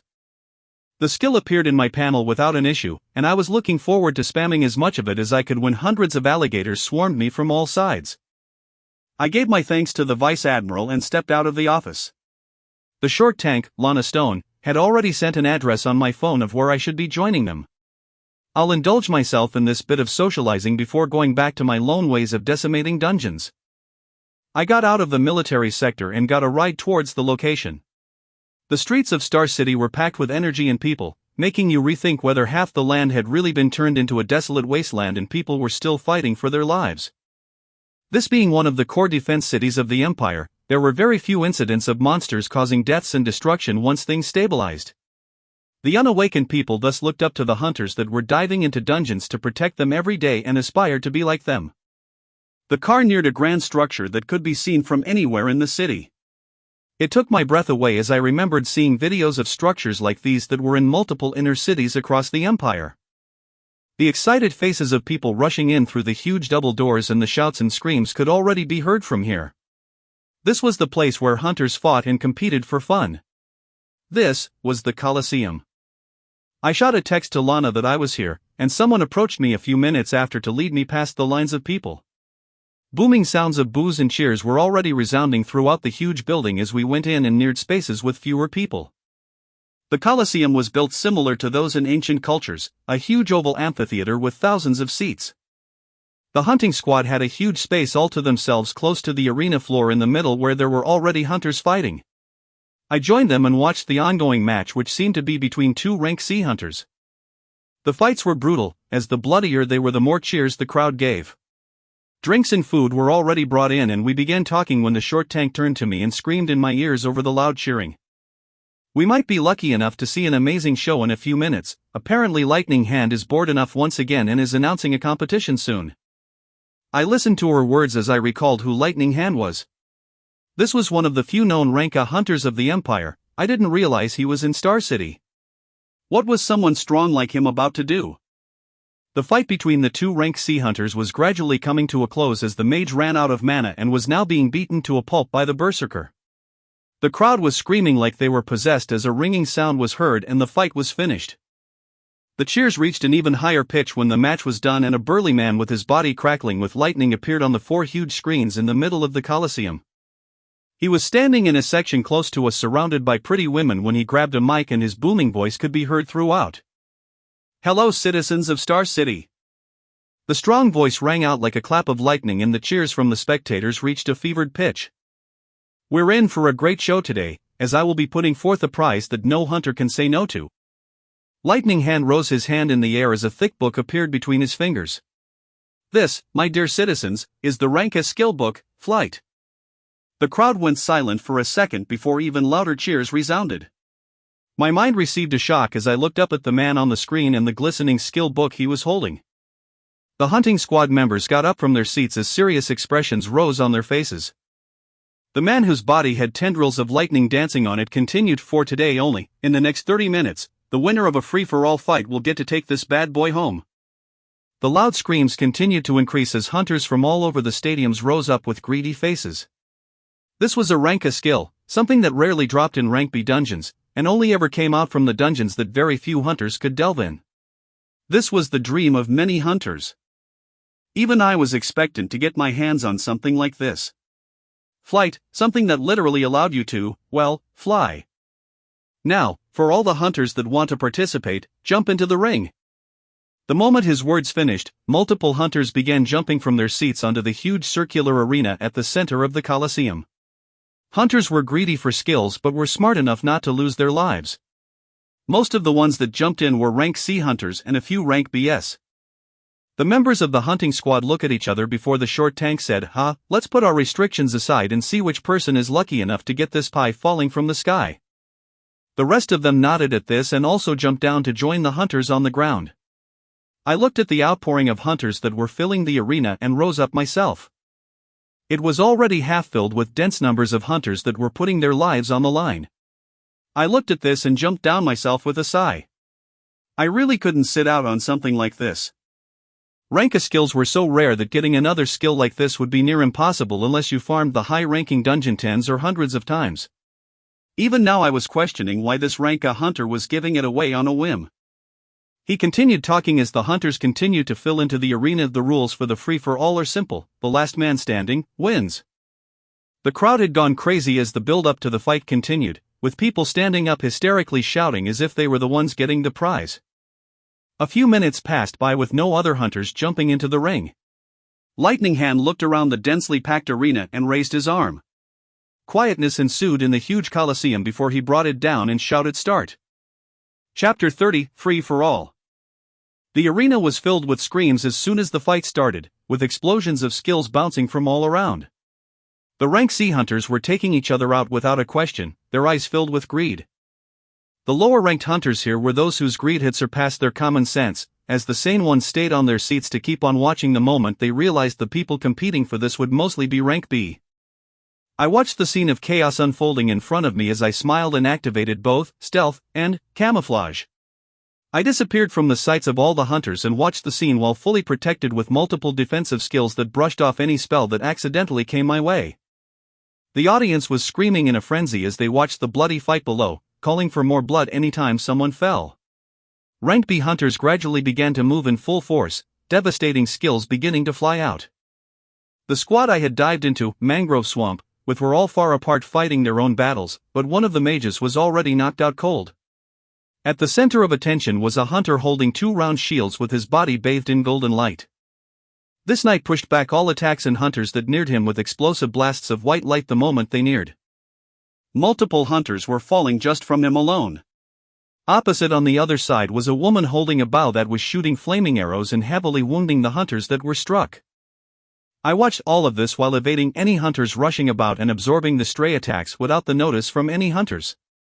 The bloody fight continued until most of the rank C hunters were knocked out, leaving 9 rank B hunters on the floor of the arena intently staring at each other. One of them couldn't hold on any longer and let out a battle cry while rushing to another hunter nearest to him. Another brawl ensued, with the hunter holding the 2 round shields continuing to push away any skills and attack with explosive blasts of white light. From the hunting squad I knew, only the berserker with the flaming sword continued, his entire body wreathed in flames once more as he took on 2 other hunters by himself. The rest of the team members were knocked out cold or sitting out injured. I found a relatively far place in the arena away from the fight that had a ton of rank C hunters either knocked out or struggling painfully and sat down while continuing to observe the fight. My aim was to do very little work and defeat the last hunter standing that should be exhausted to obtain this rank as skill easily. The hard fight continued as it came down to 2 hunters facing off in the arena, the hunter bathed in a golden light that was holding 2 shields and the hunter with a bow that shot scalding hot flames. Their standoff was building up the anticipation among the audience as the cheers continued. I was looking forward to doing very little work and win when I felt the air change. Instead of heading towards each other, 2 hunters turned towards my location at the same time. Well shit. I stood up and got ready for the fight early as it seemed the hunters saw through my stealth and camouflage. Did they have a skill that helped in detection or something else? Oh well, it doesn't matter anyway. A bright smile bloomed on my face as I watched the woman draw her bow and shoot multiple flaming arrows towards me, and the shining knight rushed forward. I would at least get a chance to test the destructive force of the newly gained skill against two rank B hunters that seemed to be standing at the peak of this rank. Miniature Tornado was cast for the first time. A swirling mass of sharp winds appeared in front of me that dispersed the flame arrows that were rushing towards me and pushed back the glowing knight. I felt the winds move my dark hair around as I commanded the skill to go towards the nearest hunter. The body of the glowing knight expanded? Wow, his body actually expanded as the blinding light shooting out of him increased, withstanding the heavy and sharp winds until the skill faded a few seconds after, as it had a 10-second duration. His body came back to normal size while he was roughly breathing, seeming proud of being able to withstand the attack. I gave a light laugh as I shook my head and cast another miniature tornado. The knight's face turned ashen as he saw another coming right at him and used the two shields to try and withstand the rotating winds to no avail, being blown away with cuts all over his body a second after. The remaining hunter on the field that was shooting arrows had moved a further distance away from me while continuing to shoot. I wouldn't let her have her way as I used Whirlwind to close the distance and cast another miniature tornado at her position. The rapidly rotating wind swiped the hunter off her feet, inflicting heavy damage on the armor and skin beneath it, the force ultimately blasting her onto the walls of the arena. Silence followed after as I stood in a field of hunters that were either knocked out or crying painfully, with a few missing some limbs. Wah! The crowd's cries reached another decibel higher as they saw the end of the fight, and the booming voice of the rank A hunter could be heard. Ah, good, good, good. The man repeated the same words 3 times before he leaped up from the area he was in and fell down towards the arena like a strike of lightning. He looked me up and down and laughed once more before pulling out a glistening book from his storage ring. Calm yet careful, smart, and also powerful. Ha, this skill book isn't wasted on you. It was supposed to go to the rank B hunter with the highest achievements in the city, but I'm impulsive and I believe in opportunity and luck. This is your fortune. The skill book was carried by a thin layer of sparkling electricity and drifted towards me. I was marveling at the skills of a rank A hunter while looking at this monster of a man in front of me. His body seemed like a volcano ready to erupt and smash anything standing on its way. I knew I wasn't ready to face someone like this yet. My attributes had only just broke through to rank B because of some support skills, and I needed to put in a lot more work if I wanted to catch up to people at this stage before everything crumbled. Thank you for the opportunity. I grabbed the skill book, absorbing it right then and there without wasting a single second as I thanked the man surrounded by lightning. Use it wisely and try to reach for higher places, he nodded as his body lifted off the ground effortlessly, leaving behind a few words before shooting up the skies and being gone in a flash of light.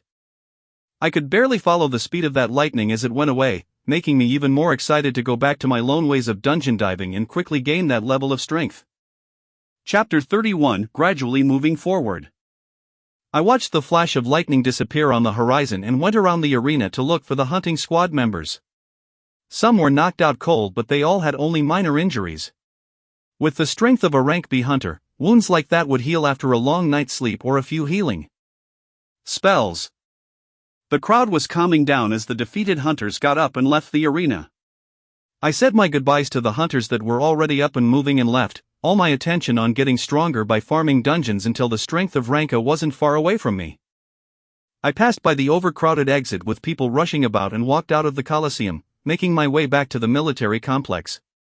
After passing through all the checkpoints, I didn't go back to the living quarters and went straight toward the mangrove swamp. Strength was respected in this city. I didn't plan on hiding in the shadows for too long. I'll show them a glimpse of what I can do while still hiding a major part of my strength to account for any unknowns. Because of the incoming threats of beasts though, there would be no use hiding my strength as it would gradually be shown in time. I thought about turning on stealth and disappearing from everyone's eyes when I first entered the dungeon alone, but decided otherwise. Unless a peak rank B hunters similar to the ones I found in the Coliseum coincidentally happened to pass by when I activated the skill, I should be able to control the information of how frequently I enter this dungeon by choosing when to turn stealth on and off to be purposefully seen. I will go in the first time without hiding, and turn on stealth when I inevitably beat the dungeon in record time. I'll keep myself hidden during these times so that my impossible clear time will be kept under wraps. I showed my ID to the confused guards patrolling around the dungeon as they watched me with increasingly shocked expressions go towards the dungeon and disappear from their sight. What? He went in by himself? Magner abruptly stood up while listening to the report that just came in. The gears in his mind were turning as he asked himself if he had struck gold with this hunter while seeing this show of confidence, or if he had miscalculated entirely and wasted some resources. His impassive look came back to his face as he thought, only time will tell. At another location in one of the luxurious hotels in Star City, a man was fuming from a phone call he just received. He was a veteran rank B hunter that was halfway through becoming rank A. He was already holding 2 rank A skills, and needed just one more to fully be considered a legitimate A ranker that could dive into the highest dungeons known. A book that had dropped recently and was in the possession of Lightning Hand was supposed to go to the next rank B hunter on a list. His name was at the top of that list.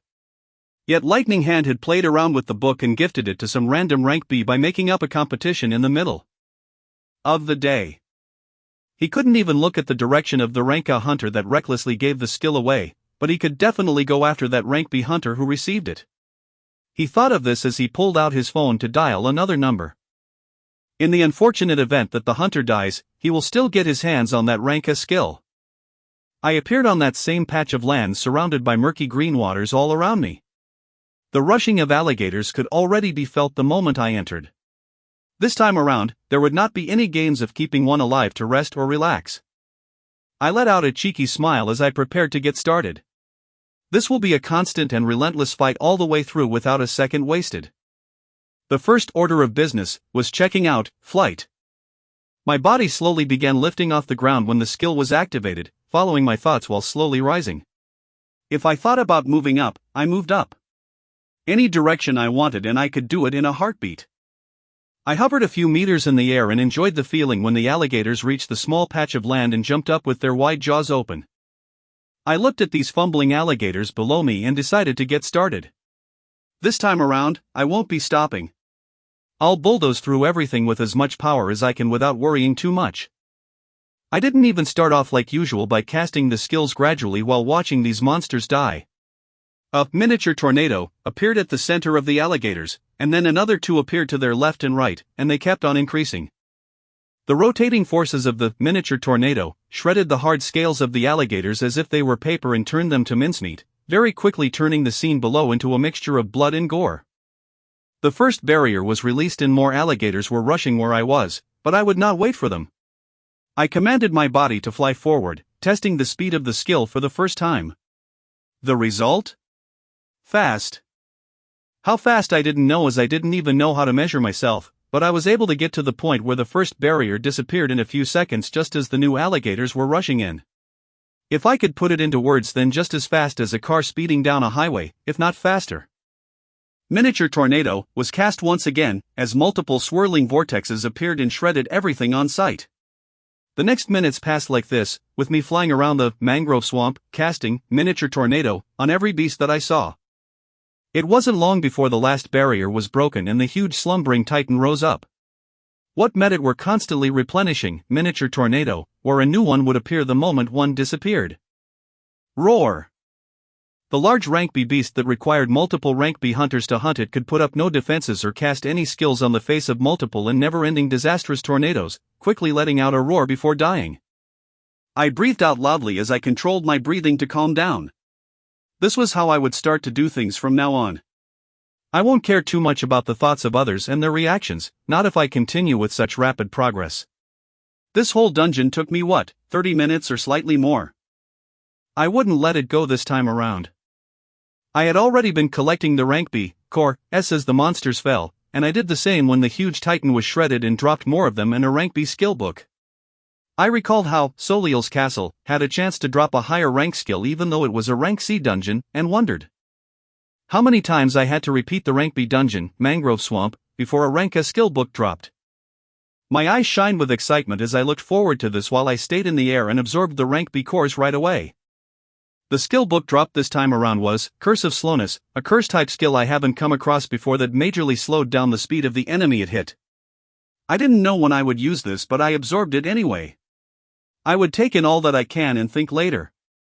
As soon as the Y core S dropped in the dungeon were absorbed, I reached out to the green crystal that had risen and was transferred outside the monolith with Stealth still active.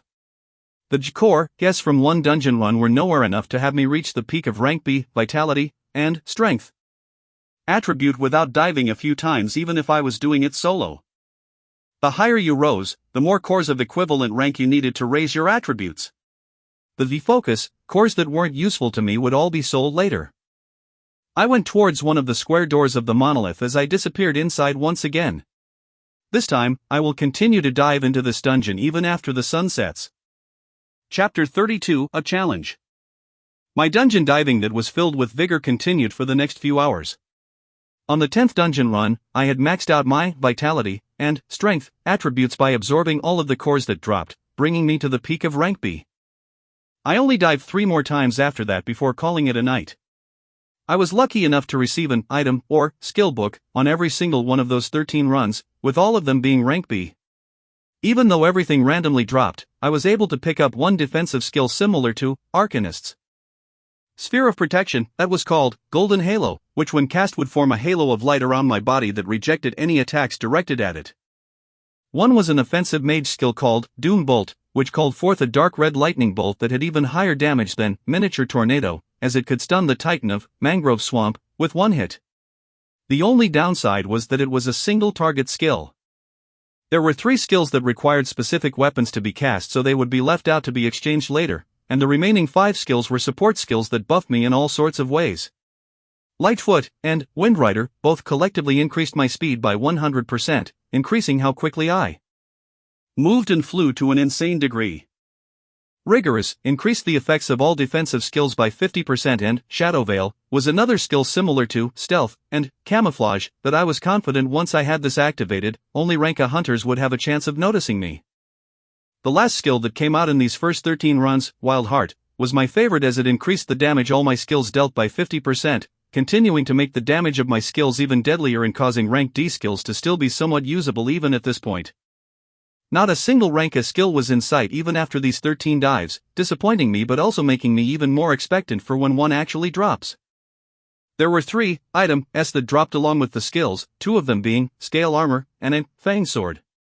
Scale Armor was a rank B item that had vastly better defenses than the rank C, Igneous Armor, so I changed those right away. Noah Osmont, Occupation, Hunter. Vitality, 250 plus 40. Focus. Strength, 250 plus 60.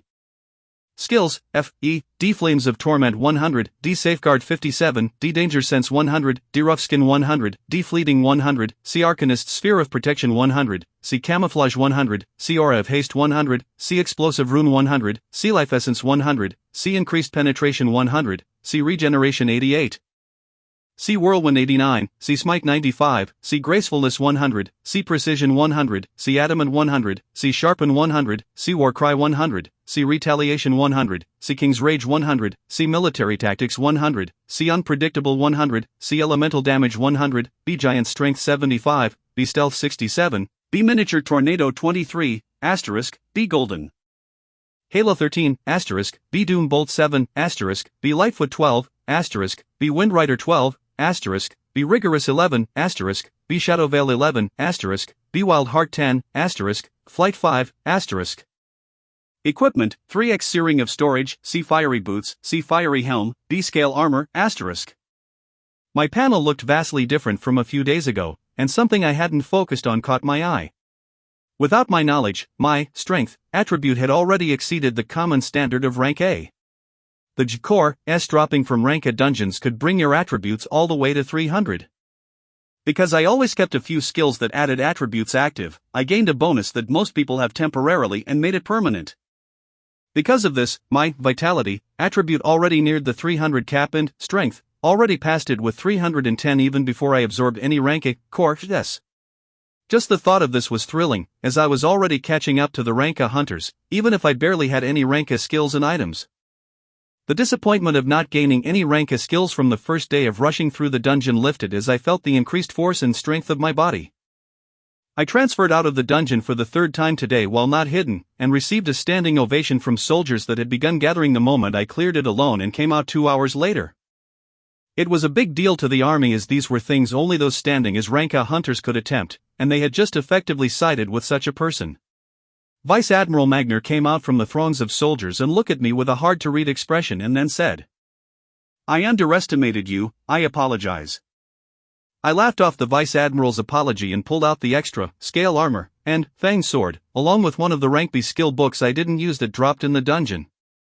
I was unlucky enough to receive loot that didn't fit me at all in these 3 dungeon runs. I kept the lie going and was planning on selling these to the military, or better yet exchange them for skills that I wanted from their inventory.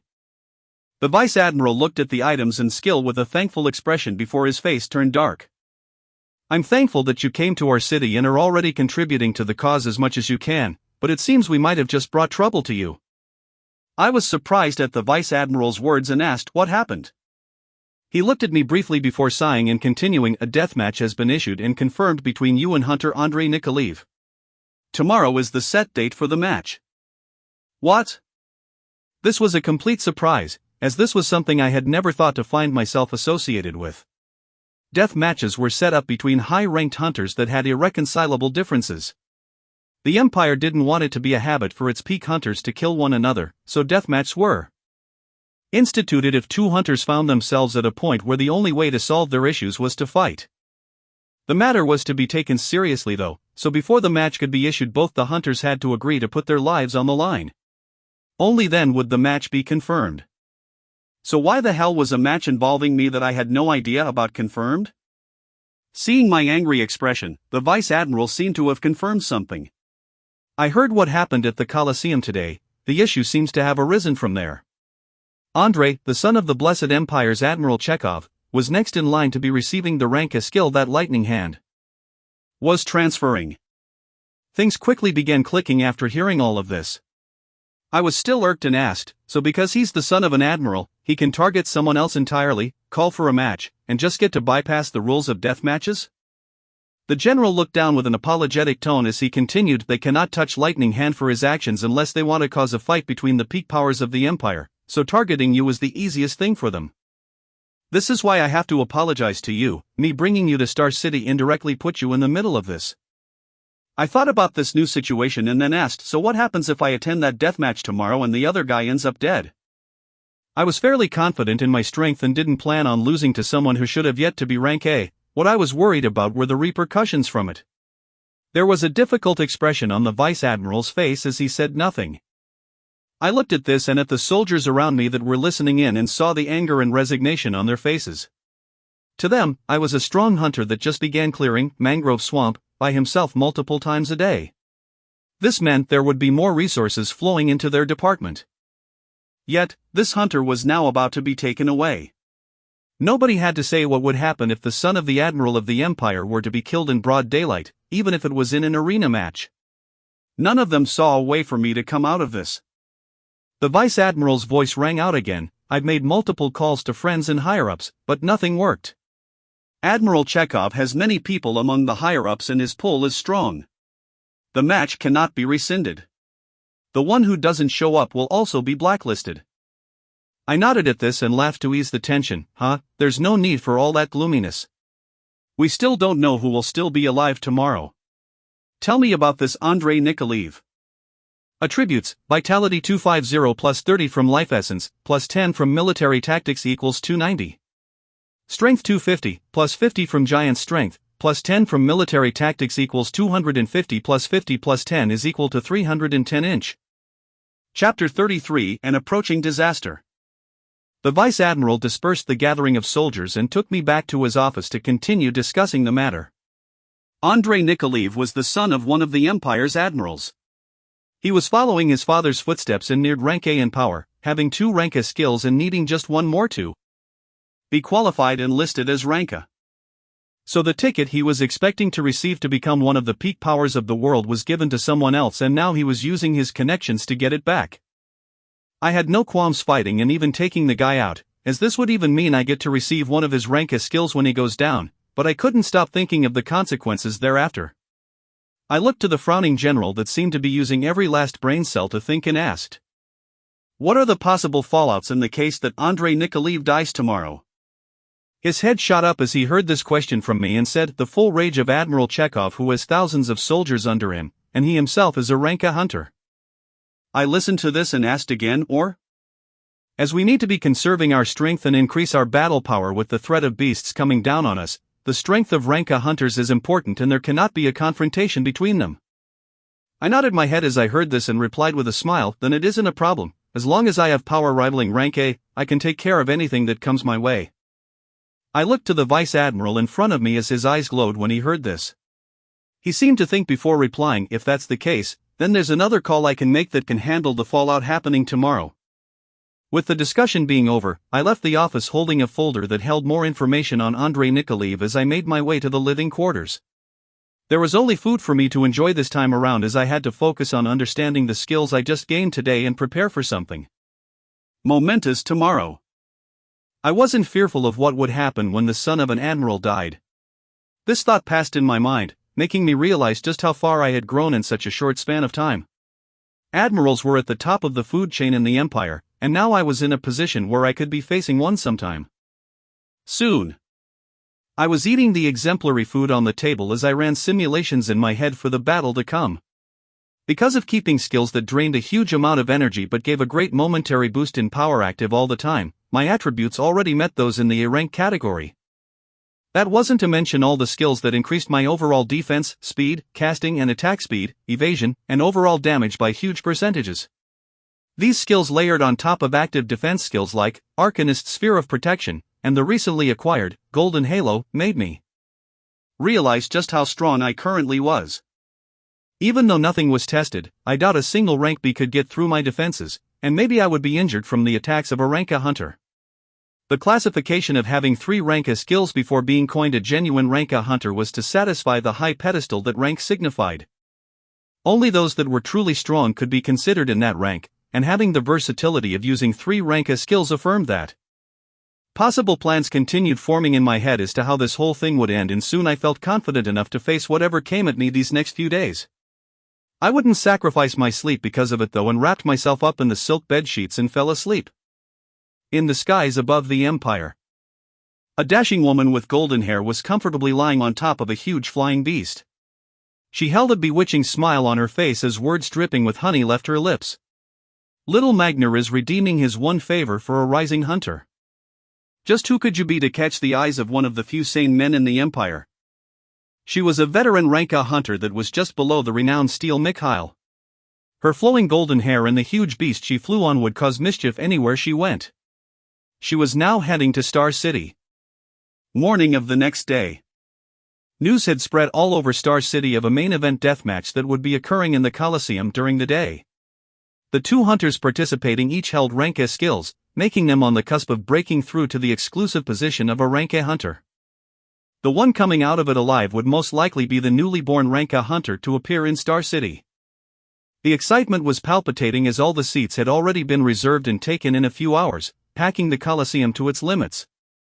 Those who couldn't watch were left with turning on their TVs and watching the commentators describe the 2 figures that would be fighting as the main event.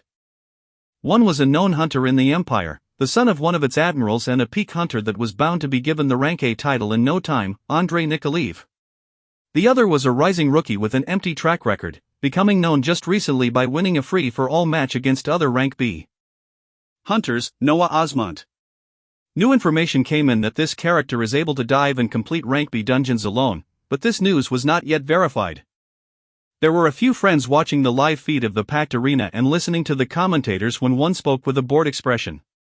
Why are you guys even looking at this match as something exciting? This is obviously just another show of power from those assholes at the top, bullying that rising hunter to get what they want, friend number 1. Hey!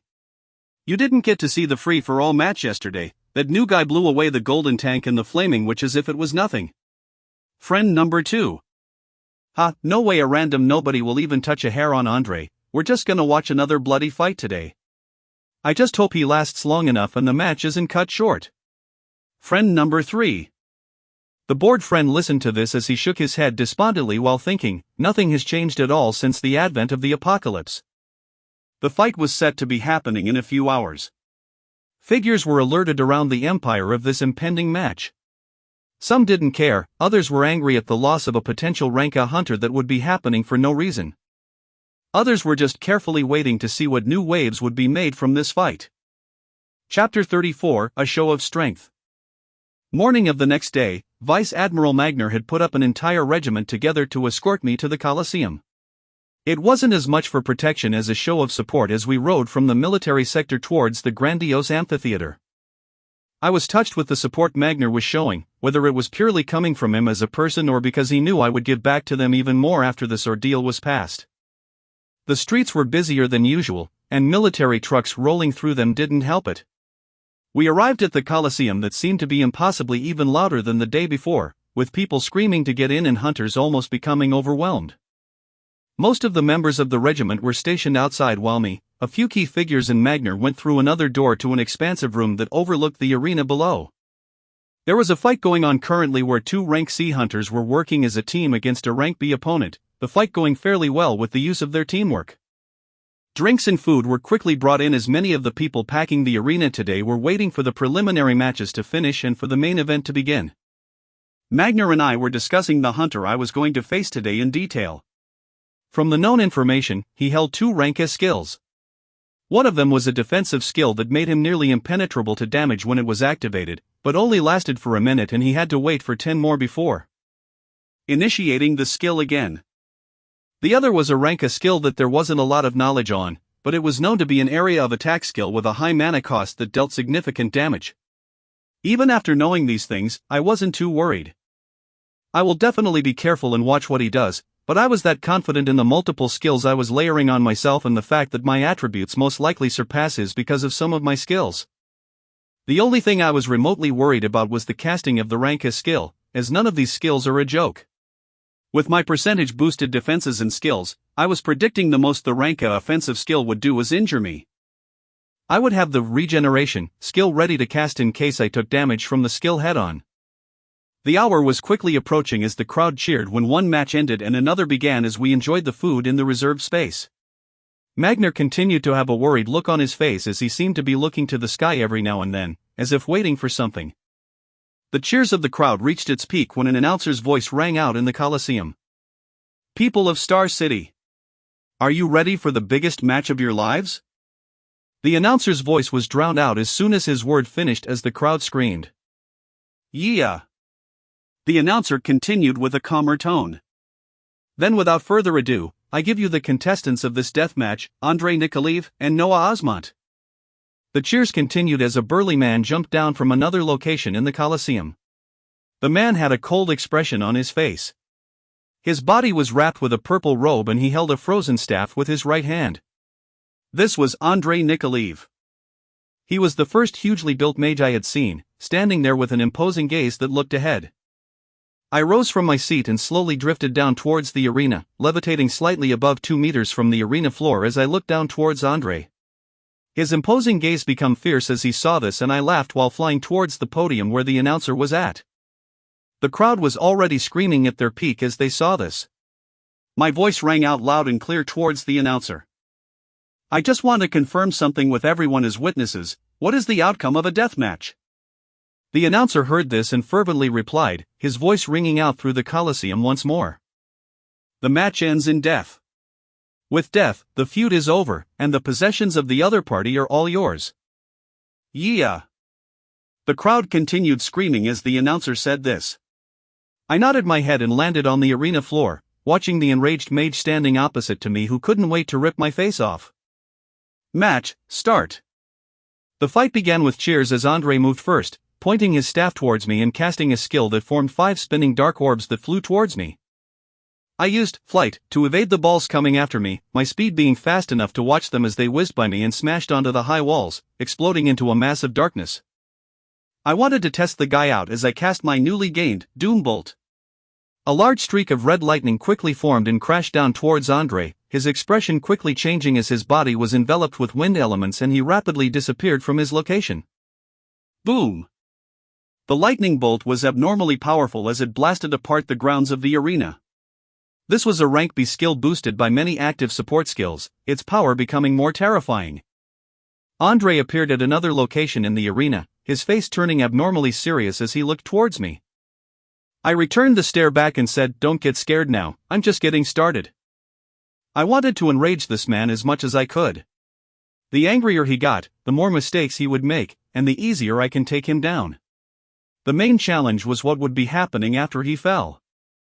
His serious face became red as he seemed to have made up his mind. I smiled at this and cast a miniature tornado towards him while also casting Doombolt to descend on him once again. He watched these deadly skills coming towards him as his body began shining in a golden light, his skin rapidly adopting a color and sheen similar to a statue. Rank a skill, Regal Armament, was cast.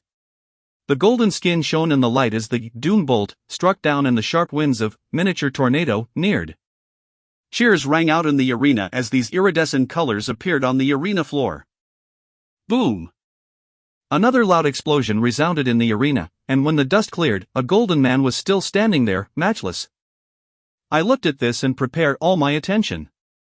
If he has already cast his defensive skill that only lasts a minute, he should then be planning to let out the deadliest attacks in this 1 minute. I didn't seem to be wrong as his staff began glowing hazy white, and the danger sense, that hasn't activated in a while, dimly began ringing. Chapter 35, A Show of Strength 2. Andre looked at the confident face of the man in front of him as a swirling mass of winds were coming and another red lightning bolt was crushing down. He wanted this man who had taken something that should have been his to die as quickly as possible, but his power seemed to be greater than anticipated. He wouldn't back down though, as his father was watching this fight. He had to prove to himself and to his father that he deserved the title of rank A. He deserved to join those standing at the peak, he just needed to take the skill back from this man. The rage inside him calmed a bit when he thought back to the lessons from his past and acted, casting Regal Armament right away. The skill struck him, and he only felt a stinging pain on his skin as they disappeared. This was the power of rank A skills, something no normal hunter would be able to get their hands on. Andre came out unharmed and moved quickly before the timer of the skill ran out. He barely had half of his mana remaining, which might be enough to cast the next rank A skill that would obliterate the confident hunter in front of him into nothing once or twice.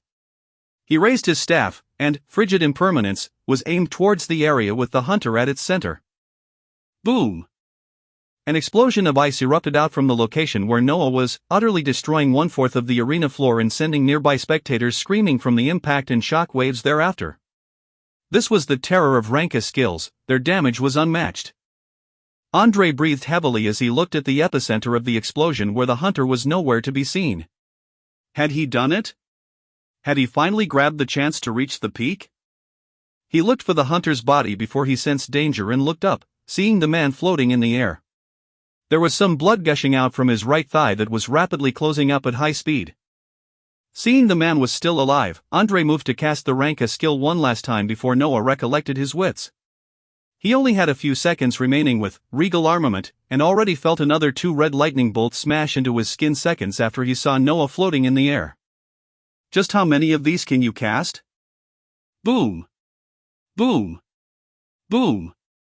Andre was trying to get the position of the man that was rapidly moving in the air as more lightning bolts crashed down on him, not giving him a moment of rest as the stinging pain gradually became unbearable.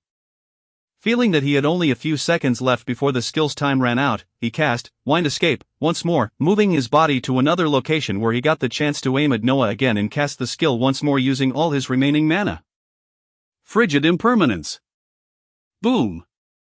Another resounding explosion filled with ice elements rang out, causing the screams of those who were near and the cheers of those that were far. The blast this time occurred in the air, sending shock waves that damaged the eardrums of hundreds of people in the audience. Andre rapidly moved his eyes while roughly breathing and holding onto his staff as support.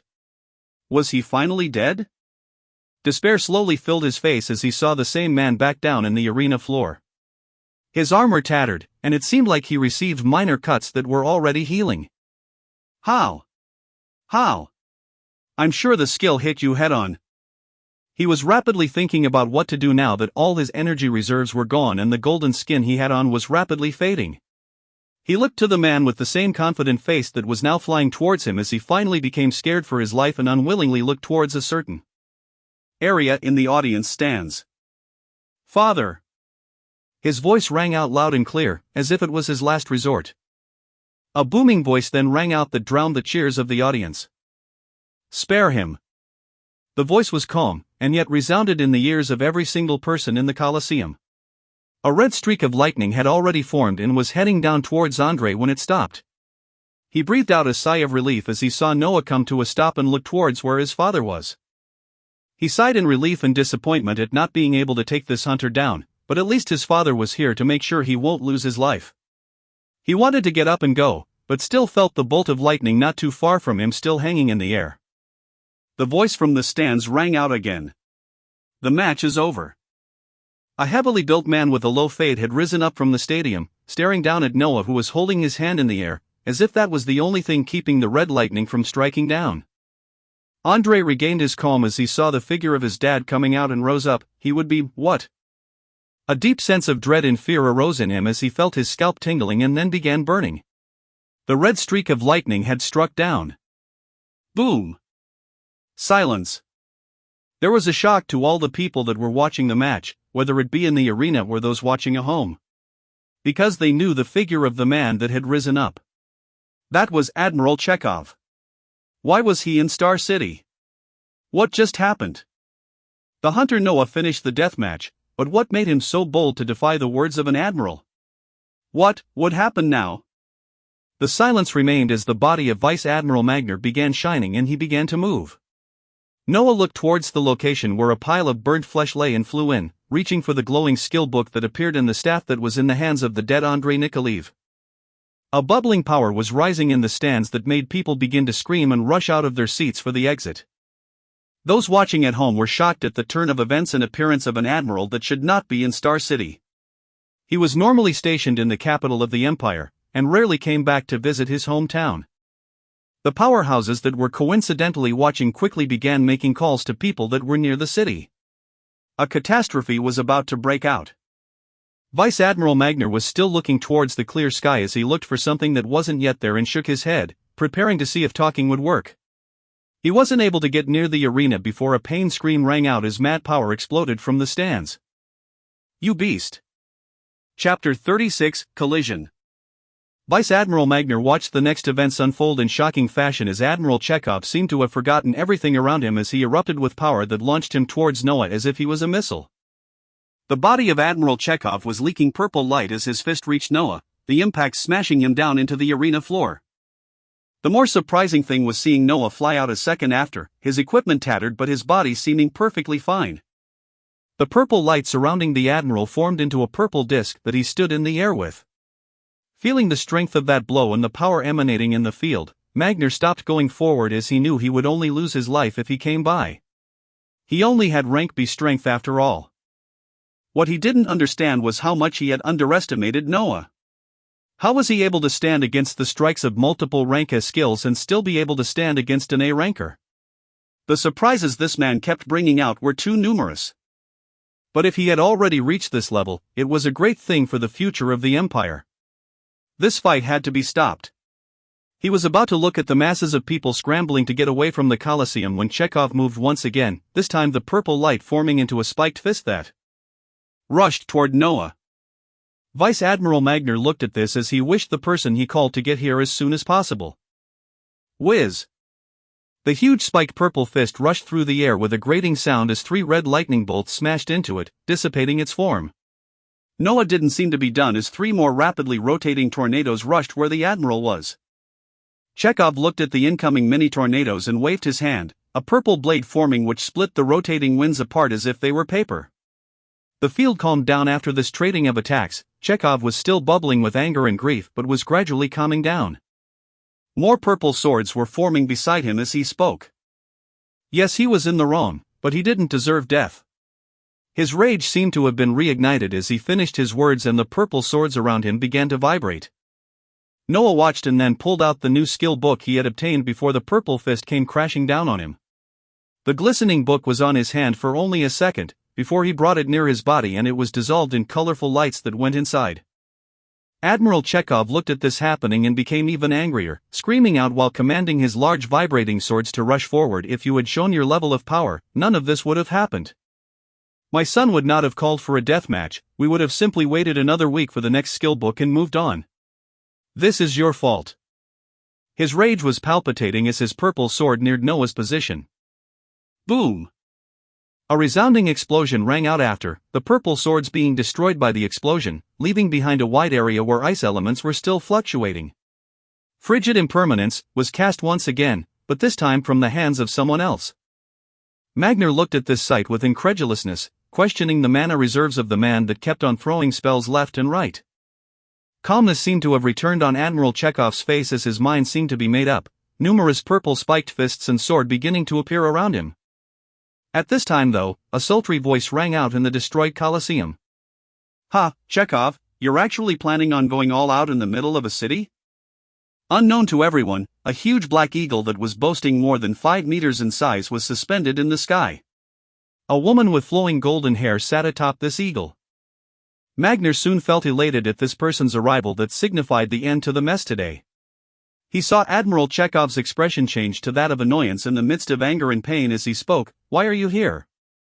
The woman laughed mischievously as her eagle neared the floating Noah in the sky. She looked at this foreign hunter before speaking. "Now where has someone like you been hiding all this time?" The woman atop the eagle pulled her eyes from Noah and observed the destroyed arena while continuing, now with a stern tone. "I came to resolve any issues from the peak powerhouses of the Empire that should not be fighting amongst themselves during this time of crisis." Chekhov didn't seem to mind as the woman ignored him and he looked towards the man that stood calmly in the air. He knew that he would not be getting anything resolved. The man before him had risen to a position no lower than him, and seemed like he was only getting started. The thing that caused him even more pain was the utter stupidity of the entire affair. None of the things that occurred were necessary. If only his son had just swallowed his anger and waited. If only he knew about the person he set up a match with. If only. He was a smart man and knew not to go down the path of destruction. There were many more people depending on him. This conflict will end here. The damage done now was already too much and he didn't want it to continue further. He gave a tired sigh as the purple disk below his legs moved towards the destroyed arena. He tenderly looked at the remains of his son and bent down to pick up what remained, and quietly flew away. I observed the woman in the air with great interest as she stood on the menacing black eagle. I had recognized that huge eagle from clips I had seen in the past. My heart was still pounding from the battles that had just finished while watching the sad figure of Admiral Chekhov move away. I wasn't remotely sorry for the death of Andrei.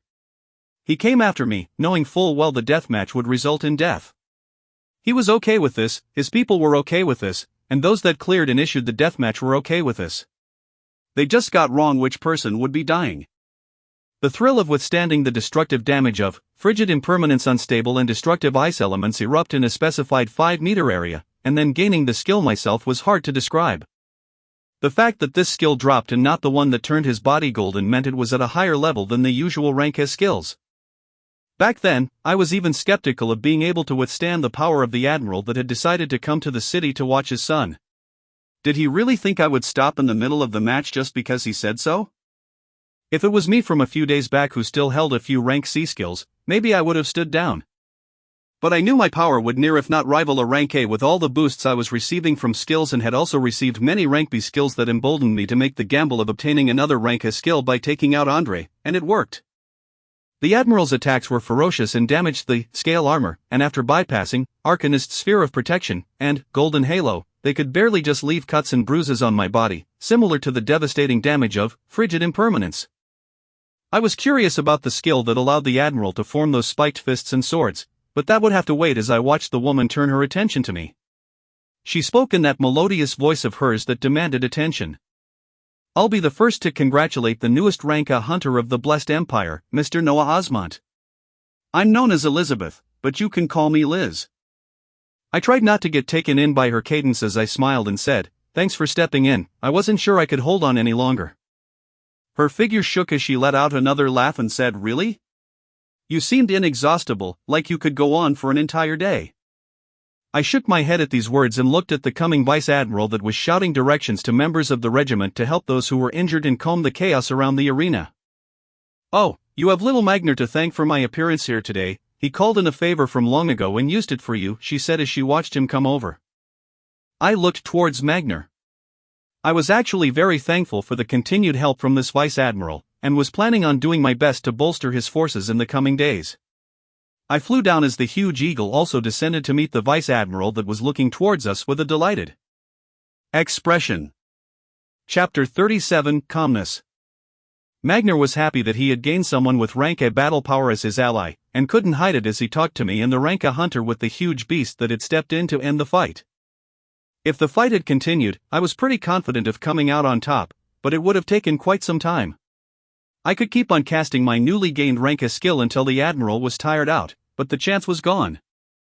I also wasn't planning on going around and making it a habit taking down famous hunters everywhere I go.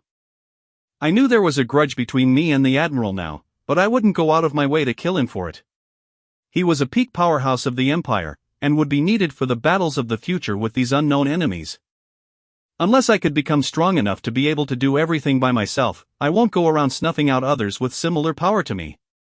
If he ever comes for me again though, that is a whole different matter. The rank a hunter Elizabeth left after we spoke for a few minutes, saying she now had to go deal with other matters that popped up because of this, and that she would come by when she was free. My gaze lingered on her slightly as she flew away on the Black Eagle. It was now nearing the evening, and more soldiers and hunter medics were on the scene helping those that were injured from the aftermath of the battle. I wasn't sure when the Colosseum would be open for business after this. After giving out orders and leaving someone else in charge, I left with Magner in tow back to the military sector. I was planning on spending the remaining hours of the day diving in Mangrove Swamp, feeling more pressed to clear the dungeon and luckily obtain other rank as skills. Going to the highest ranked dungeon at the Empire's capital, Blessed City, wasn't an option as a team of rankers led by Steel Mikhail was clearing it. Unless I rapidly increased my power to be able to rival multiple rank A hunters, I wouldn't touch the dungeon alone as of now. Farming rank B dungeons for the possibility of a rank A skill dropping was the safest and most efficient way, as I would also pay back Magner by giving him the items and skills I wouldn't need while grabbing some from their inventory. This was also what some of the rank A hunters spent their day doing, clearing rank B dungeons repeatedly in the Empire's capital and other core defense cities. Every now and then a rank A skill would drop, and this was the case for the flight skill that Lightning Hand was holding onto. Why he did what he did by giving it away still eluded me, but I would find out in time now that my power was matching his. Whether it was with malicious intent or out of the goodness of his heart didn't matter now that it allowed me to get another one so fast with the rapid progression of events. The events these past few days played in my head as I asked myself if there was actually a conspiracy, or just unintended effects from one man's actions. The Vice Admiral went to handle communications for the incident today and I went into Mangrove Swamp once again. My speed at clearing the dungeon had increased even more with the advent of frigid impermanence, as it cleared droves of alligators the moment it was cast.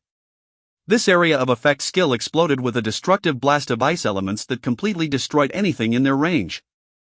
Something that was noteworthy of mentioning was the Adept Staff that I took from Andre, as it slightly boosted the damage of skills when it was equipped. After using frigid impermanence for a while, my mind was filled with ideas on how to improve its damage even more after I recalled some rank B skill books I had seen in the military inventory that I read through before. The idea floating in my mind was to find support skills that were providing boosts specific to the skill type to further increase the damage.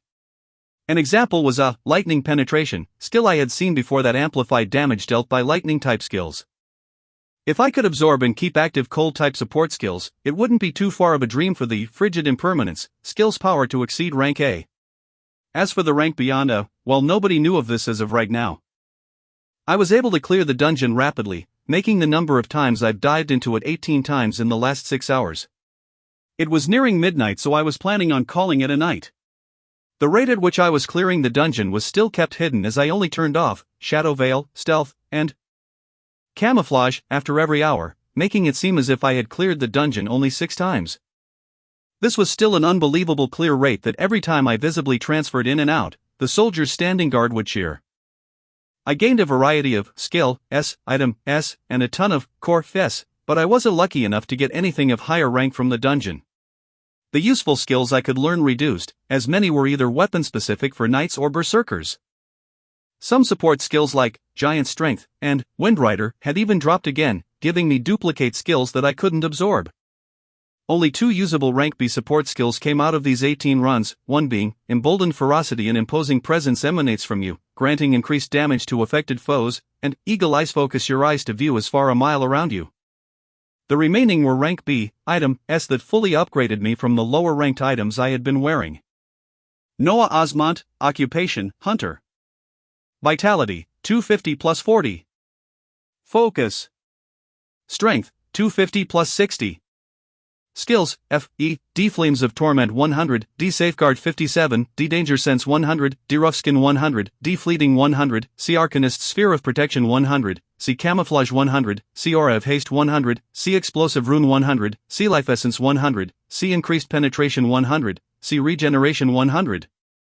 C Whirlwind 95, C Smite 98, C Gracefulness 100, C Precision 100, C Adamant 100, C Sharpen 100, C Warcry 100, C Retaliation 100, C King's Rage 100, C Military Tactics 100, C Unpredictable 100, C Elemental Damage 100, B Giant Strength 88, B Stealth 77, B Miniature Tornado 45, B Golden Halo 33, B Doom Bolt 37, B Lightfoot 23, B Windrider 23, B Rigorous 22, B Shadowveil 22, B Wild Heart 21, B Emboldened Ferocity 3, asterisk, B Eagle Eyes 3, asterisk, Flight 11, A Frigid Impermanence 5, asterisk.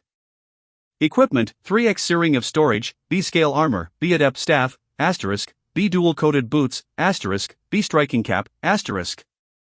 The addition of items besides the staff was a helm that was in the form of a baseball cap and heavy boots that shone a dark green color.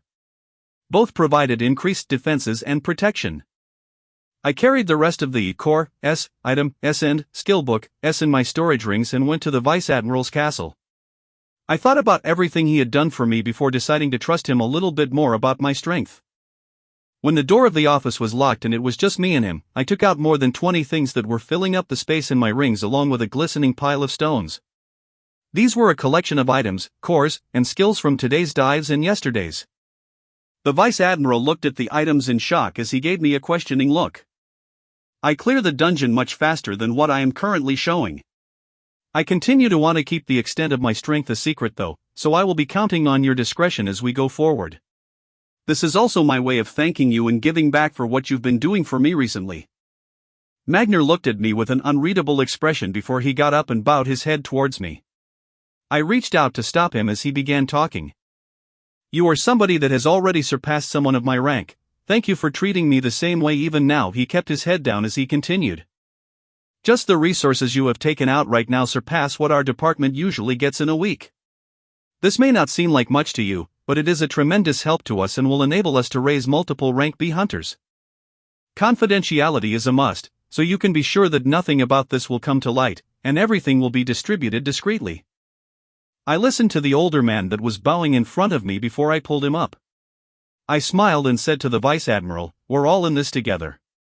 We'll face the approaching enemies together and make sure lives are not senselessly lost like when all of this began. I was saying this more to myself as I was reminded of the deaths of my parents and many more people at the hands of these beasts. I reminded myself once more that I was doing all this to never experience the feeling of cowardice and powerlessness again. If continuing to grow my strength was the way to do that, then I will continue rising until I reach an unshakable position. Magner gave me a light smile as his sight turned to the many things I had taken out, shaking his head in an amazed expression as he laughed and said, "It's been a tiring day for you, go ahead and relax. I'll order for even more food and other delicacies for you to enjoy back in your quarters." I shook my head with a smile as I heard this and said, "I'll also need your help acquiring specific skills that may still be in your inventory." I let him know of the skills I saw before that I wanted to grab now, and also told him to keep a lookout for any other cold-type support skills that other hunters brought in. He nodded boisterously that he would have everything for me tomorrow morning and for me to go take a break for now.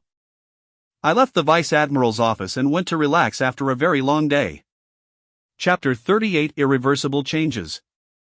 The night was a hazy blur and passed by in a blink. I woke up the next morning feeling invigorated as I saw the sight in front of me while feeling the colors and boosts of multiple activated skills that seemed to fill my body with inexhaustible power. If I didn't have Stealth and Shadow Veil activated at all times, people would just see a mass of colors and defensive layers surrounding me at all times. I freshened up and left the living quarters to start this day early, planning to be holed up in the mangrove swamp for the remainder of the day to see exactly how many times I could clear it before a rank as skill would show itself. I flew through the clear skies and arrived at the huge monolith, which seemed to have turned to a shade of light blue after I cleared it so many times. That day, I spent my entire time diving and I was able to clear the dungeon more than 40 times. 40. That number did not seem realistic, and something like this had never occurred in the past. Nobody had the unending stamina to do what I did repeatedly for an entire day. One good thing came out of it, as I was finally able to receive a rank S skill from this dungeon. My next rank S skill was Guardian Light, a light that cures injuries, ailments, and diseases descends down. It wasn't a defensive or movement skill that I was thinking about, but it was an amazing skill nonetheless. Its usefulness would be even more apparent whenever the time comes where I get injured again. Also, besides my original 3 rank C, Ring of Storage, I was able to get an additional drop of these rare rings, this one even being rank B and holding a much larger space that was now holding a ton of Item S, Core S, and Skill Book S from the past 40 dungeon runs. I was leaving the dungeon for the last time today to sift through the useful skill books and those that I would be giving away. Most of the items that dropped were duplicates of Scale Armor, or the other items that dropped in this dungeon before. I placed my hand on the green crystal and transferred to the outside world once more. I nodded to the guards and was about to head towards the Vice Admiral's office when I felt the ground start shaking. The tremors were emanating behind me and I turned back to see the huge dungeon monolith that was now a light fade of blue, had cracks spreading out from the middle. Oh shit. The cracks expanded as the tremors got even stronger, and the huge monolith began trembling before an explosion ran out. Boom! A huge blast was sent out as I was flung away and any hunter soldiers that were near were heavily injured. I had watched the huge monolith of the mangrove swamp expand with cracks and then implode. When the dust cleared, there was an empty space where the monolith used to be, only a small, shimmering crystal lying at the center. I looked at this with my mouth wide open. What the hell did I do now? I was trying to calm my emotions as I went forward to observe the shimmering crystal that remained from the monolith when I was suddenly met with a searing headache. Ah! I screamed out loud as I clutched my head and felt this pain that threatened to make my head explode. In my agony, a few faint words rose up in my mind that I could barely make out. Move, faster. An hour after. Tumultuous waves were spreading throughout the empire. News had just been transmitted to all the leaders and governments of various cities of an incident where a dungeon had completely disappeared. This was the first ever change to occur since they first began appearing. New dungeons could appear at any time, but there was never a case of them ever disappearing unless a dungeon break occurred. The more shocking news that was coming out was that a hunter was involved in causing this. Leaders from all over were scrambling to find the authenticity of these news. If any of this was true, if any of this could be replicated, higher-ups who understood the current world were trembling in anticipation for the possible future. In a grand palace at the center of Blessed City, there was a large hall lined with guards wearing golden armors. At the forefront was a striking throne that shone with a purple light. A person was sitting on this throne looking at the admirals kneeling down below the steps. A feminine voice rang out in the large hall. I want a thorough report about all the events surrounding that dungeon. By the end of the day, I expect to be briefed with all the information about that hunter as well. The voice paused after this was heard before continuing. Treat the hunter very carefully, he might just be what we have been waiting for. On the throne was a figure fully covered from head to toe. A royal mask was hiding the face and an exquisitely defined crown lay atop their head. A man whose body was crackling with lightning was just transferring out of a rank B dungeon when his phone began blowing up. He pulled the phone out in annoyance as he read to see just who would dare to bother him so much. There were multiple texts and missed calls from people he didn't want to talk to all, but the things he was reading were giving him a shock. Get back to base soon, Admiral X. What is your connection to the rising hunter of Star City? Admiral XX. Call me back.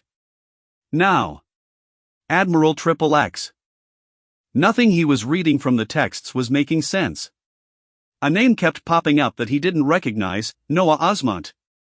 He was busy clearing dungeons and didn't even get the news of the deathmatch he inadvertently caused this same day. After reading some more and seeing a lot of the questions were revolving about the event a few days ago where he handed the winner of an impromptu match a rank S skill, the name and person came together. The lightning was sparking out in an unstable manner the more he read on about what had just occurred. He was in shock as he thought my impulsiveness actually led to something good? An incident had occurred that caused shockwaves to spread not just throughout the empire, but to the many allied countries in the United Federation. The news leaked out the moment it began spreading, other countries soon learning of this momentous affair. Delegates were assembled and tensions rose. The excitement was palpitating. Everyone could feel it. A change was coming. Chapter 39, What Are You? I was looking at a glowing crystal after finishing the talk with an excited vice admiral over what had just occurred. After the implosion of the dungeon monolith, there were many hunter soldiers that were badly injured, and I was able to see the versatility of my recently learned skill, Guardian's Light. When I directed this skill to the injured soldiers, whether it was a light scratch or deep wounds, they all began to heal in a few seconds before becoming as good as new. A few guards that were near death were also stabilized and brought back to health in a few seconds. A plain crystal, what are you and how can you be used? I had tried putting in energy, crushing it, absorbing it, nothing had changed. Something even more pressing along with this was the episode where I had an excruciating headache, and whether I was hallucinating or not, I clearly saw the words move faster. I gave some thought to these new developments as I realized I might be in the middle of something much greater than what I knew. When I spent the hour discussing with Vice Admiral Magner about everything that had occurred, this was the only thing on my mind. I told Magner I needed some time to think, and here I was staring at this crystal while thinking about those words. Among the many possible hypotheses I had, one of the more likely ones was that there was a correlation between what I had become able to do, the blank, focus, and now all of that was somehow weaved into whatever sent me that message while my head was splitting apart the moment I caused a dungeon to disappear. When the cracks spread throughout, it wasn't the normal dungeon break where monsters broke out, the entire monolith was just completely gone. My mind had already ascertained that it was around 40 times I had cleared the dungeon before the light blue color became thinner and thinner, eventually exploding after. This meant as long as dungeons were cleared a specific number of times under a very short duration, there was a possibility of breaking them. I knew something like this was huge, as it would put me in the middle of this taking a leading role for the time to come. Nobody could clear dungeons as many times as me without tiring out. Unless many hunters formed tens of teams to target one dungeon, they wouldn't be able to match my rate. I was questioning why lower-ranked dungeons had not disappeared like this before, and came to the conclusion that different ranks of dungeons would require to be cleared a different number of times rapidly before the monolith would implode. There were 3 rank B dungeons in Star City, and they were being cleared maybe 3 or 4 times a day by teams of hunters. Lower-ranked dungeons in core defense cities like this one would be cleared in faster rates, with rank C being approximately 10 to 20 times, rank D 30 plus times, rank E 40 plus, and rank F more than 50 times each day as there were more and more hunters each level down. These numbers were only normal for core defense cities, and would be even lower for the cities in the outer perimeter of the empire that had very few dungeons. An example was how Outer Bank X City only had its rank C dungeon cleared once every few days. But none of these lower-ranked dungeons had disappeared, meaning they required to be cleared even more times in a day before a case similar to Mangrove Swamp could repeat itself. This was only a theory and had to be tested. I had cleared this rank B dungeon so rapidly that it could not keep standing. Many questions came after that which made my head buzz. I took a deep breath as I stopped thinking for a bit. I would understand everything in time. What I needed to focus on now was simply what the words in my head said. Move faster. I already thought my rapid progress was monstrous, but I had to move at a much faster rate. I was planning how to start testing some of my thoughts when a light knock was heard. Sigh, didn't I tell them not to bother me for now? I stayed quiet and kept on thinking, but I soon heard the door clicking open and footsteps coming inside. You all really couldn't wait? I was about to berate the figure that was intruding in my living quarters but was stunned when I saw who it was. A sweet voice rang out mischievously as a woman wearing a red dress with a head full of golden hair came in. You really are full of surprises, aren't you? Elizabeth was trotting in like she owned the place, which might not be too far off as whatever access she had allowed her to enter my room with no problems. I looked at her calmly and replied. I don't even know what happened myself. These words weren't completely false as there was a lot I didn't know. The hunter that seemed to be in her late 20s or early 30s smiled and looked around the room as she said, I would love to get a better idea about what happened. May I accompany you for a discussion tonight? I looked at the woman whose every word she spoke seemed to have multiple meanings. I looked at the tight red dress she was wearing and the head full of golden hair. I continued to be alert so that I wouldn't be taken in by her pace and smiled. Sure. I'll bite. Magner was not able to get a wink of sleep the entire night. He had spent a majority of it deflecting powerhouses from getting near a certain man and being grilled with questions. He wasn't fully successful though, as someone had still slid through. He thought of a certain hunter as he shook his head and thought about all the collection of hunters that were staying in his base. He had been excited just like everyone else at the new development and was waiting to see how things would play out from here. Dungeons could be permanently erased. This was naturally good news, but it prompted another question that he didn't want to think about. Should they all be permanently erased? Should only some be erased and a manageable few left behind? Magner was thinking of all the resources that came out of dungeons as these ideas clashed in his mind. Things got even more hectic as people from Blessed City appeared, making him feel like he was walking on eggshells. He tried putting all of this aside as he neared the quarters of a now famous man and knocked. A moment passed before the door opened and a half-dressed man looked out. His upper body seemed packed with muscles as the abdominal muscles were so pronounced that it almost seemed they were fake. In the room, slender long legs of someone could be made out. Dr. A.P. Ed over the bed. Magner looked at this and gave a smile, choosing his next words carefully. Sir, we'll be holding a forum with representatives from major cities to discuss the new developments and how to move forward from here. He couldn't bring himself to talk to the man the same way he had been doing before.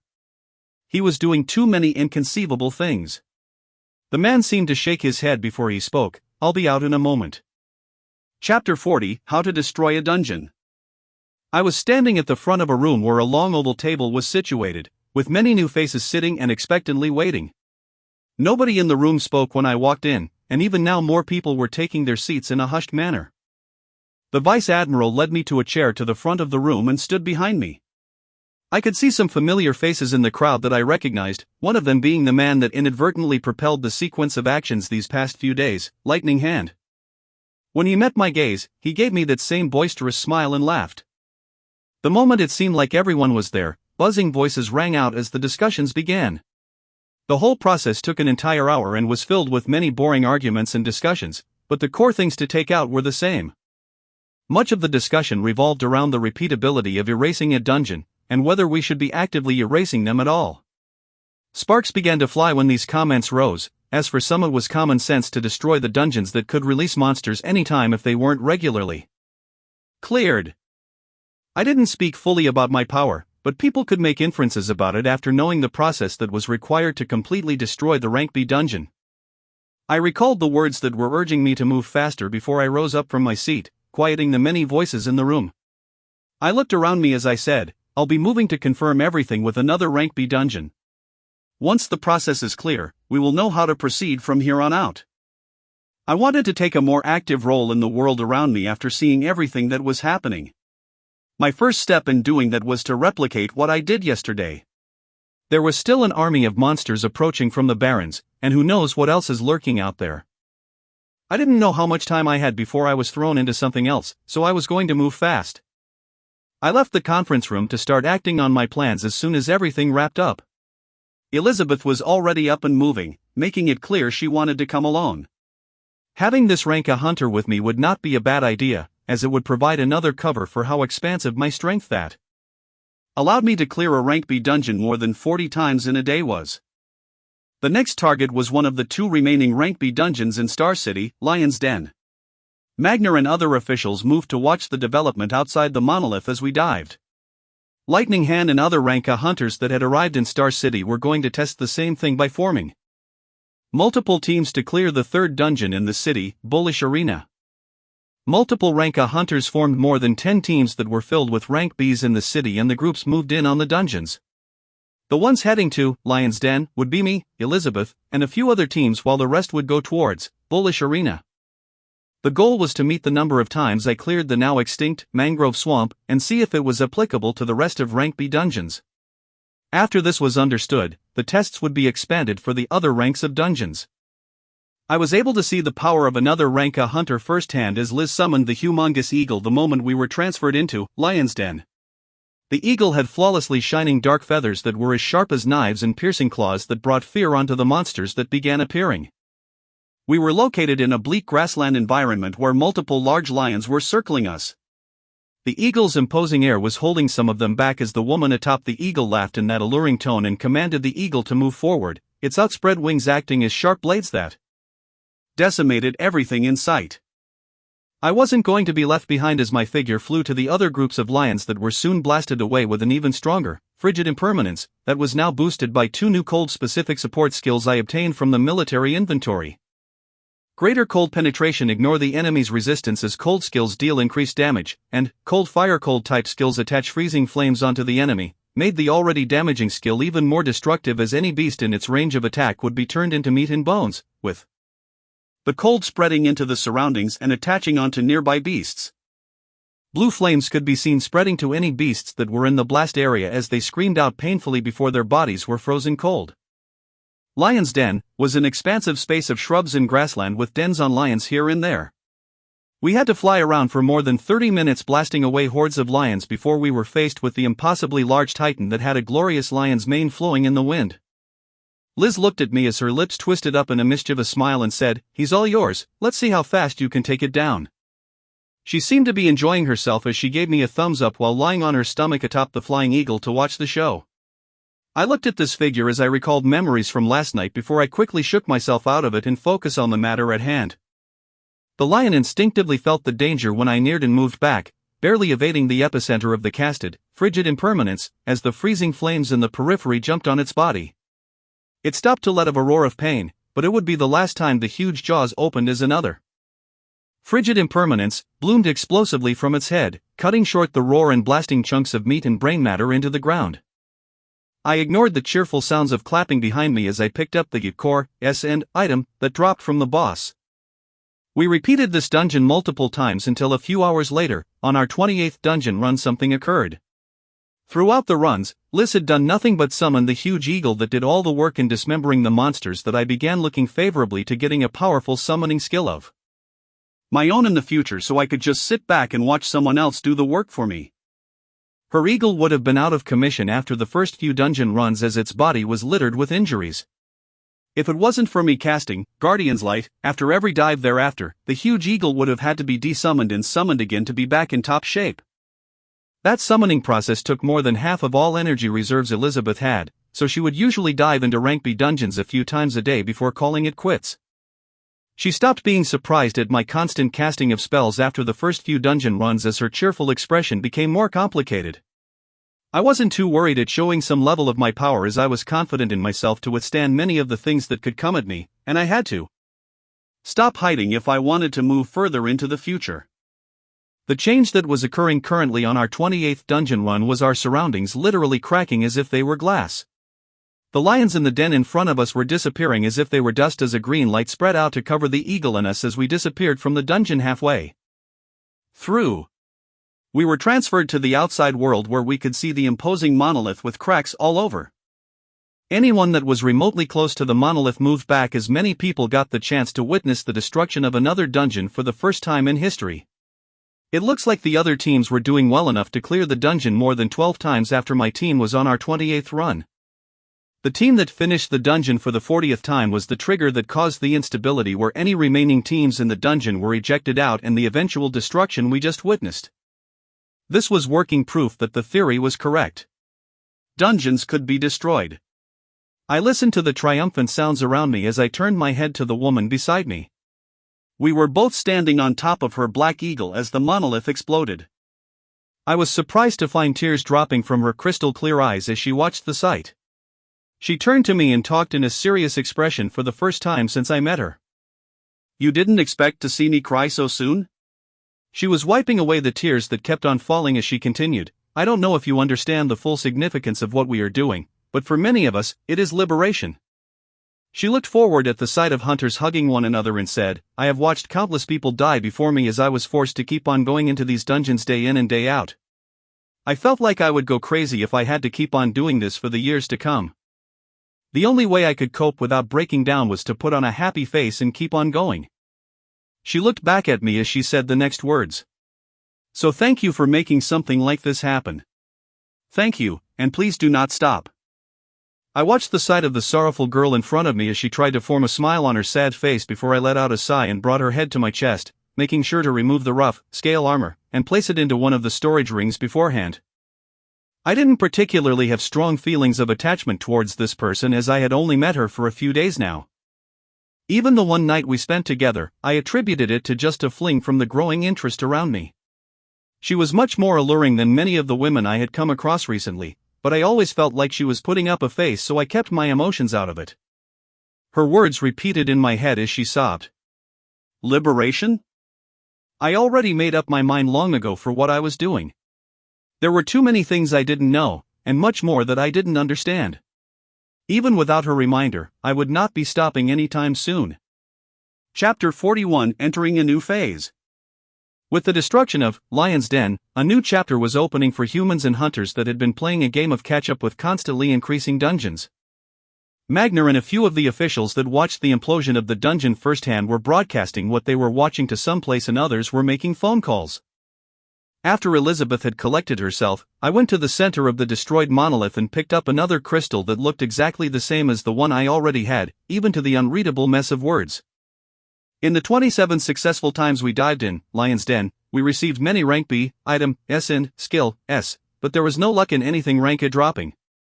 I was able to find another useful skill to add to my collection while busily running around that was called Critical Strike when active, skills cast. Thereafter have a chance to deal double the damage. I didn't know the percentage chance of a critical strike occurring while this was active, but I was looking forward to seeing just how much I could continue to increase my damage output. I was going to look through the rest of the skills when we had some time later and choose the ones to exchange with the military. After completely destroying another rank B dungeon, there was only one more left in Star City. We went toward this last dungeon called Bullish Arena, where even more squads led by rank A hunters were repeatedly diving in. When we arrived, we were met with another empty space where a monolith used to stand, with hunters cheering in the clearing. My mind grew calm at this sight. It seemed like we were finally heading in the right direction. Things would get better from here. In an unknown location. A being Dr. A.P.Ed in black was overlooking multiple transparent screens that showed complex data. The being had a sharp horn protruding from the center of its head, giving its humanoid appearance an imposing look. It noticed a change on one of the screens that quickly grabbed its attention, making a motion to the underling sitting right behind the screen using a glistening 3-point tipped weapon. What happened there? The aide behind the screen shot to attention and replied, "We began losing some of the major connections that were already established on Planet 90X in close succession." The sharp horned being looked at the screen as his eyes flashed with a piercing light as he read the data on this target and asked the aide, "How many pieces do we have on standby?" There was a ruffling of some .U.ments before a reply came, "We currently have the optimum volume ready for the descent on the next planned target." A second passed as the sharp horned man seemed to think, before a decisive command came out, "Divert the entire volume towards Planet 90X." A shocked expression rose on the aide's face when it heard this, and asked to make sure. "Sir, is that necessary? We will be extremely restricted in our actions towards that target should anything change in the future, and redirecting this much traffic would use a lot of essence." There was a momentary silence as the screens of data in the room fluctuated, before the commanding voice came out once again, "It is abnormal to start losing connections at this stage, and in rapid succession at that. Abnormalities have to be fully eliminated. I do not want any possibility of hope for those backward natives. Do it while also accelerating the release process." A serious nod came from the aide as they adjusted parameters and redirected the coordinates. Directions were soon passed down as pieces moved into their respective positions. At another location not too far from them, there was a huge field that held beasts of all shapes and sizes as far as the eyes could see. There was an eerie quietness at the sight of these countless beasts as multiple small crystals in the field began emanating light barriers that sectioned them off into multiple groups. In a short period of time, everything was assembled and ready to go. With a nod from the aide, the sharp-horned man crossed his legs and sat down while closing his eyes, seemingly putting in all his focus for what was about to happen. I was watching the cheerful hunters when I suddenly felt a change. Even though I was still high in the sky, it felt as if the earth was vibrating.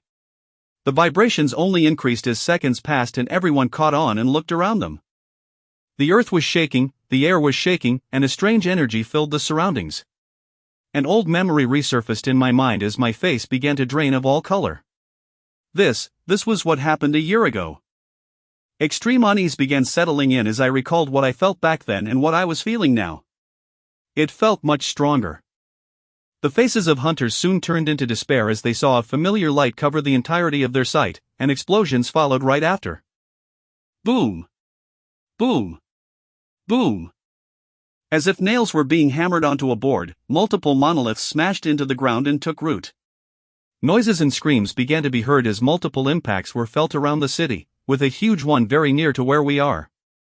I opened my eyes in shock to find another dungeon monolith more than 2 times bigger than the ones I had been clearing smashed down onto the area of the dungeon that the hunter squads just destroyed. Some hunters that were still standing nearby were crushed, not even getting a second to let out dying screams. The impact blasted away those that were near as the new dungeon monolith stood erect and proud. Shock soon turned into despair when hunters got their bearings and saw the bloody sight in front of them, as well as the continuous screams that began resounding from the city. The most terrifying thing of all was the fact that the huge monolith that had just struck down was blinking red. Elizabeth had slumped down on top of the Black Eagle, her eyes showing pits of despair as she looked at the monolith ahead of us.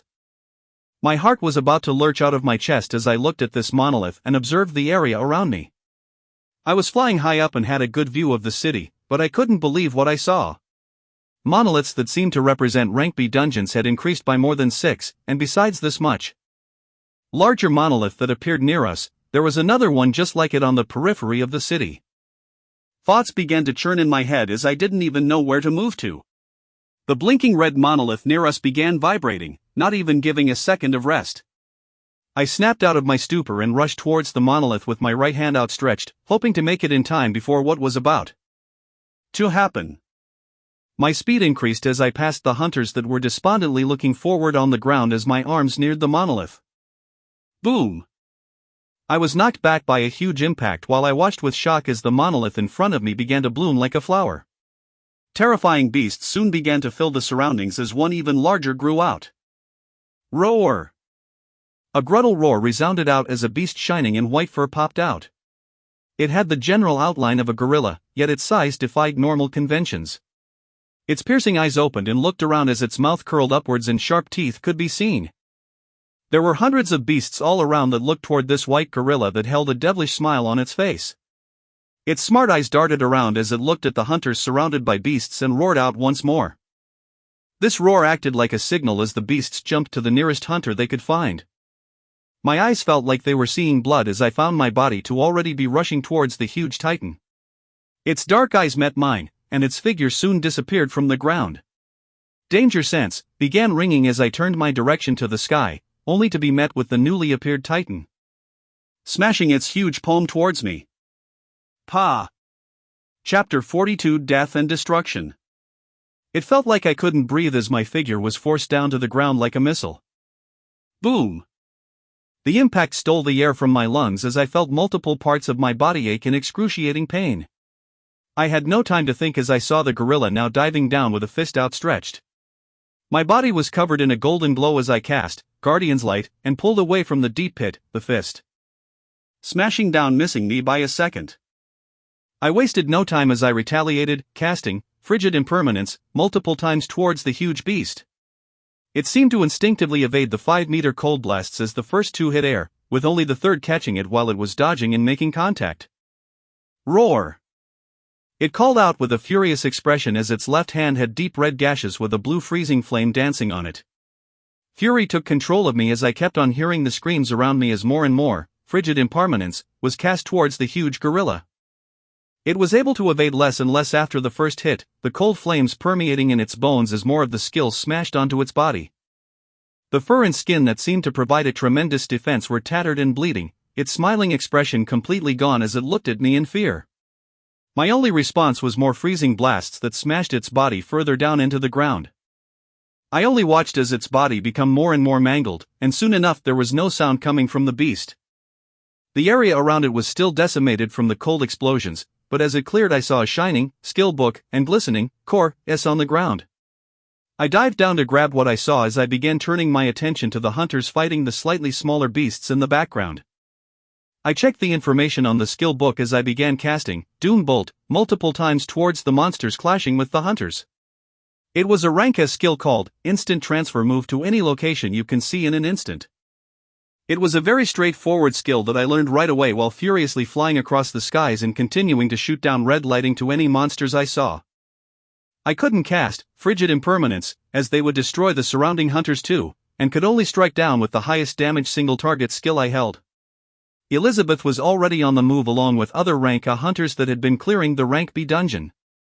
They had been taking down the monsters while saving as many lower-level hunters and soldiers they could. I saw a hunter about to be eaten at a far-off distance where I definitely wouldn't make it there by flying. Instant transfer was used for the first time as my body disappeared and reappeared next to the man about to have his head devoured. My defense skills knocked the monster back as another red streak of lightning struck its chest and blew it away. The hunter thanked me while roughly breathing, and I disappeared once more for another location, moving across the battlefield and taking down as many of the beasts as I could. There were mixtures of gorillas, apes, and orangutans that were 3 meters in size running around the field. Their numbers quickly dwindled as they were taken down by rank A hunters, with rank B hunters putting up a fight as well. The area was soon coming to a standstill as mostly hunters remained, many injured and dead as they looked around them in fear and anguish. Friends they were talking to just a moment ago laid dead in their surroundings. After blasting remaining monsters with Doombolt, I flew around casting Guardian's Light to all the hunters that were badly injured and still breathing. All reservations were out the window. I cast as many skills as I could, minimizing much of the damage. I already saw the looks of hope and wonder from the gazes of high-ranked hunters as I finished healing the people in the surrounding. I took a second to stop in the air as I looked into the city where smoke could be seen and explosions continued to resound. The battle was still going on there, and even more casualties were occurring. I looked at the hunters below me that were either almost out of energy or looking towards the city in anger. I was already flying towards the center of the city as my voice rang out powerfully while using Warcry, snap out of it and stick together, save as many as you can. My words trailed behind me as I rushed towards the city even faster, with my brain quickly churning and giving me the idea to use Eagle Eye, in conjunction with Instant Transfer.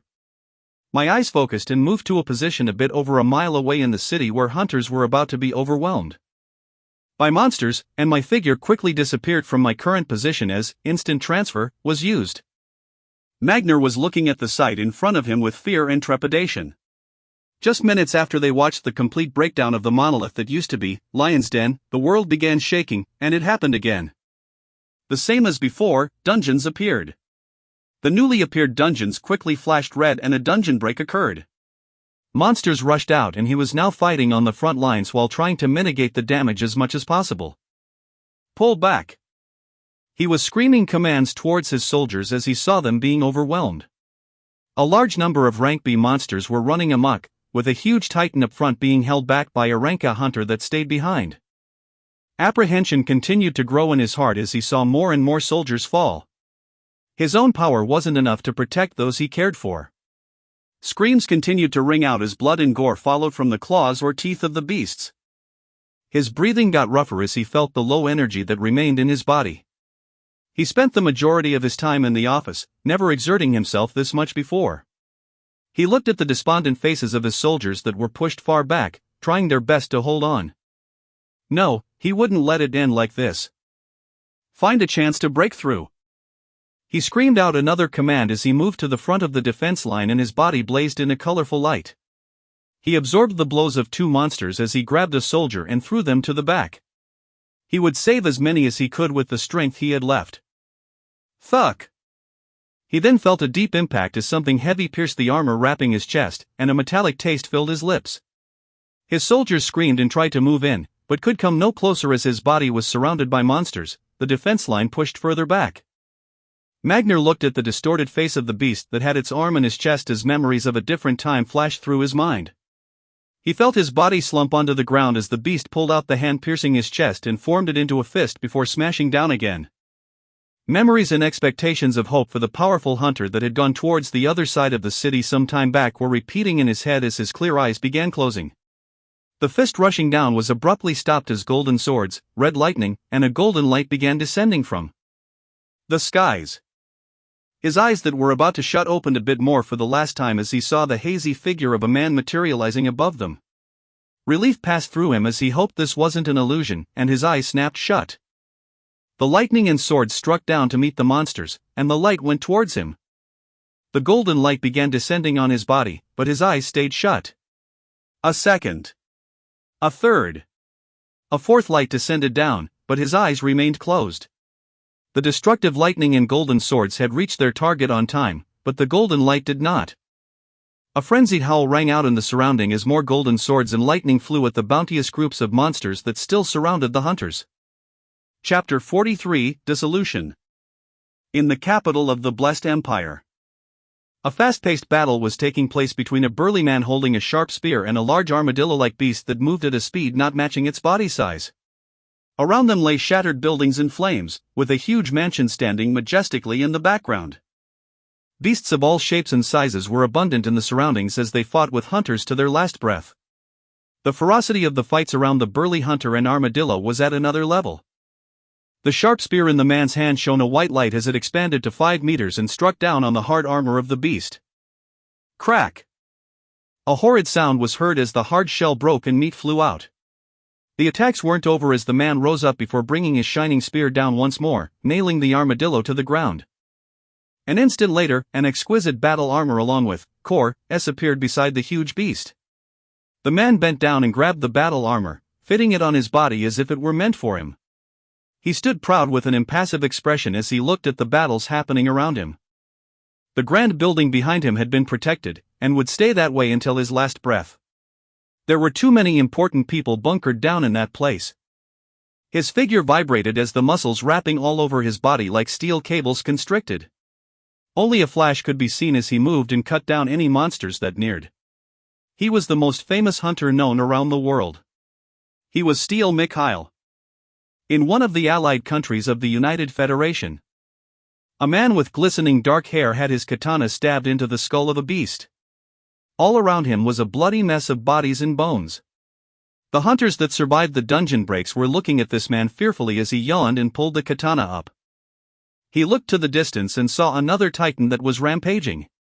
A dark light shone from his body as he suddenly began to grow larger, until reaching 5 meters in height. He pushed on the ground with a disinterested expression as he flew towards the titan with the katana in hand. His large figure was wrapped in the dark light as it streaked across the sky. This was the most powerful Renka hunter in all the countries of the United Federation, the Dark Sword, Kazuhiko. Rage was bubbling throughout every inch of my body as Doom Bolt, Yes and Smite, S continued to be repeatedly cast. Light upon light of my greatest Renka healing skill went down towards the body of a person I had grown familiar with these past few days, and yet nothing changed. I looked at the relieved expression apparent on Magnar's face as I shook my head in sadness and disappointment. Just a second longer and I rose up with complex feelings as the soldiers that were freed from the beast's relentless attacks circled Magnar's body. There was sorrow in the air as people collected themselves, but I didn't have the time to stay. I tried to put the matter behind me for now and keep on moving. Even seconds were precious, and I couldn't waste them wallowing. There were many more scenes in the city repeating just like this. My body disappeared from this location and I continued scouring throughout the city, helping other hunters that were about to be overwhelmed and saving as many normal humans as I could. With the advent of explosions and destruction, most people had stayed in their buildings or gone underground to fearfully hide, hoping all the monsters would be gone when they came out. Some were lucky, others were killed as buildings collapsed from the beasts. Because many of the monoliths that appeared and had dungeon breaks were rank B, their bosses weren't too much of a hassle for me to take down. In a few minutes, I was transferring in and out all over the city, following explosions and screams as I took down the bosses and smaller beasts, giving hunters defending the city some breathing room. All they saw was a figure flash by, red lightning and golden swords descending, as well as a golden light that healed those badly injured. A moment later that figure was gone. This process carried on for another half an hour, with hunters more effectively working together to move people away from the battlefield while protecting themselves from beasts. With a majority of the rank B bosses taken down, I rose high above the city to check what was happening in which areas needed the most support.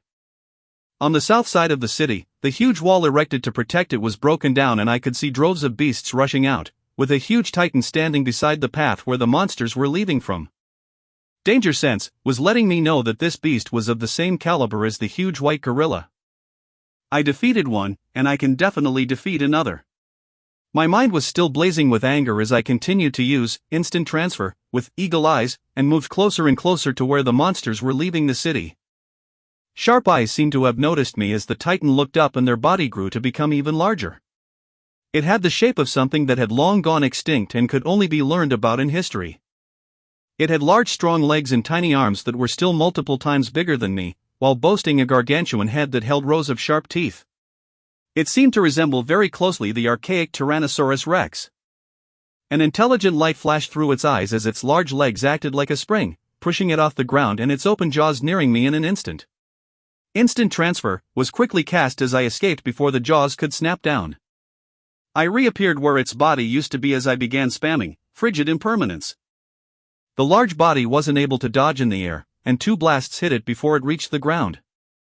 Roar! It moved at extreme speeds as it ignored the freezing flames on its body and zigzagged towards me, evading the skills as if it knew where they would land before they were cast. The moment it neared me again, I disappeared into the sky, its terrifying teeth biting nothing but air. It let out another frustrated roar as it didn't jump this time around, its large jaws opening as a red light began to condense and palpitate in the center of its mouth. Oh, fucku. I didn't let it complete its skill as another cold blast smashed onto its face, interrupting whatever it was trying to do and causing a huge explosion. The beasts that continued to leave through the broken wall in the city were not looking back, as if they were possessed or heeding a command. The huge Tyrannosaurus rex had its gigantic head mangled, a few of its teeth shattered on the ground. It would get no respite from me as Doombolt, yes, and Frigid Impermanence smashed onto its injured body. Each strike of red lighting left deep gashes and each explosive cold blast left freezing flames with entire areas of its body missing. Its tremendous life force could not continue supporting it as it slumped down and was finally killed. Course yes, and another rank A skill book dropped, the skill being Infernal Purge. Searing flames descend from the skies in an area of 5 meters. I learned the skill without a thought and looked to the monsters completely ignoring me and rushing out of the city. There was much less noise and explosions as hunters continued to bring order to the city with the deaths of the titans, the only beasts roaming free being stranglers left behind. I tested Infernal Purge for the first time towards the tens of monsters still rushing out the city. Dark red flames manifested in the skies and rushed down, melting anything they came in contact with. I didn't care who was commanding the monsters to leave the city, I would just kill as many as I could. Chapter 44 Reverence. I floated in the middle of the broken wall leading to the desolate barrens that the monsters continued to rush to. Infernal Purge and Frigid Impermanence continued to fall onto them, but not a single one turned around to face me as they escaped with all their might. Things began settling down until only 1 or 2 could be observed running here and there, with most of them already deep in the barrens. I couldn't leave the city now as I didn't know what else would occur, and there were still rank B dungeons that were red and nearing another dungeon break.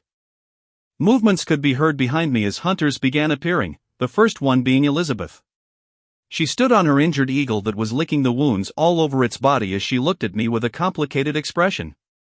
Elizabeth approached from behind as she said, "The city is gradually being stabilized, with some teams already clearing the dungeons in the high-risk category that haven't had a dungeon break."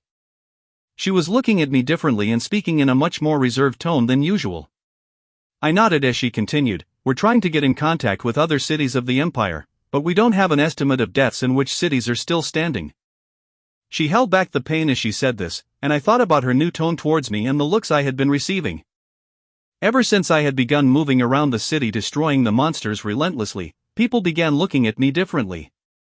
This was even more so for the rank A hunters and higher-ups that saw my power firsthand when I handled the Titan and its minions from the rank A dungeon break. I took the change with a calm mind as there were too many things to think about for me to worry about what other people were thinking. We waited at the portion of the destroyed wall until more hunters came and were stationed to rebuild and protect the hole leading out into the barrens, and we went back into the city. In the military sector, there was significant damage done to many areas, but there was still functionality as people in their respective positions got things going again. I knew nothing besides being a hunter, so I continued to fly over the city while using eagle eyes to catch anything I missed. For rank B dungeon monoliths were now in the city, with 2 in the high-risk category shining red, and 2 shining orange. There were already teams set up and clearing the 2 that were high risk, but they were still red. I thought for a bit and chose to quickly clear them a few times so that another dungeon break doesn't occur if the clear rate was too slow.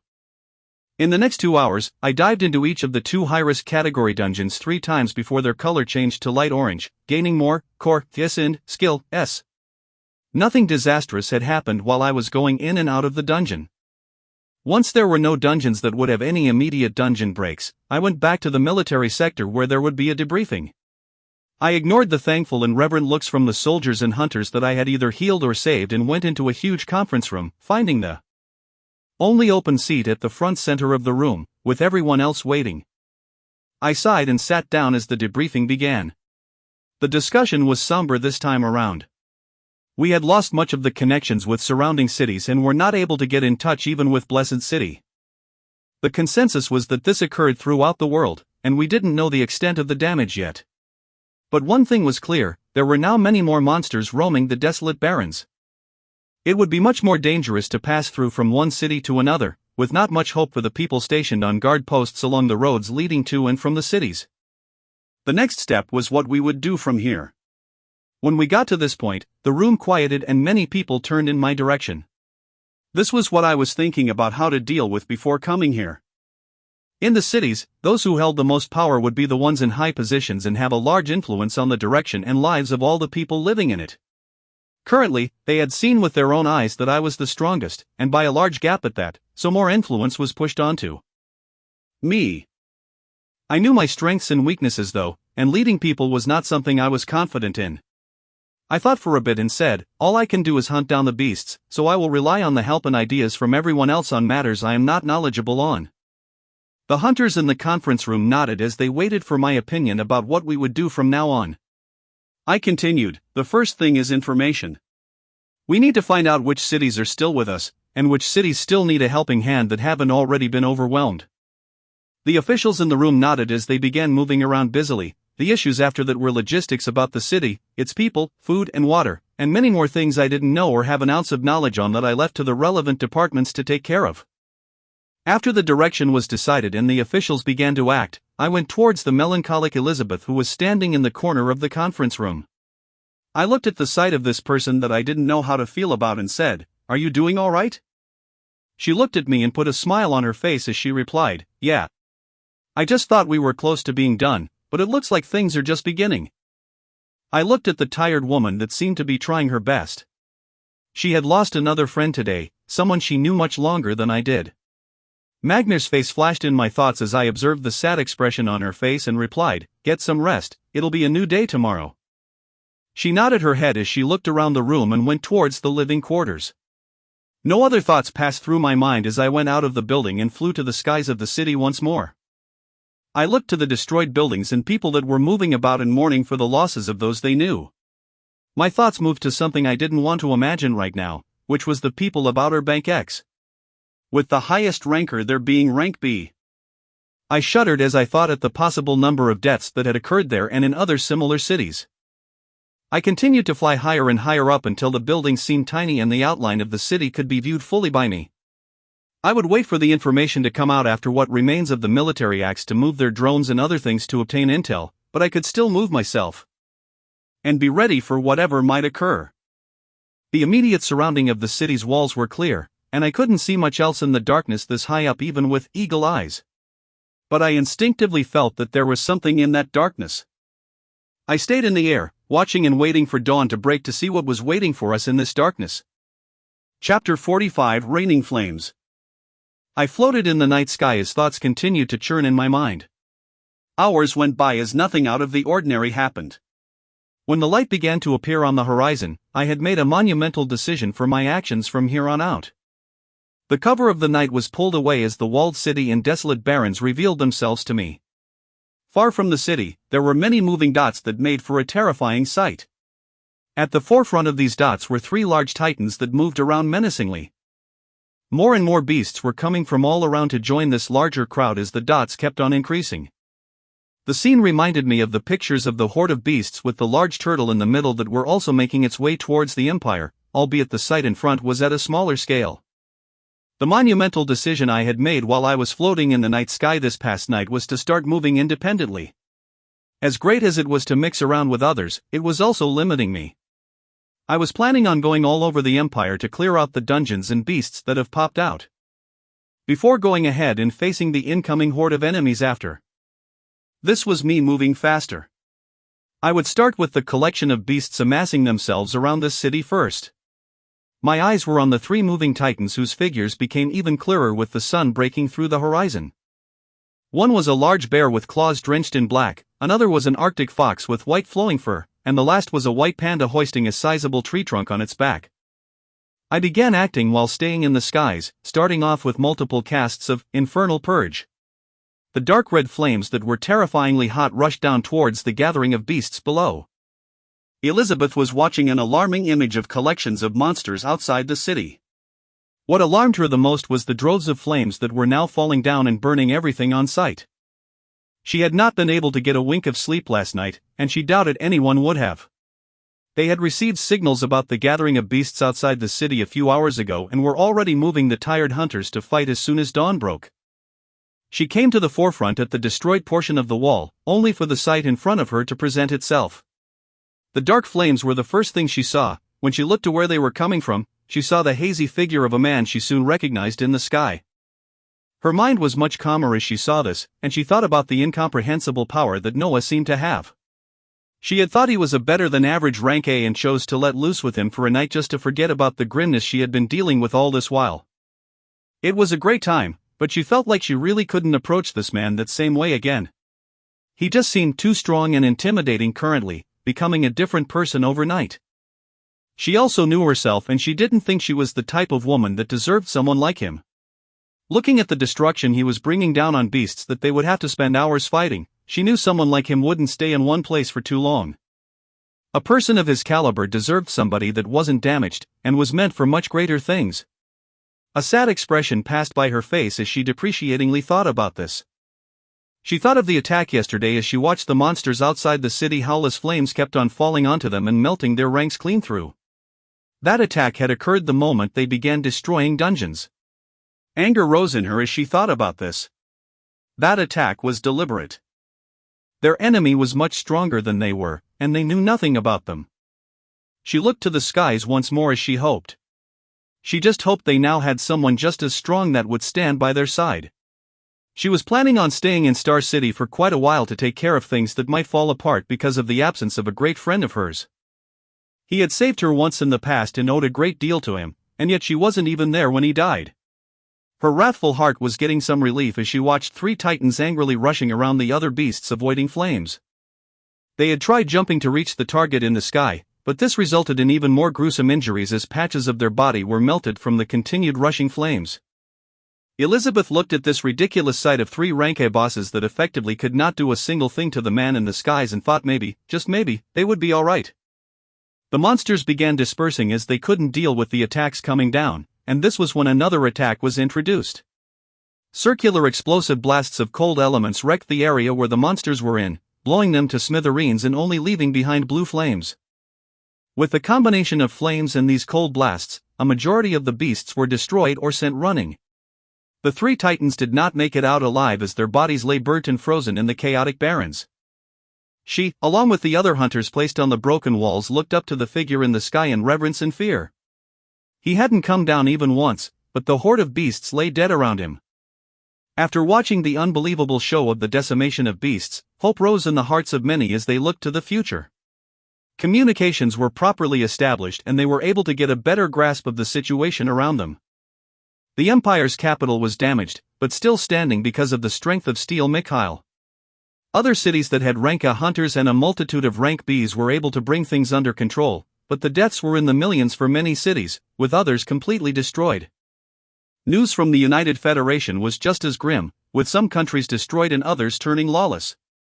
People from all sides were living in fear as this scene from some time ago repeated itself. Something even more disastrous was a new threat that had just appeared. Besides the large horde of beasts coming towards the Empire, another had formed and was targeting the United Federation.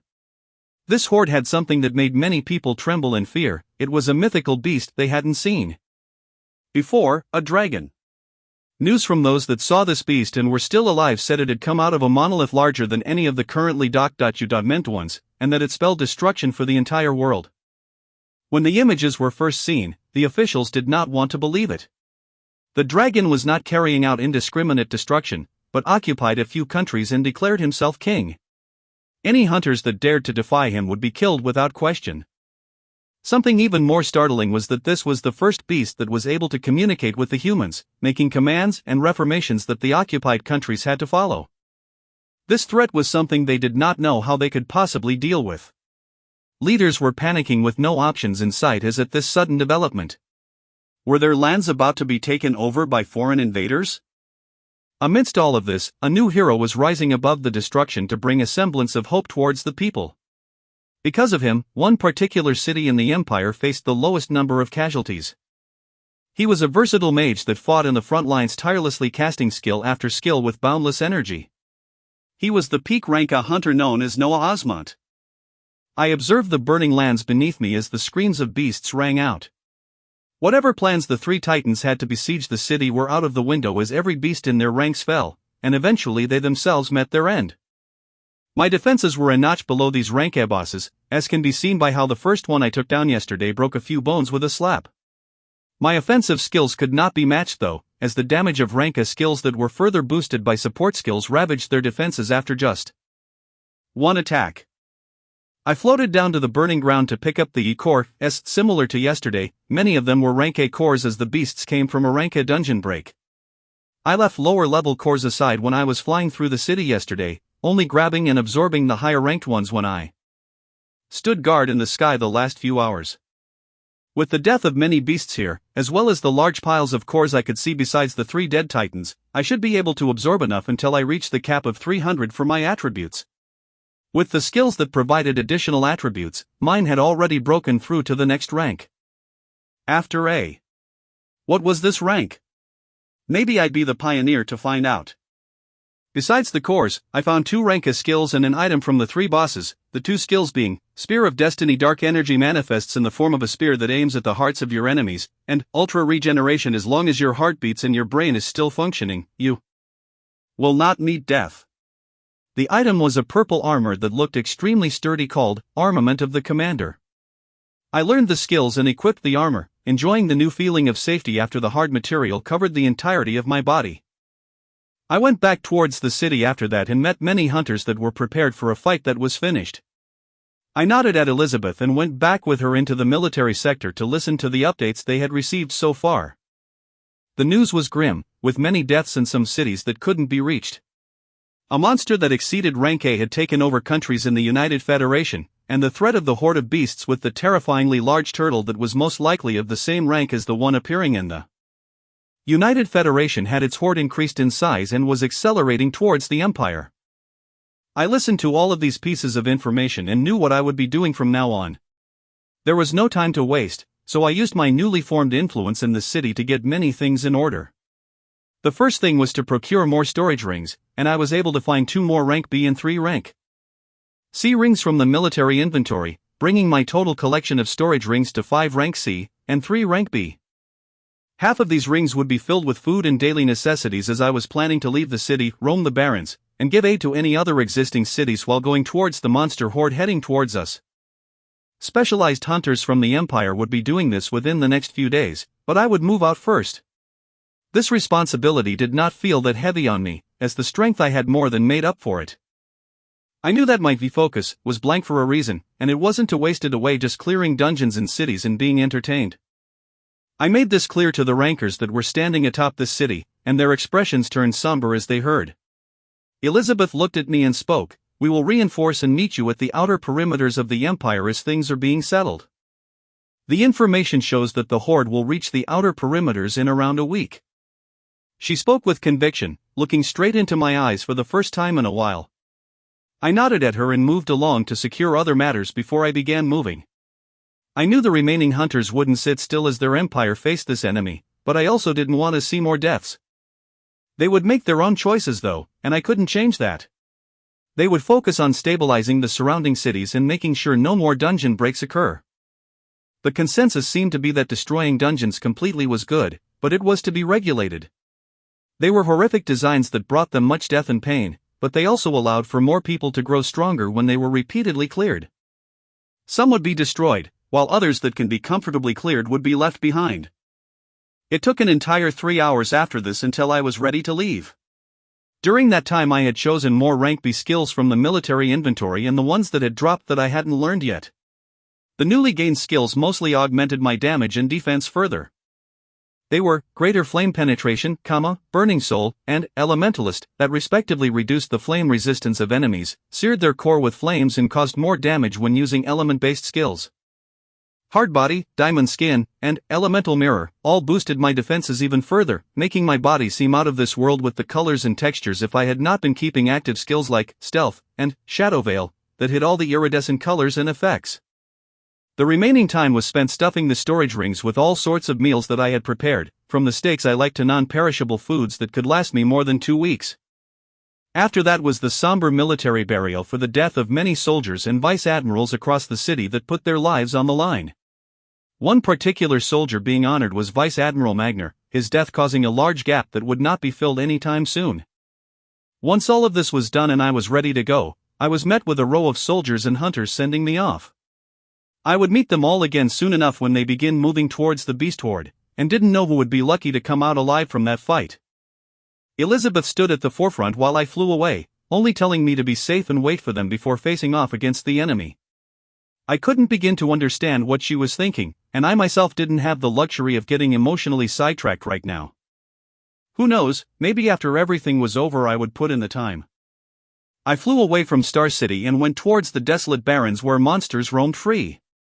Dungeons didn't only appear in cities, and they would be all over the land. The ones appearing outside of cities would have dungeon breaks and allow monsters to roam free. There were specialized hunter squads made to regularly hunt down monsters in the barrens before they made their way to the walled-off cities. I would be acting as a one-man squad this time around and take down anything I come across.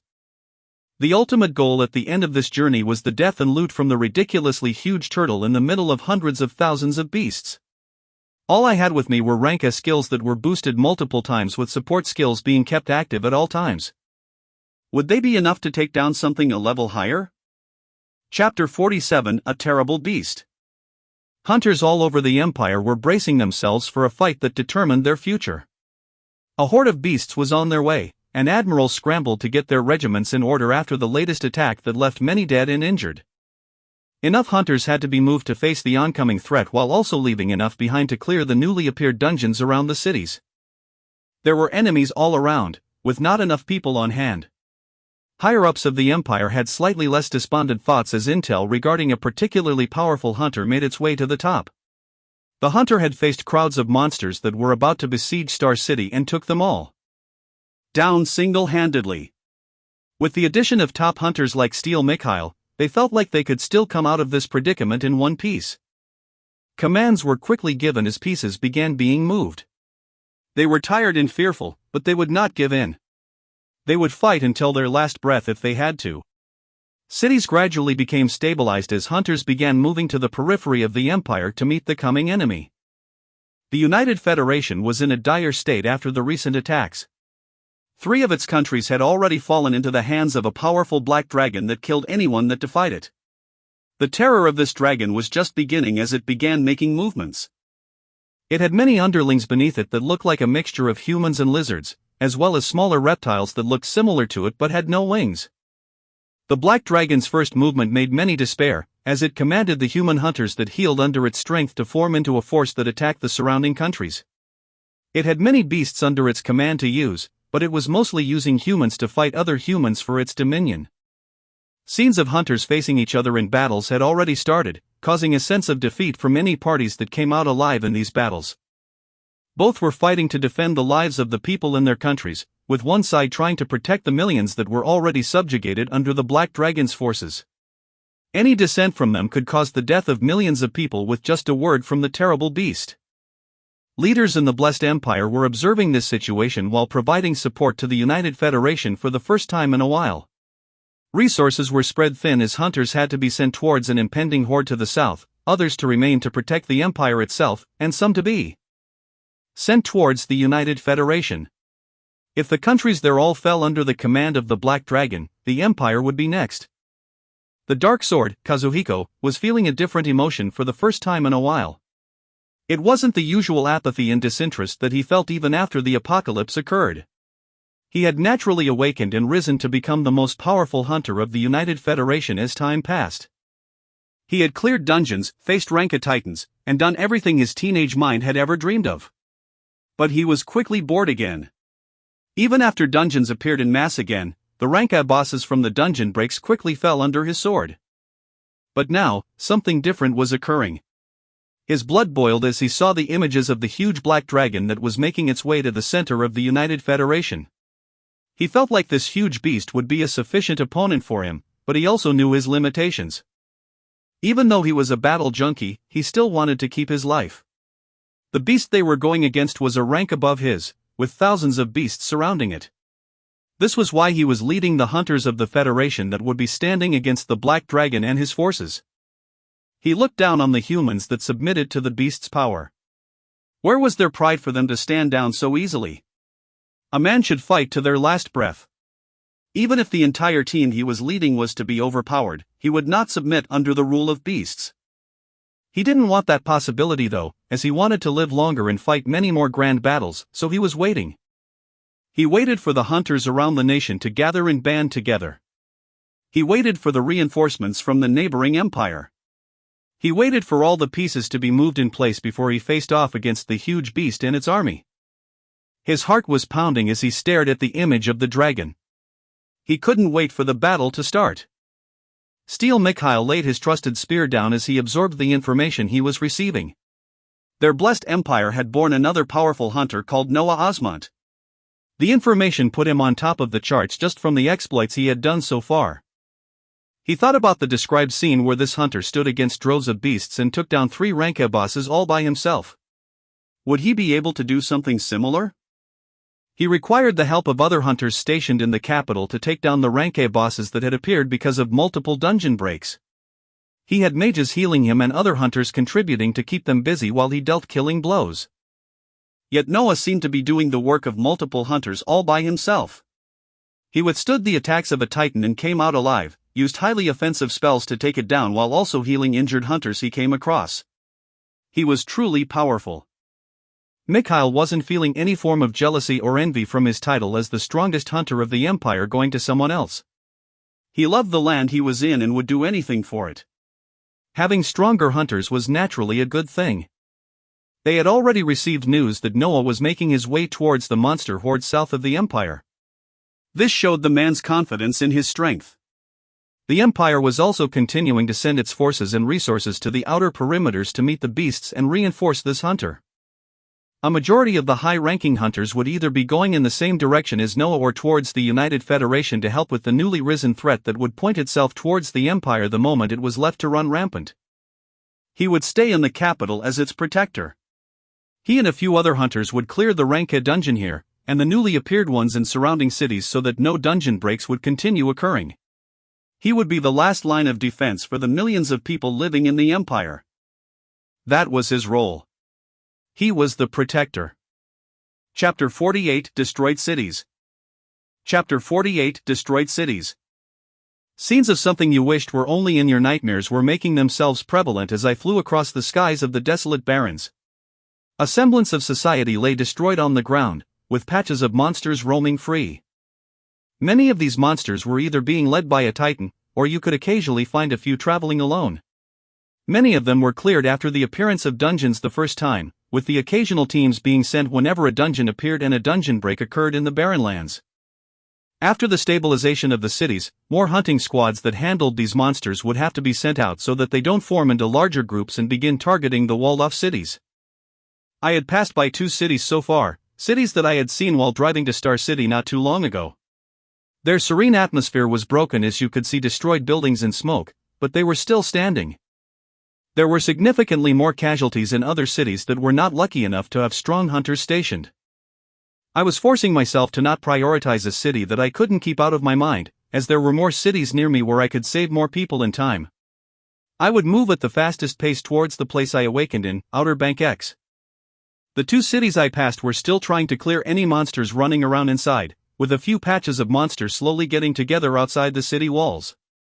I began with the inside of the cities and sniped the monsters with Doom Bolt. Hunters would be chasing the beasts only to see of a flash of lightning and a charred corpse right after, looking to the skies to see my figure flashing away with instant transfer to my next target.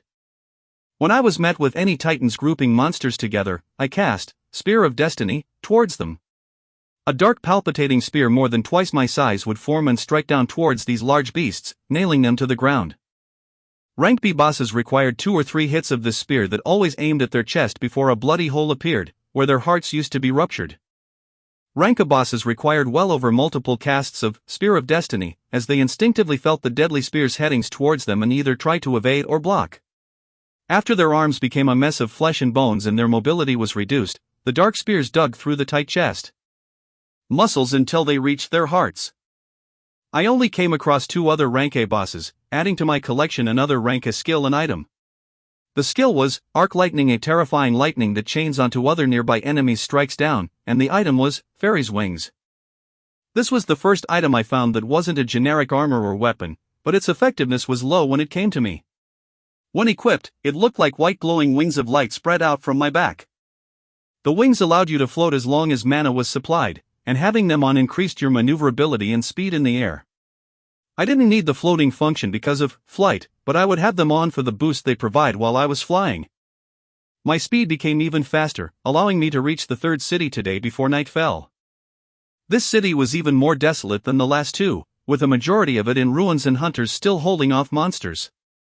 I tried Arc Lightning for the first time here and watched a streak of blue lightning pierce into one monster, and then it continued flying and chaining towards multiple others. In larger groups of monsters, the skill was able to chain more than 8 times to take down multiple beasts.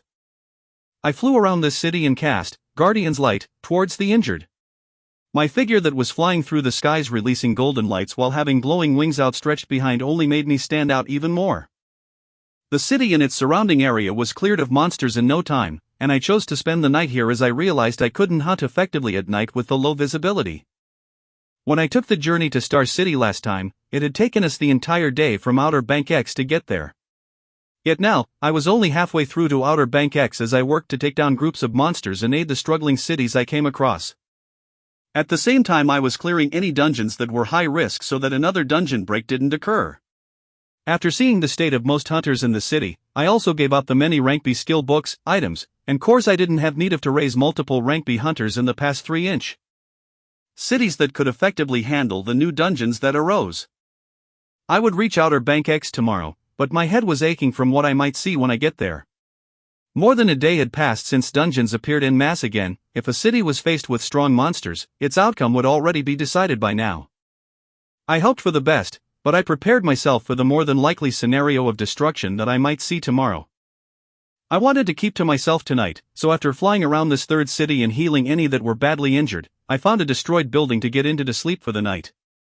I went into a high-rise building that was badly damaged and found an enclosed room to stay in where I took out some of the food in my storage rings and finally ate something today while thinking about the future.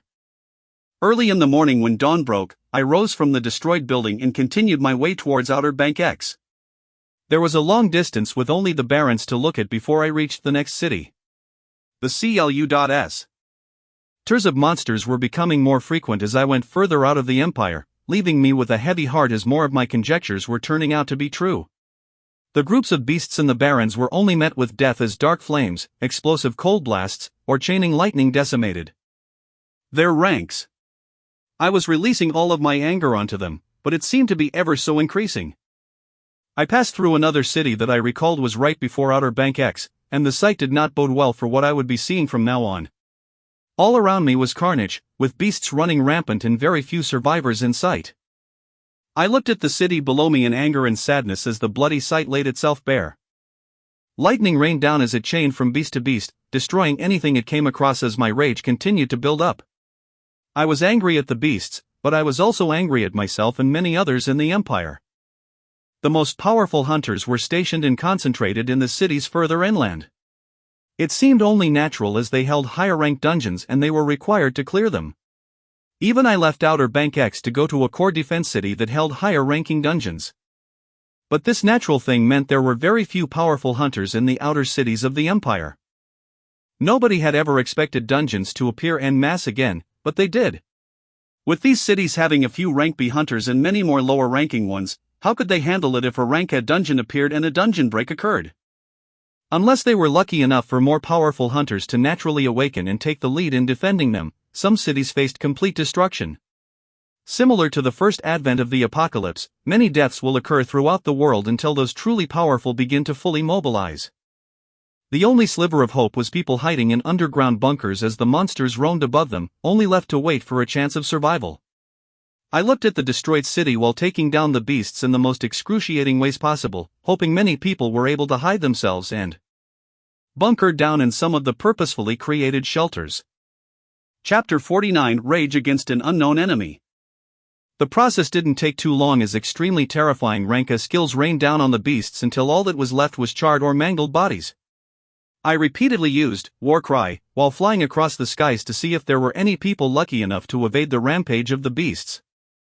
I already observed some underground structures broken through and the people huddled inside killed, but expected some to be luckier in such a large city.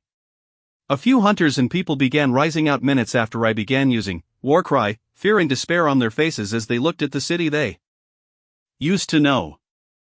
The city was very large and widespread with collections of people far apart, so I gave them all a singular message. The path towards the inner cities of the Empire was cleared, and they should start making their way there. I continued to increase the number of Core S, Skill Book S, and Item S from the many bosses I had been taking down on the way here, so I used my gut and chose people and hunters that seemed to hold another emotion besides fear for the beasts that did this to them. I looked for any people with rage on their faces and handed out many of the cores, skills, and items that were useless to me. This would strengthen them and make them strive to do even more. I spent a few hours in this city, trying to quickly wrap up the rescue and strengthen process so I could head towards Outer Bank X. I flew with apprehension towards the old city I used to live in as I knew I would be subjected to a similar scene. I reached the broken walls of Outer Bank X after another hour of killing groups of beasts roaming the barrens, and even though I was prepared for the scenes of destruction, I still felt a pain in my chest. Similar to the city before, monsters roamed free with many people brutally dead across the city. My heart felt the growing rage that I had nowhere to aim to besides the mindless beasts that continued their destruction. I wanted to find those responsible for this. I wanted to find the enemy that continued to play with us and the lives of billions. But they were nowhere to be found, only mindless beasts continuing their destruction. I repeated what I did in the previous city with a heavy heart as the monsters fell to a variety of my destructive skills as I looked for any survivors in the city.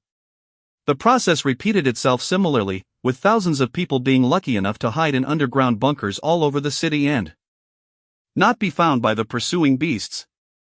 None of the hunters I knew in this city were anywhere to be found. The confident face of the female hunter that spoke without regard passed through my mind. She was nowhere to be found. I flew around the city as I located the destroyed structure of the dilapidated apartment I used to live in. The building was half destroyed with no signs of life. Where my lodging used to be was now just air, with rubble on the ground being all that was left of it. Emptiness that I didn't think I could feel pervaded my body as I took my time and watched this scene.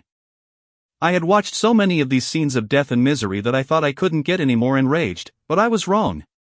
I reined in my emotions as I passed out skill books, items, and cores to the many people remaining alive in the city while telling a similar message as before, for them to head towards the standing cities of the Empire.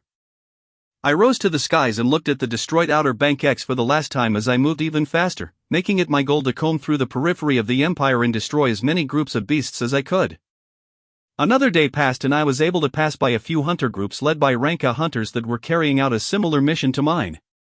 It took a few days for the hunters to stabilize their cities and start sending out more squads to purge the beasts populating the barrens and give aid to other cities.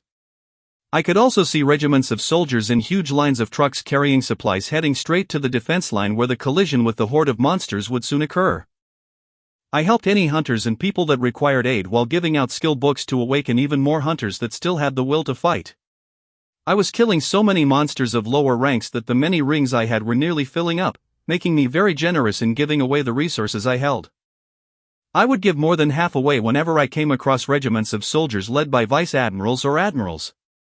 They would be putting their lives on the line soon enough, strengthening their ranks before this fight would still be beneficial. The blessed empire was large, with many cities populating it, but I wasn't moving alone in the empire. The cities and people that could be saved were saved in the next few days, with more and more hunters congregating to the last defense line getting ready for the brutal fight. I was able to take down 5 more rank A bosses while moving these past few days, providing me with an abundance of cores that brought my attributes all the way to 304, vitality, and strength, even without putting the attributes from the support skills into account. The rank A focus attributes were given to the military as I still had no use for them, the blank attribute not changing the slightest no matter how many I absorbed. 3 skills and 2 items also dropped from these rank A bosses, the skills being, Void/cut the area in front of you with a swing of your sword, Expansion burn your energy to expand your body to its limits, and Pain resistance the perception of pain in your body is dulled. I learned that Expansion and Pain resistance in a blink and put away Void/ that I wouldn't be using for now.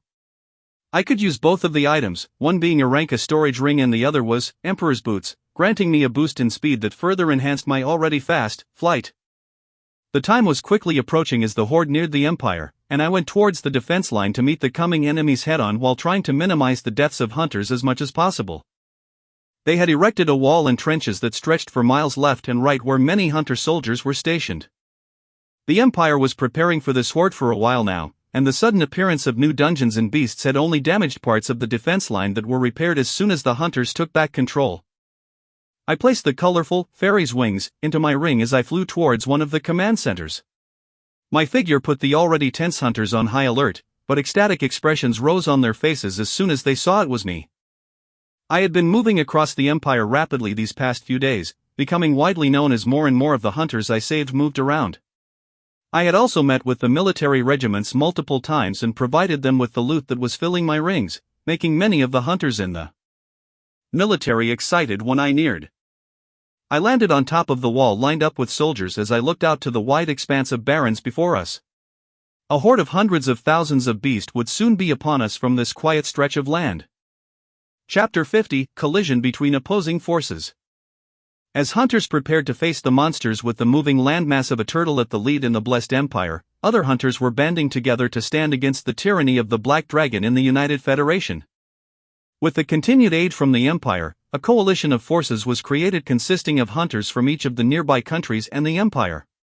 The person leading this coalition of hunters was the Dark Sword, Kazuhiko. His power was renowned in the United Federation and he was among the strongest hunters to take the lead against the terror of the dragon. The Black Dragon continued to propagate its forces, increasing its influence towards the surrounding countries in the span of the week. The hunters from the overtaken countries had no choice but to listen to the commands of the beast that held the lives of their loved ones in its hands. The beast would not act a majority of the time, staying behind the ranks of its crowds of monsters and only stepping in whenever a powerful hunter was making a stand. Its power was destructive and nobody could stand against it. The combination of the Dark Sword, along with other peak rank A hunters was what the forces were hoping to stand against the power of the dragon. Only time will tell, as the two forces neared one another. A collision between the coalition of hunters and beasts was imminent. On the defense line at the outer periphery of the Empire, a hunter was holding a long staff as he looked at the scene around him.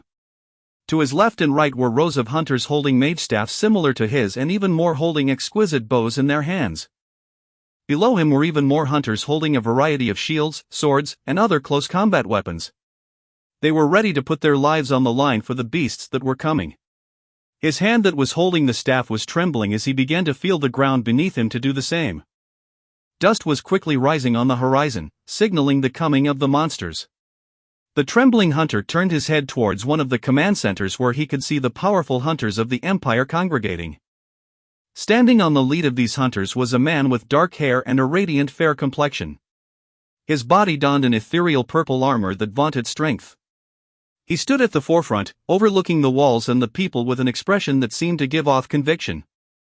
The trembling weapon in the hunter's hands settled just a little at this scene. He knew this hunter that assured the fears of many of the people here.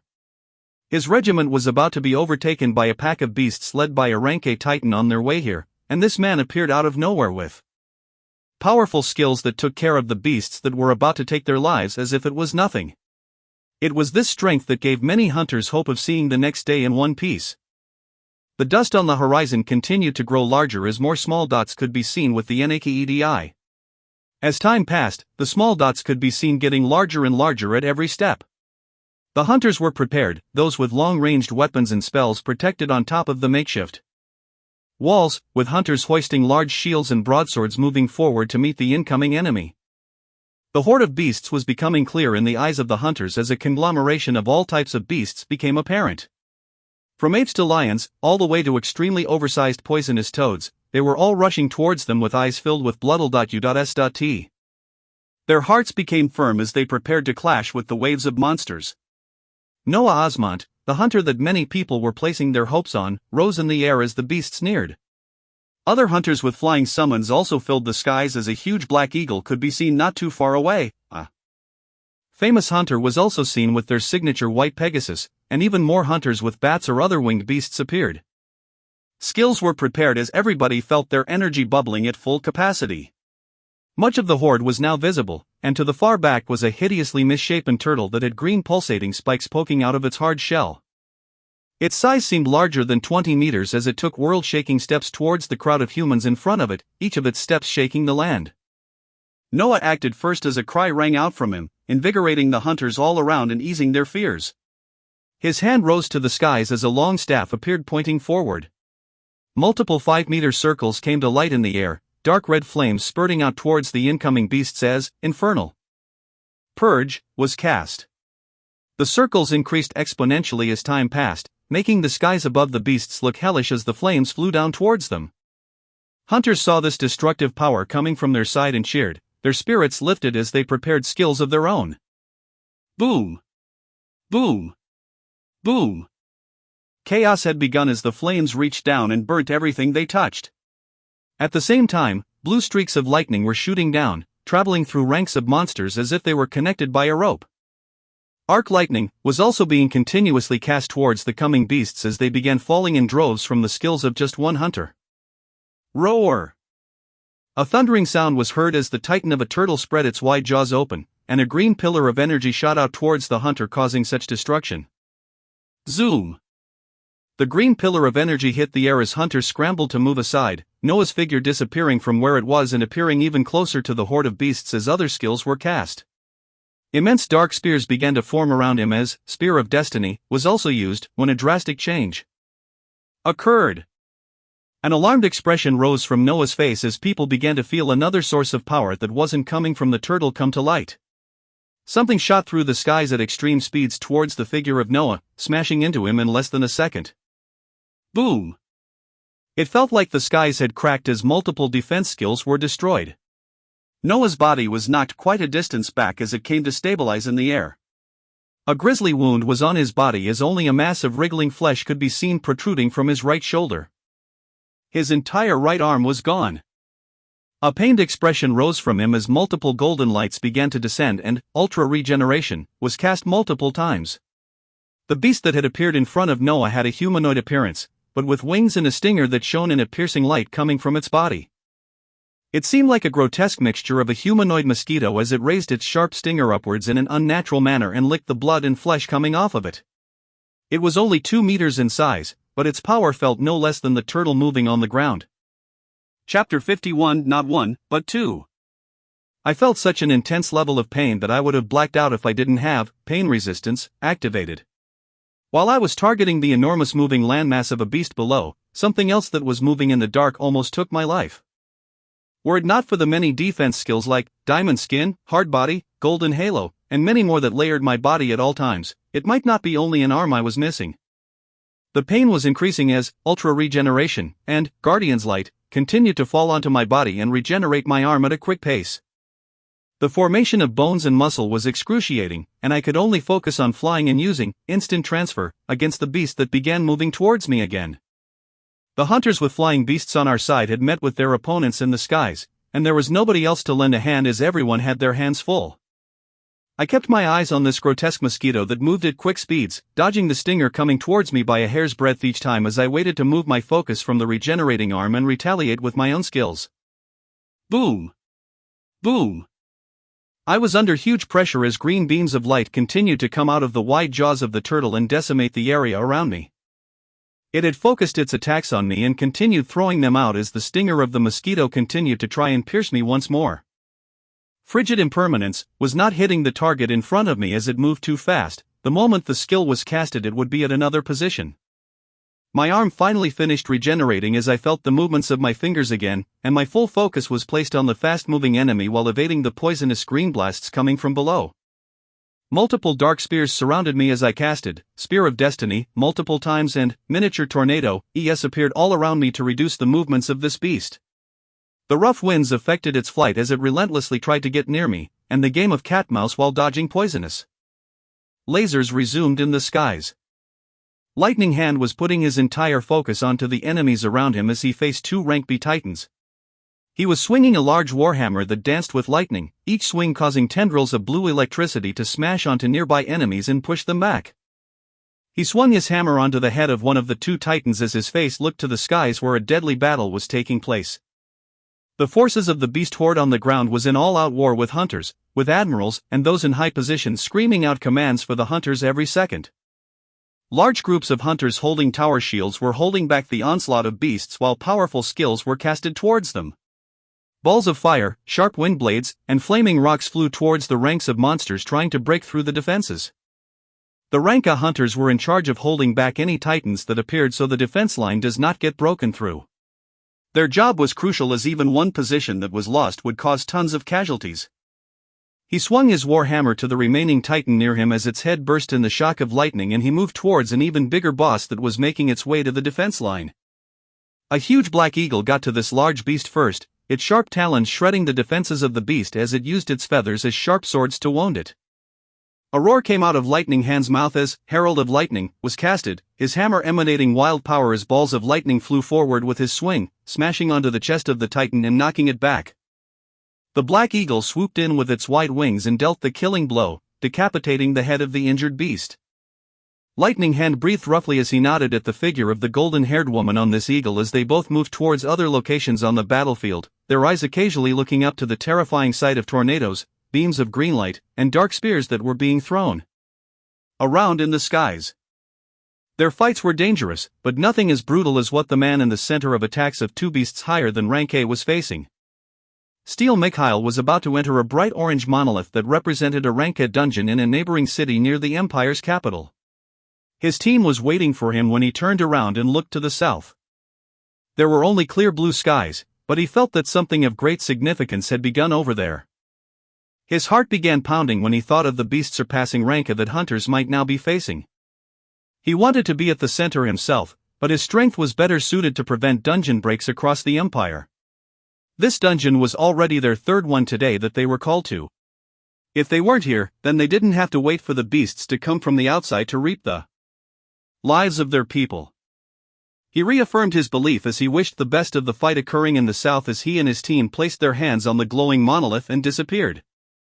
The game of chase continued in the air as the grotesque mosquito continued to dodge the rushing spears and explosive blasts of cold elements as it maneuvered around the rapidly rotating winds of Miniature Tornado. I had to evade and dodge the strikes of the enemy in the air while also avoiding the poisonous blasts from the titan of a beast on the ground. My energy was still just as boundless though, my spells continuing to be thrown out while the speed the grotesque mosquito was slowing down. It let out a grating howl as its frustration reached the peak and its body began glowing in a green light. My skills continued to rain down on the beast to prevent whatever it was trying to do.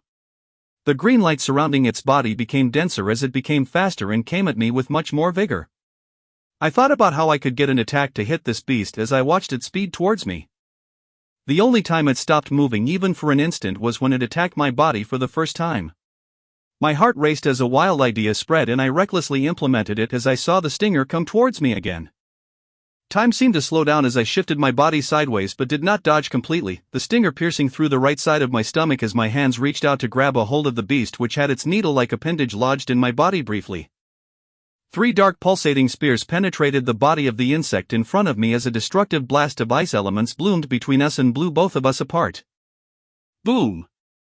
I was prepared for the shock, Guardian's Light, and Ultra Regeneration, already being casted multiple times as I looked at the injured insect that leaked green pus all over its body.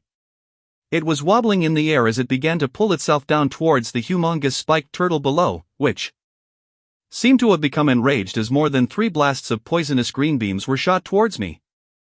Chapter 52 The Swordmaster. Kazuhiko looked at the opposing hunters before him as his katana thirsted for more blood. The inherent skill that gave him the strength to be where he was today, Swordmaster, seemed to be calling out for more bloodshed. Yet, he saw the faces of terrified hunters that were putting their lives on the line and hesitated. These were the hunters whose countries fell under the tyranny of the Black Dragon and were forced to fight on the front lines of the war that continued to be waged. He looked down on the weak wills of these hunters and wanted to go back to the simpler times when he would cut down monsters without batting an eye. But it was human beings standing opposite him this time, making his blade hesitate. He didn't like this feeling. He understood their reasons, but that still wouldn't stop him from looking down on them. He was frustrated as he thought about what he should do while he watched the messy fight playing out, and the reptiles standing on 2 feet in the far back of the battlefield. They looked like a mixture of humans and lizards, having the humanoid figure with scaly skin and a thick tail coming out from behind. They held jagged blades on their hands as they struck down deserters and any hunters standing against them. The excited smile returned to Kazuhiko's face as he looked at these monsters that looked strong, especially the larger Dragonman hybrid commanding them in the back. His katana was pulsating, ready to go, and he made his choice. He would strike down anything that stood against him, but he'll be softer on the enemies from the same species as him. He would try his best not to make critical strikes that would take their lives, and at most incapacitate them. But as for those beasts, his mouth curved up delightfully as his blade vibrated and he disappeared. A nearby hunter was knocked out cold and fell down with a thump, and a lizard man's head flew off as Blade Dance was activated. This was a rank skill he had come across months back, and was one that he loved using the most. His figure moved across the battlefield as he carried out a dance between a man and a sword. He felt the rush as his body moved in an elegant fashion while serrating the necks of his enemies. Everywhere he passed, blood flowed. The lizardmen only saw a flash before their heads left their bodies and the hunters felt a deep impact that knocked them out cold. In the chaotic battlefield, a surprising scene unfolded where an entire field of more than 10 meters went silent. Blood was gushing in the air as only a single man stood in the middle, rejoicing as the blade dance finished. The unexpected emptiness caught the eyes of one of the beast's commander, a huge lizard that looked closer to a Komodo dragon as it moved across. A long forked tongue slid out of its mouth as it sensed everything around it, its blazing eyes honing in on the only human smiling joyfully where his brethren lay dead. Someone dared to stand against them? Its thick legs smacked the ground as the jaws that could tear the sky snapped towards Kazuhiko. Kazuhiko looked at this large figure barreling down on him as his blood pumped. Yes. Yes. Yes. This was what he wanted. This was a fight. Dark light enveloped him as his body expanded more than twice his size, the katana he was holding now looking more like a knife. With a wicked smile, Dominator's sword wave was casted as his katana became enveloped in a dark light and he collided with the large beast. Swish! An uncomfortable sound reverberated throughout the battlefield as Kazuhiko appeared behind the sizable beast and his figure began reducing to normal. The beast wasn't making a sound as its body was separated cleanly in half, all that it left behind being a corpse, CLU.S. Ters of sparkling cores, and a skill book. The ecstatic hunter put the loot away as he found himself the center of attention in the huge battlefield where forces of the United Federation were going against the army of the Black Dragon and its subjugated hunters. With the reinforcement of forces from the Blessed Empire, they pushed back the opposing hunters and made the beasts, their true enemies, join the fight. The consensus among the hunters in the battlefield was to target the beasts and not each other, as they were all fighting for the same thing.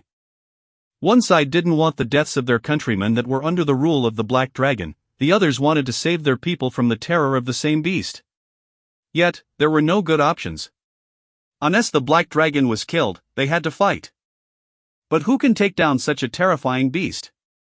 Kazuhiko wasn't fazed by the attention, and wanted more of it in fact from the upper ranks of these beasts. He looked to the infuriated lizards that were rushing towards him as he thought, just how many of your kin do I have to kill before you come out? He wanted to face off against the beast that hunters found themselves hopeless against. He wanted a fight with that winged lizard that kept on flaunting its authority. He might meet his death, but so what? A man has to live a thrilling life. The reckless Kazuhiko continued his onslaught of the beasts, only wishing for the main event to come sooner. The war continued on multiple fronts. In the chaotic battlefield with the horde of beasts led by not just one, but two monsters surpassing rank A deadly fight continued. A retreating and heavily injured beast was rushing from the skies and heading to a lower altitude while trying to evade the onslaught of dark spears and lightning. Its wings had taken injuries that affected its speed, causing more attacks to land on its body. The problem was, these attacks were endless.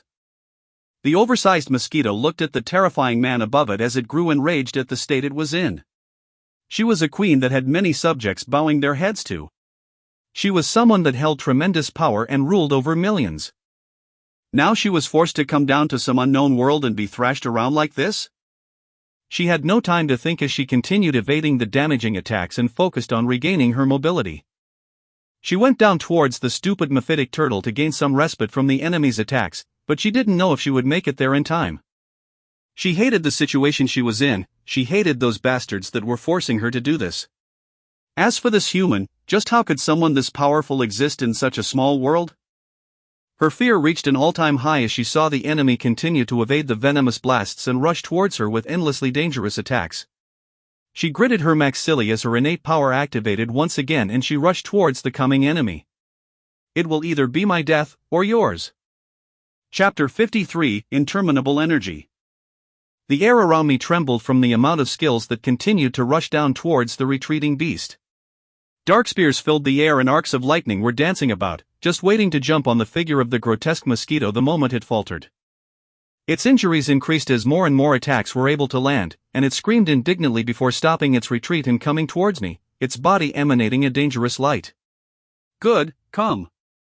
I accounted for many possibilities as I continued to cast Spear of Destiny and Arc Lightning towards the beast. The moment the impact was about to occur, I activated Instant Transfer and disappeared from its sight, materializing right behind it where I released multiple frigid impermanents. Casts. Boom. Boom. The impact rocked the skies as I continued to cast more skills towards the insect. Not a second was given though, as I felt the full impact of the poisonous green light smash into me, dyeing my entire body a dark shade of green as blisters began to form on my skin. The turtle had aimed for the moment I let out killer blows against the insect to throw its poisonous attacks. My rapidly decaying skin started to become normal again as Guardian's Light and Ultra Regeneration were activated multiple times.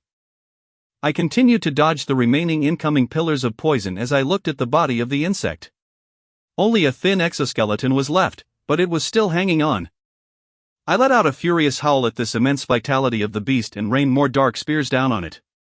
The spears rushed into the emaciated figure and stabbed in every possible position, turning the insect into a porcupine. I finished it all off with a frigid impermanence that blasted apart any muscle or bone still holding its body together, causing an explosion of core-s and a golden glowing skill book to appear in the skies. The cores quickly disappeared into one of my storage rings as I grabbed the skill book and brought it to my chest. The attacks from below had increased in frequency and took all of my attention in order not to get blasted again. The skill book, whose name I couldn't even get a chance to read, transformed into particles of light that flew inside my body, something new appearing among the skills in the panel. Roar! The huge beast below was fully enraged after seeing the death of its compatriot and let out a thundering roar that stopped the movements of the many beasts in the battlefield. The beasts, whether grounded or on the skies, all turned their eyes in my location with heavy bloodle.u.s.t apparent. The flying beasts abandoned any hunters they were fighting against and swooped towards me in the skies. Some hunters got a brief respite and looked at my figure worryingly, but could not even get near me unless they wanted to be blasted to death by the never-ending pillars of green light still flying toward me. I could see an injured black eagle heading towards my direction that I sternly shook my head to. I had countless spells I could continue casting and was nowhere close to being done. The addition of a few hundred beasts around me would only delay the death of this remaining titan. I looked to the enormous green turtle in the distance while evading the attacks it sent my way and used Instant Transfer to a position right above it. The transfer gave me a few seconds where I checked my panel to see what the new skill entailed. Noah Osmont, Occupation, Hunter. Vitality, 300 plus 30. Focus. Strength, 300 plus 40. Skills, F, E, D, C Arcanist Sphere of Protection 100, C Camouflage 100, C Aura of Haste 100, C Explosive Rune 100, C Life Essence 100, C Increased Penetration 100, C Regeneration 100, C Whirlwind 95, C Smite 100, C Gracefulness 100, C Precision 100, C Adamant 100. See Sharpen 100, see War Cry 100, see Retaliation 100, see King's Rage 100, see Military Tactics 100, see Unpredictable 100, see Elemental Damage 100, be Giant Strength 100, be Stealth 100, be Miniature Tornado 100, be Golden Halo 100, be Doom Bolt 100, be Lightfoot 88, be Windrider 88, be Rigorous 88, be Shadow Veil 87, be Wild Heart 87, be Emboldened Ferocity 68, be Eagle Eyes 56, be Greater Cold Penetration 55, be Cold Fire 55, be Greater Flame Penetration 34, be Burning Soul 34, be Elementalist 34, be Hard Body 34, be Diamond Skin 34, be Elemental Mirror 34, a Flight 71, a Frigid Impermanence 88, a Instant Transfer 55, a Infernal Purge 64, a Ultra Regeneration 29, a Spear of Destiny 37, a Arc Lightning 23, a Expansion 3, a Pain Resistance 11, as Volcanic Eruption 1. Equipment, 6x Searing of Storage, 3x Beering of Storage, B Adept Staff, B Dual-Coated Boots, B Striking Cap, a Fairy's Wings, a Armament of the Commander, a Emperor's Boots, a Ring of Storage. Volcanic Eruption, S rank. I looked at the details of the terrifying skill as my heart palpitated at the thought of it. My figure evaded the venomous blasts that had found my position once more as I looked at the beast below me. Its large figure soon absconded my sight as crowds of flying beasts neared me. I looked to the darkening skies of the beasts as a devilish smile couldn't help but appear on my face. You all are fucked. A worrying scene was carrying itself out in the eyes of Elizabeth. A single man was moving through the skies dodging dangerous blasts of green light while thousands of beasts flocked towards him. White wings of light were outstretched from his back as he stood in the air, the picture imprinting itself on the minds of all the people here for years to come.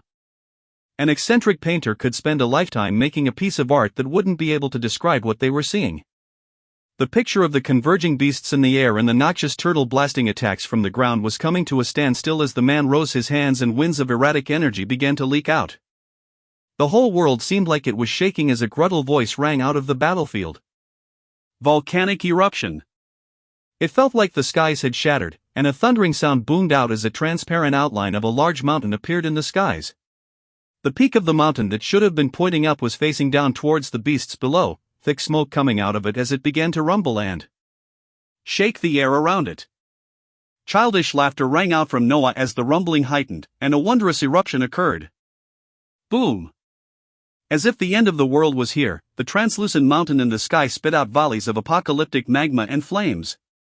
The rupture lets out molten masses of earth that spread out to cover all the beasts surrounding Noah. If the magma did not melt them away, hot gases and ferocious flames jumped out to grab their lives. Elizabeth stood atop her eagle with her mouth wide open as she watched this scene. All the winged beasts that were anywhere near Noah when he casted the skill below him were decimated. The overflowing magma spiraled down from the sky and washed over the beasts on the ground below, wails and shrieks ringing out as if a scene from hell was playing itself out. The humongous turtle's shell shined a dense green light as the molten rocks and extremely scorching gases and flames reached it. Its large head and limbs quickly retracted into its body as the attack thundered down. Boom! The green blinding light pervaded the surroundings as the beast withstood the skill with its extreme defenses, but great damage could be seen on its bubbling hard shell as the scene calmed down.